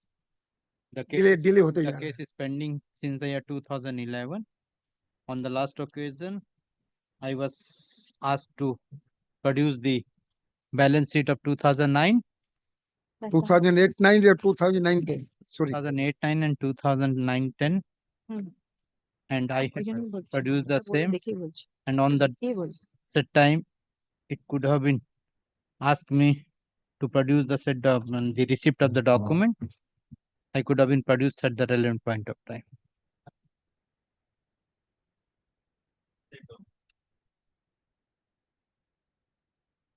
May I continue? Yes. Witness in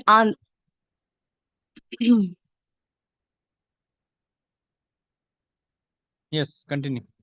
kindly have a look at your deposition in answer to question numbers 108 and 110, where you were specifically asked whether you file your tax returns or not, and whether you can produce the proof of the same.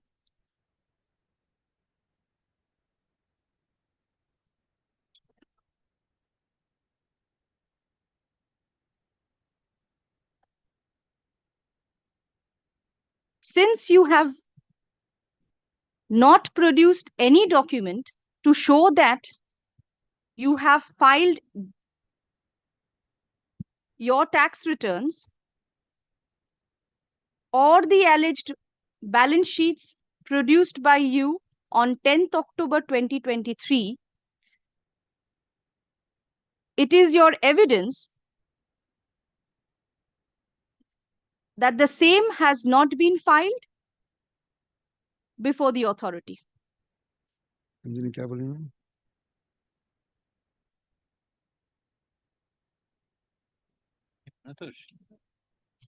AC चलो यार,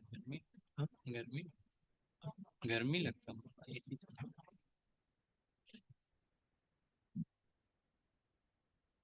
online क्या online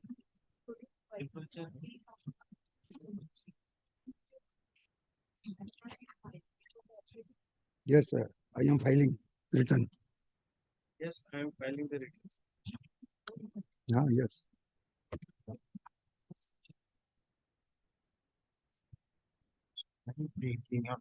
बोला है जी।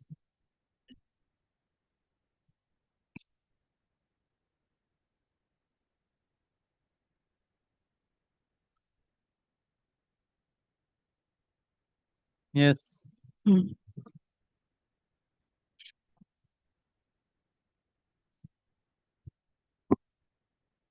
Is your accountant going to adduce evidence before this honorable court in this suit? Case में accountant यहाँ आके गवाही देगा इस केस में। He is handicapped sir. He is handicapped. It is not possible for him. He is handicapped. He is It is not possible for him. before this honorable.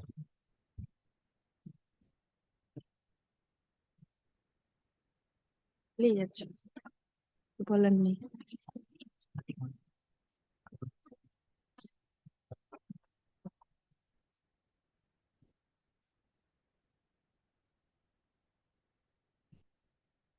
you have deposed that the defendant number one firm is a registered firm. Have you disclosed any document to confirm the same?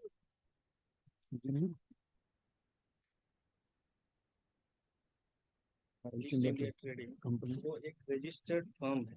Yes आपने कोई document court में पेश किया है जिससे ये साबित होता है कि वो एक रजिस्टर्ड फर्म है?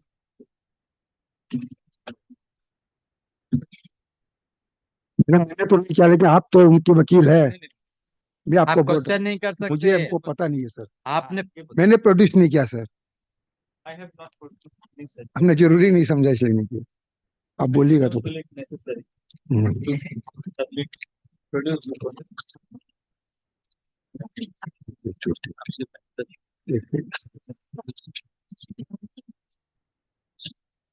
Page 11.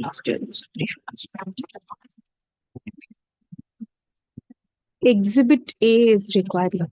May I have a look? Exhibit A.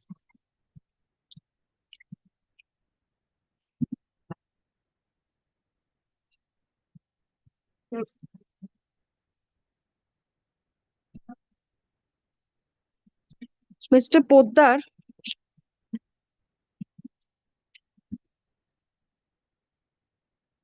please have a look at page 11, page 11, এটা তো exhibit এর second page, third page of exhibit A.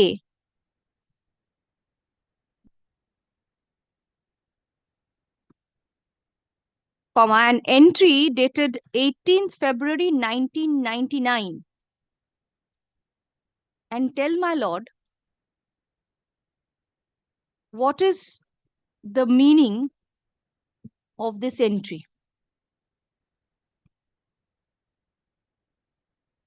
Open quotes এটা লিখে দিন. What is the meaning of the entry? Open quotes 18/02/1999 space 302657 capital TO space capital C space 100, 000.00 close quotes. .00 with close quotes. Close quotes. For 1, 2, 3, 4, 5, 6, seventh entry. Seventh entry. ওপরে দেখুন page 2 লেখা আছে কর্নারে, স্টেটমেন্টে page 2 দেওয়া আছে, শুরু হচ্ছে 20 জানুয়ারি 1999। আমাকে দিন, আমি বের করি। Page 2 May I lodge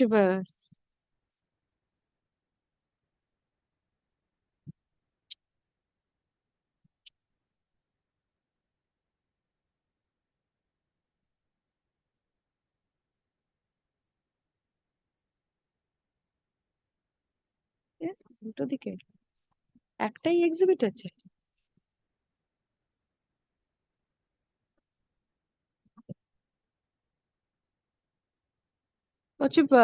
I require the document which is appearing at page 9 of the judge's brief of documents. Starting at page 9, this probably is not the document, although it is altogether being marked as Exhibit A. Page 9 of judge's brief of documents. Page 11 of judge's brief of documents, but it starts at page 9. that is exhibited. Lordship, this was exhibited, but the original document, Lordship, is Yeah, that is exhibit A. Exhibit What is A. That is also, this is Exhibit A. That is also A. Altogether. Collectively? Collectively to mark করা নেই আমার। ওটাতে it was not collectively. What is the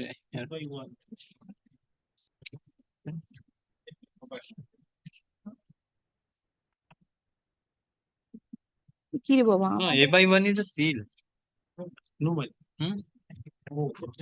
A1 is a seal. So how that has come?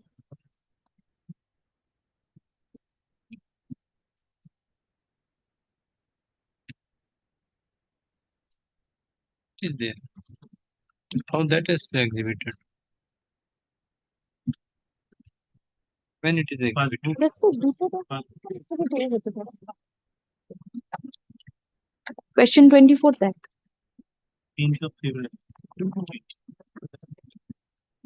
Page 9 to 31 is exhibit A.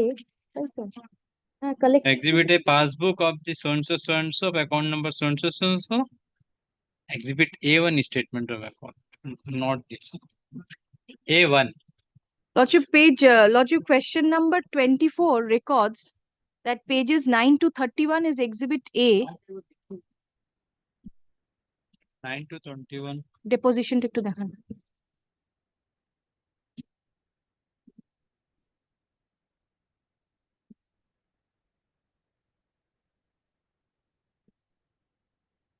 Where is it? Question number 24, Lordship. documents are tendered and marked exhibit A. And the encircled portion is exhibit A1. A1. Lordship, A is pages 9 to 31, Lordship. Because the question. Judge Bureau document at serial number 3 thereof the term before the court. These are the bank accounts and passbook. Statement and there is a passbook. That's why. Document tendered. Actually, this is exhibit A document tender. That is, this has not been exhibited and it should not be marked.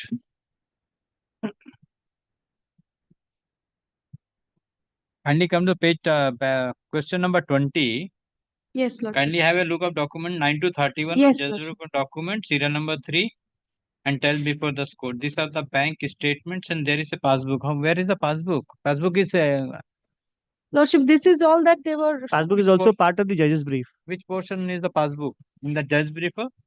Judge's briefs of the plaintiff. Passbook starts at page 20, my lord. Page 20. Okay, then. So 9 to 31 it covers. Okay. Passbook, page 22. Page 22 is the passbook, first page.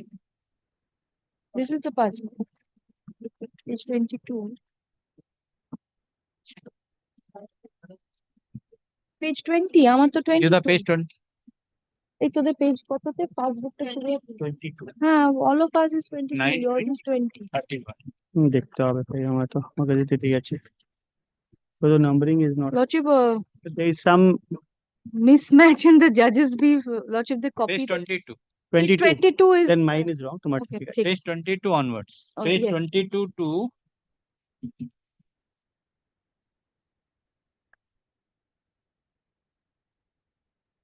31. Page 22 to 31 is the passbook Yes, and 9 to 21 is the statement of account.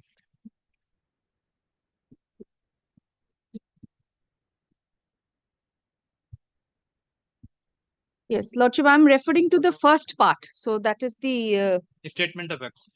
the statement. Yes. This is marked Exhibit A, subject to objection, Lordship. It is subject to, Lordship is recorded in question number 24 in subject to objection. Yes. Kindly come to page, third page of the But first objection part is- of Exhibit A, marked Defense method. Oh, subject to objection. not subject to let the deposition. In answer to question number 24, when the document was marked, it is recorded that is subject to objection. Lordship, subject because to the It is not recorded. Lordship, in the answer, Lordship, It is because there, it's not. It is Lordship in the will, answer. Lordship will. Okay, I will correct. Yes, Lordship. I'm grateful.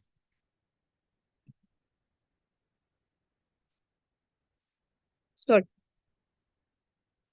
The third page, entry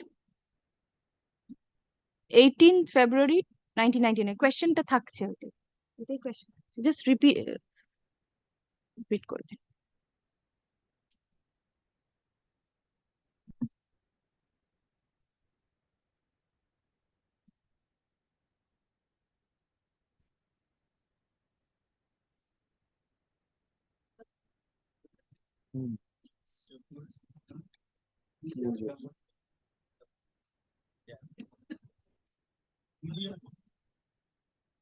रुपया withdraw किया गया है 18/2/1999 withdraw हुआ On this date, कितना 1 लाख कहीं से 1 lakh on this date, 1 lakh was withdrawn. Who had withdrawn rupees 1 lakh? I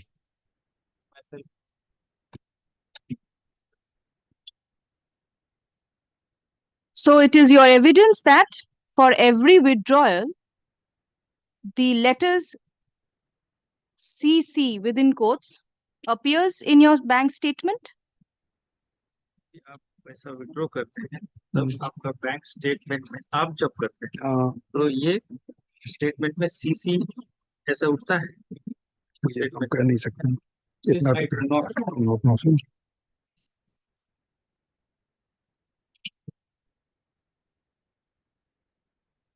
Kindly have a look at entry dated 3rd April 1999 appearing on the same page, which also records the letters CC.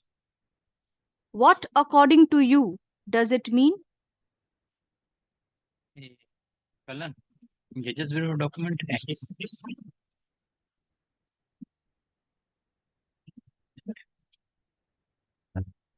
Exact I मैं नहीं वो कह सकता लेकिन ये भी रुपया withdraw किया गया कैश 10,000 रुपये विड्रॉ किया गया I cannot say exactly what this Meaning CC was- means, but on this date, rupees 10,000 was withdrawn.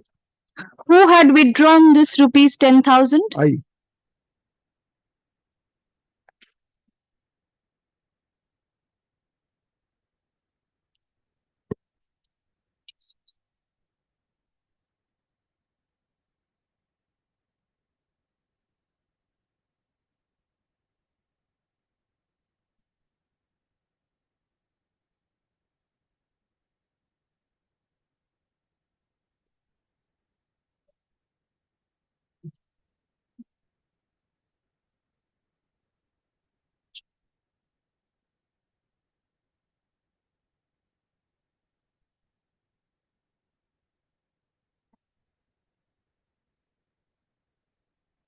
The checkbook. Hey, in that passbook.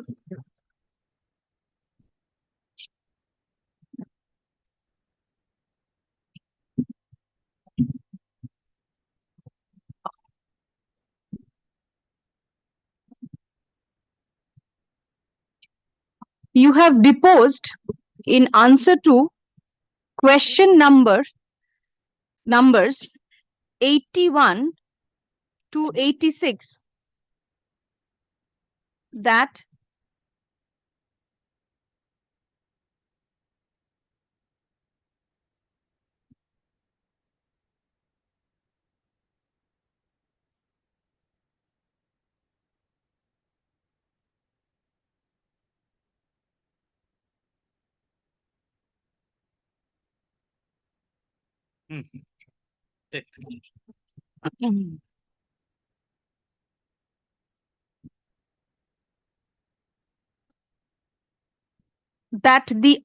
the statements that you have disclosed is with respect to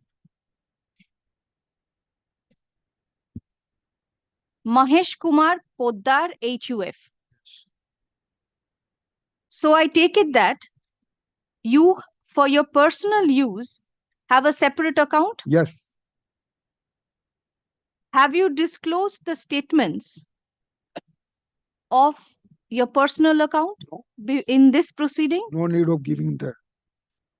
Only yes or no? No, no. Yeah.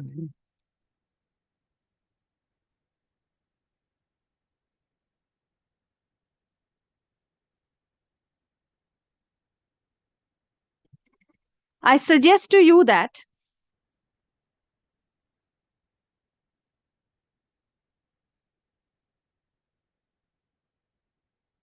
you had already received all the payments.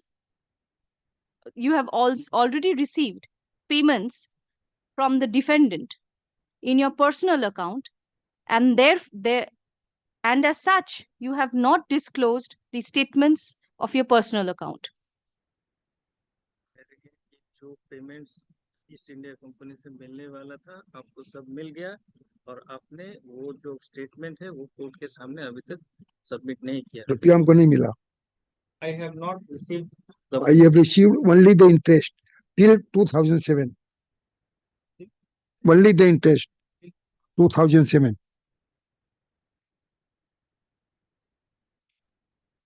Stop here, madam. Come to Lordship, tomorrow there is another. I shall continue. I'm grateful.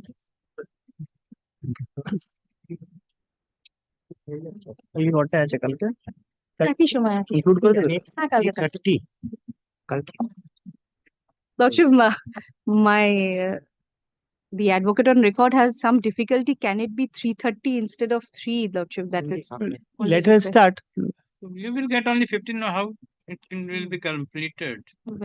Let it be concluded tomorrow, my lord. I hope it. I shall conclude. Consequence suffering for the plaintiff, consequence suffering for the defendant. Plaintiff witnesses and cross-examination resumed today, but due to paucity of time, cross-examination could not be completed. It is already fixed. Tomorrow at 2 p.m. 3 p.m.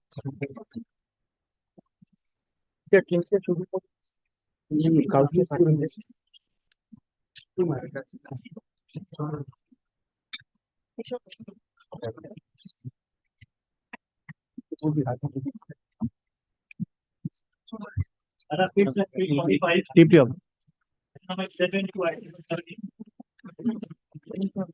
My lord, there are two.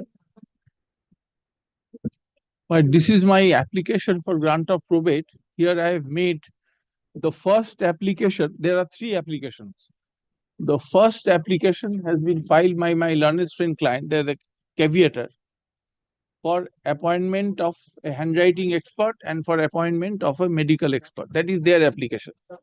But I would beseech your lordship to consider the first two applications of mine, which is, if I may submit as a matter of course, I should get the order. Because the first application, second application, that is IA number, GA number 2, 2019, is for recording the executor has renounced executorship. This is recording renunciation. Lordship, I am appearing for the executor. Executor has renounced his executorship. So I have applied for recording renunciation under section 230 of the Indian Succession Act. And the second application. So if the executor is renounced, then I have also applied. This is the third. I am the propounder of this will. Now I have applied for conversion of that under 231. I am entitled to grant of letters of administration. So I have applied for conversion of the probate application to letters of administration. I have annexed the amended application. So these two orders as a matter of course. In the second application, GA number 2 of 19. GA number 2 of 2019 is only for recording renunciation. Renunciation. Yes. And GA number next 13, GA number 4 is my application for conversion. That no prejudice can be crossed to the other side and it should be allowed as a matter of course. I don't know what is their submission. I'll tell you, Lordship, in the affidavit in opposition to GA number 4, they have, if your Lordship sees, all points raised on merit. the will is forged, it is under coercion, that should be no defense to the application that I am entitled to conversion because the executor has renounced. GA4 you have filed the affidavit? My lord. Yes. Where is the affidavit in GA4?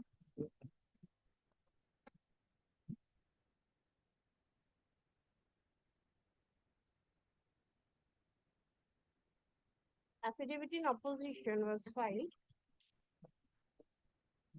in GA4 as Yes, these are the two applications. Yes. well. Then there is actually there are 3 applications before your lordship.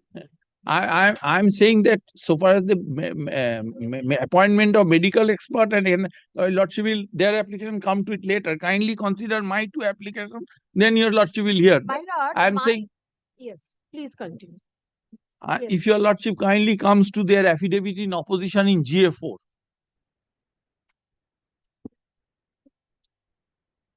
Kindly see what is their objection.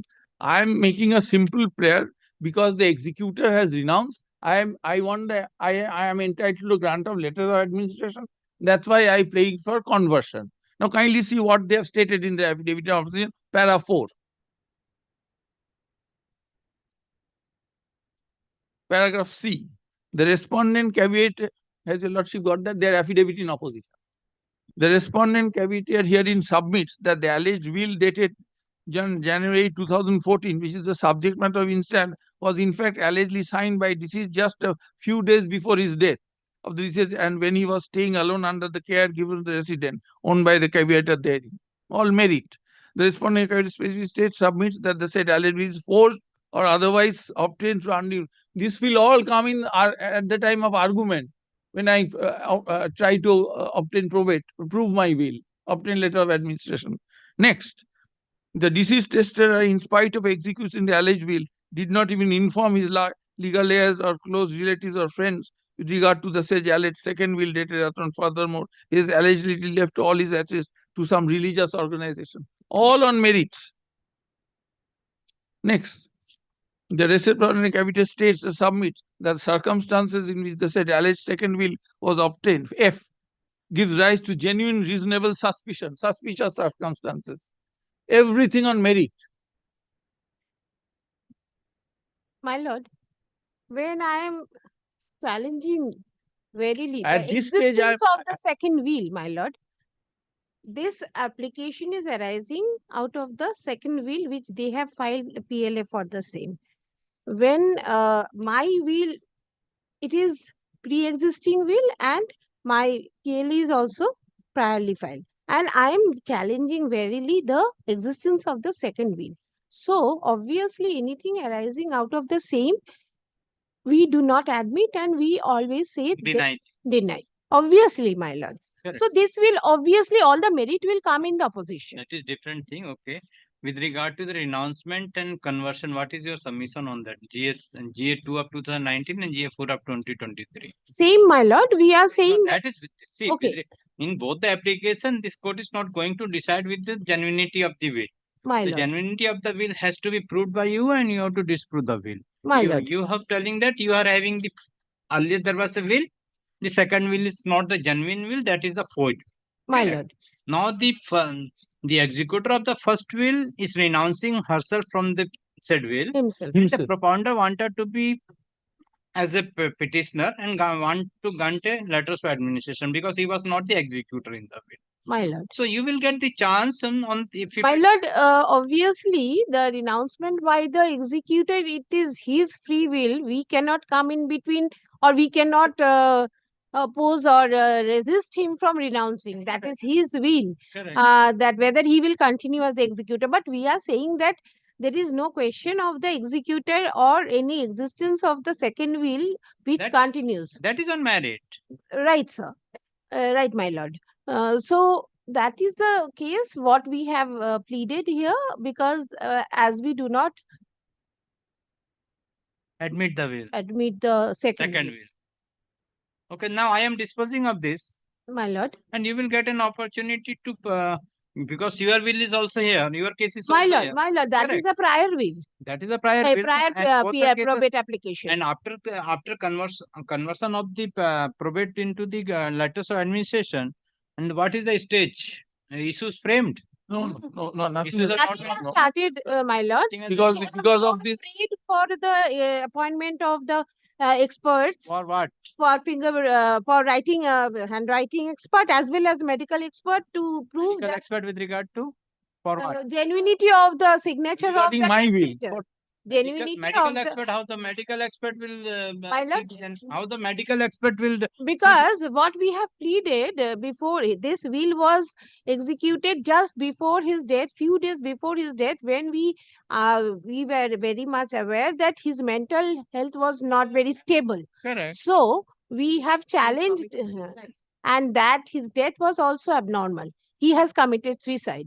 So my lord, this was our pleading that this second will was actually not through his free will. No, you are denying the signature in the will. My lord, my lord. Correct. Okay, in that case, with regard to the sending the handwriting signature, that is let after hearing we'll decide that. My With lord. regard to the medical expert, I don't think see you have if you have taken the plea with regard to she has commit suicide or died in some circumstances, whatever it may be, and she was we can say she was not in a fit state of mind, so that you have to prove how the expert will give. Because my lord, whatever prescription has been Correct. So submitted, that has which we need some medical help So or that you have to- experts help, which to prove that these prescriptions were not genuine. also. Correct. That you have to prove through the witness, not through the expert. Expert, see what is happening in the evidence act. Whatever prescription we have given, that has proved that his mental condition was not stable. So that is to be proved. Their evidence is to be proved. Your evidence is to prove what that which certificate, who has issued the certificate, the person has to examine and cross-examine. Then the genuinity will come in before this court. Then the court will be able to decide the genuinity of the signature or genuinity of the document issued by the which doctor. Correct. So that by sending it, they cannot say with regard that you cannot ask for the report whether this is genuine or not. That is to be, you have to examine the witness on doc before this court and to prove the document. Because If you send this document to the doctor, Doctor, any other doctor, confirm that this is the mental stability. That's why this medicine was prescribed. My lord, whatever prescription from our side has been submitted, that we want to a second opinion that this was the actual situation and condition of the testator when he was in the deathbed, and actually not deathbed, he was suffering from. that is not the law for decide for proving the document on in the case. If you are relying upon some document, if you are relying upon some document or any of the party has to prove this a document from in the bringing the witness. Bringing the witness, not by calling for the report. With regard to the expert report, with regard to the signature, handwriting, etc., that requires some expertise that can be subject to hearing. With regard to the doctor, you have to prove your document by producing the witness. My lord. So I am disposing of their two applications, 2 and 4. My lord, regarding What is your submission on that? Then I will come to your application. With regard to the renunciation of the executorship from the will. Section 2, appointment of that same year. I will record your submission. I will record your submission. You are not admitting the will and you are treating the will as a fraud. But now only for the executorship renouncing her executorship. So I am allowing this, and the petitioner will be Any other person other than that. Which? My lord, what we have stated that since we have said that this will was not genuine and these three religious bodies have not been actually been appointed as beneficiaries and executors, so we have raised this objection for they coming in forth instead of the executor. That was our main objection. And two-তে দেখা two-টা দেখা two এর আমাদের What about the 2?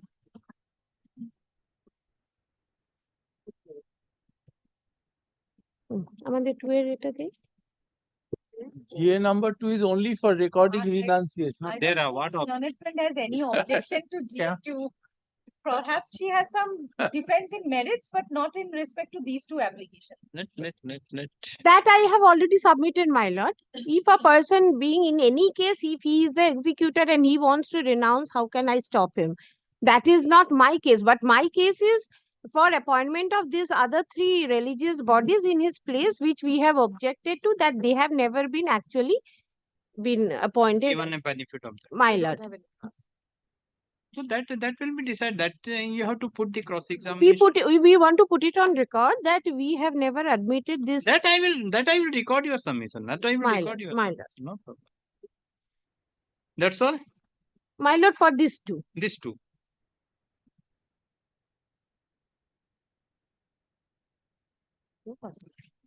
So appearing for the petitioner. The GA2 was filed by executor. GA2 has been filed by the executrix or executor? Executor. So appearing for the and you are appearing for? I am appearing for the beneficiary Ramakrishna Mission. Since beginning? Yes. Since beginning you are appearing. So appearing for the executor, so appearing for the beneficiary of the will, and so appearing for the. You are the executor. You are the test. You are the cavator or cavatrix. We are appearing for the both. Cavator and Cavatrix. My My lord, lord, GA2 here- has been taken out by Ramakrishna Mission, but not the executor. I have annexed the letter of the executor. Lordship has been issued by the executor on the basis of which the Beneficiary has filed. Where the is the letter? Letter is I have disclosed it by way of supplementary affidavit in this GA 2499. However, my lord, Just a second. It's a supplementary affidavit to prove very thin, and it is at page 4 of that affidavit. Letter dated 25th September 2018. Yes. Has your lordship got the supplementary affidavit?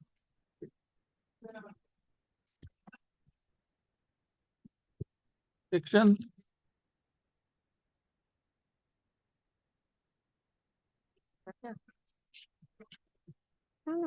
Yes.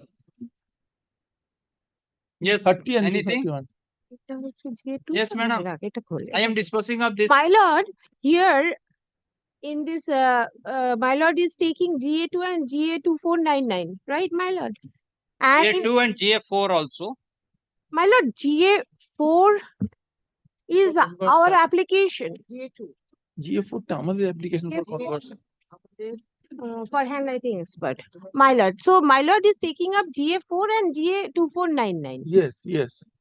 आप তোমাদের Yes, ধরে yes. নিয়ে আসো। 2499. My lord, here in the GA2499, my lord, there are some defects which we have already pointed out in our affidavit in opposition, my lord. In their prayer, they have asked for Nitaishil and Shamshil to be I am restricted not pressing those prayers. I am only pressing for recording of renunciation. because these two persons not- have already passed away, my lord, and we have put on record through our affidavit because since this is also in their prayer. I am only pressing prayer A. In that matter, we are not making further. Yeah, I am only pressing. Since prayer C we were on. No, we are not pressing those prayers. They are Only not prayer A. pressing, my lord, will record because Mr. Nitai Seal and Mr. Shamshil, they have already passed away. Who? My lord, I am only pressing for prayer A. Recording renunciation. Prayer A.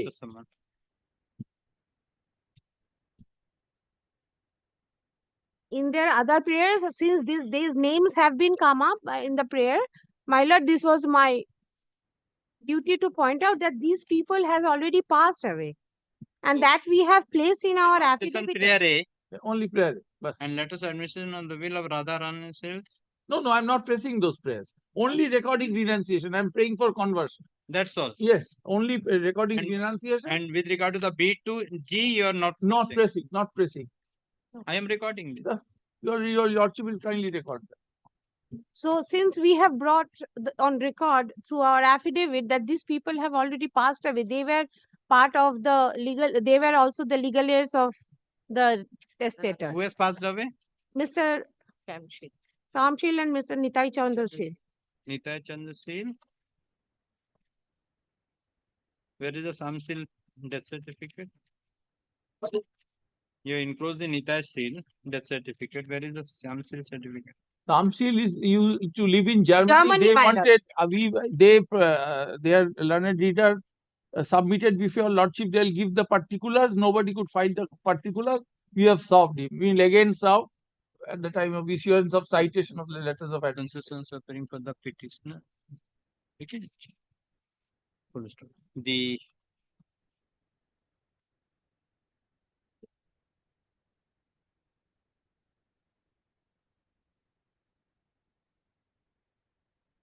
In our paragraph C and D, we have provided. I am yes. The who has given the letter? Nandi. yes, R.L. Addi. Laddi. R.L. Addi, senior partner of Messrs. Anderson and Morgans. No, this Ramendra Lal Addi. He was the executor. Police executor. The what is it? Who has filed this application? Ramakrishna Mission, the beneficiary. Secretary of Ramakrishna Mission. The beneficiary of the will, namely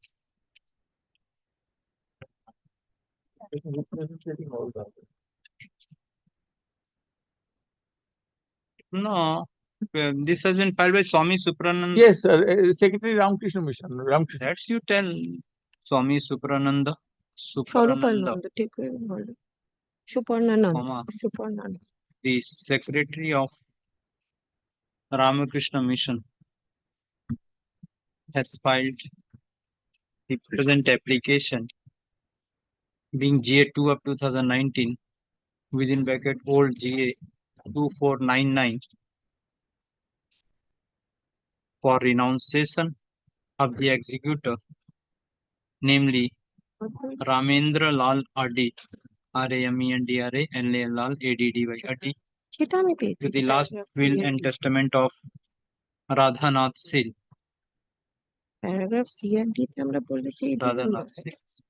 Full stop. The applicant of GA2 of 2019 submitted that the executor, namely Ramendra Lal Addi, had by a letter dated 25th September 2018 informed the applicant that due to his personal difficulties and certain commitments, he is not in position to continue the present probate proceeding, and on the basis of the communication dated 25th September 2018, the applicant has filed the present application.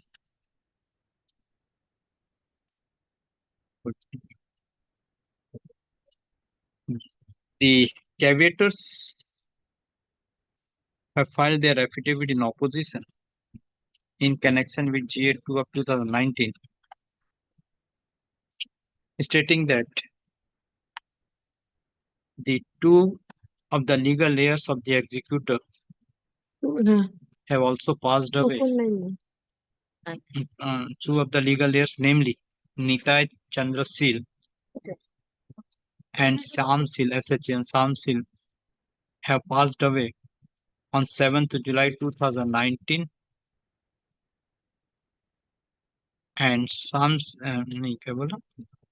Nitai Chandra Seal passed away on 7th July 2019, and Sam Seal passed away in Germany sometimes in between 2016 and 2017. Full stop.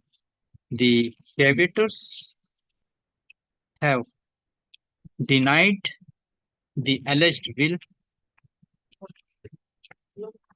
executed by who is the testator Radhanath Sil. Executed by the testator Radhanath Sil, and submitted that the will relied by the executor is not a genuine will and is a forged document. This court find that with regard to the genuinity of the will is to be decided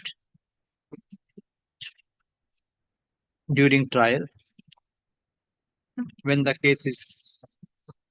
case for grant of probate is taken up for hearing. In the present application, the executor only wanted to renounce, and as such, this court find that no purpose would be served by keeping the application being GA2 of 2019. Accordingly, prayer A of the master summon is allowed. My lord, their application is GA4. Hmm? GA4. আরে 2 of 2019. 2499 করছি GA4 টা আসেনি এখন আচ্ছা 2499. Okay. In the present application, the applicant only wanted to renounce. And as such, this court finds that no purpose would be served. Renounce the executorship from the will. Executorship. From the will. And as such, this court finds that no purpose would be served by keeping the application pending. Accordingly, prayer A of the master summon is allowed. এটা only recording The renunciation. counsel for the applicants Next application has not pressed conversion. the other prayers made in the master summons. In view of the above, GA2 of 2019 is allowed. Is disposed of. Yes. Shamol Shil and Nitai Shil has gone down as heirs of the executor. Heirs of the Executor of the testator. Sorry. Yes. Executor of the testator. No, GA. GA. GA4. GA4.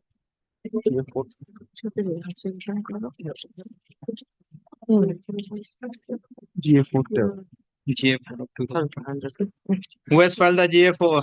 Again Ramakrishna Mission for conversion. The applicant, Swami Supranando, কোথায় গেল? former secretary of Ramakrishna Mission, former Institute of Culture, Conversion. former Golfok, has filed Amendment application to the present application being GA4 of 2023, praying for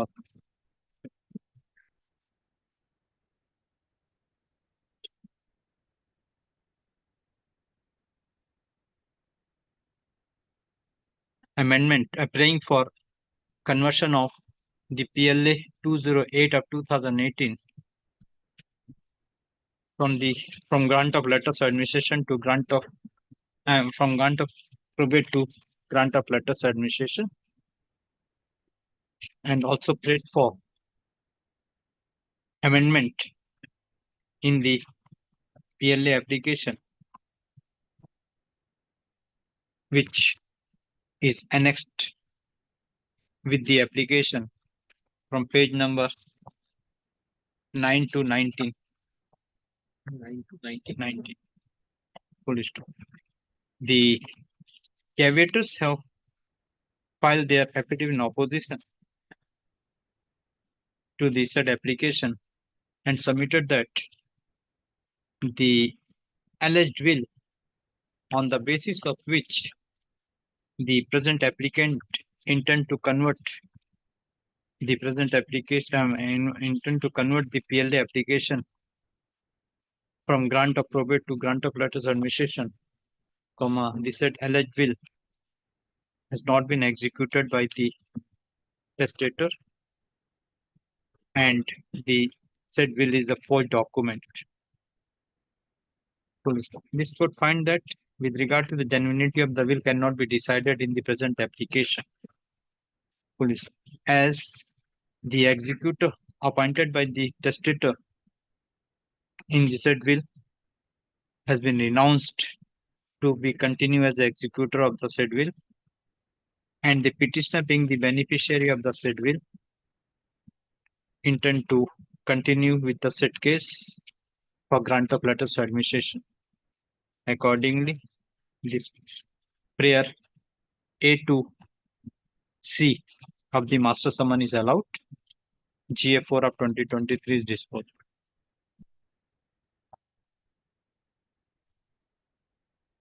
It is fine from the record that the caveators have filed two applications, being GA2 of 2023 and what is another application? GA2 of 20. Only one application. One you filed? application You for filed one appointment. application being GA2 of 2023, praying for. Where is the master sleep? Petition. Petition. Praying for an order appointing the handwriting expert as well as appointment of medical expert. This court find that the application filed by the the caveators is to be taken of hearing after the PLA number 208 of 2014 is converted as letters of administration. Let the GA2 of 2023 be listed along with PLA number 208 of 2014 after 4 weeks on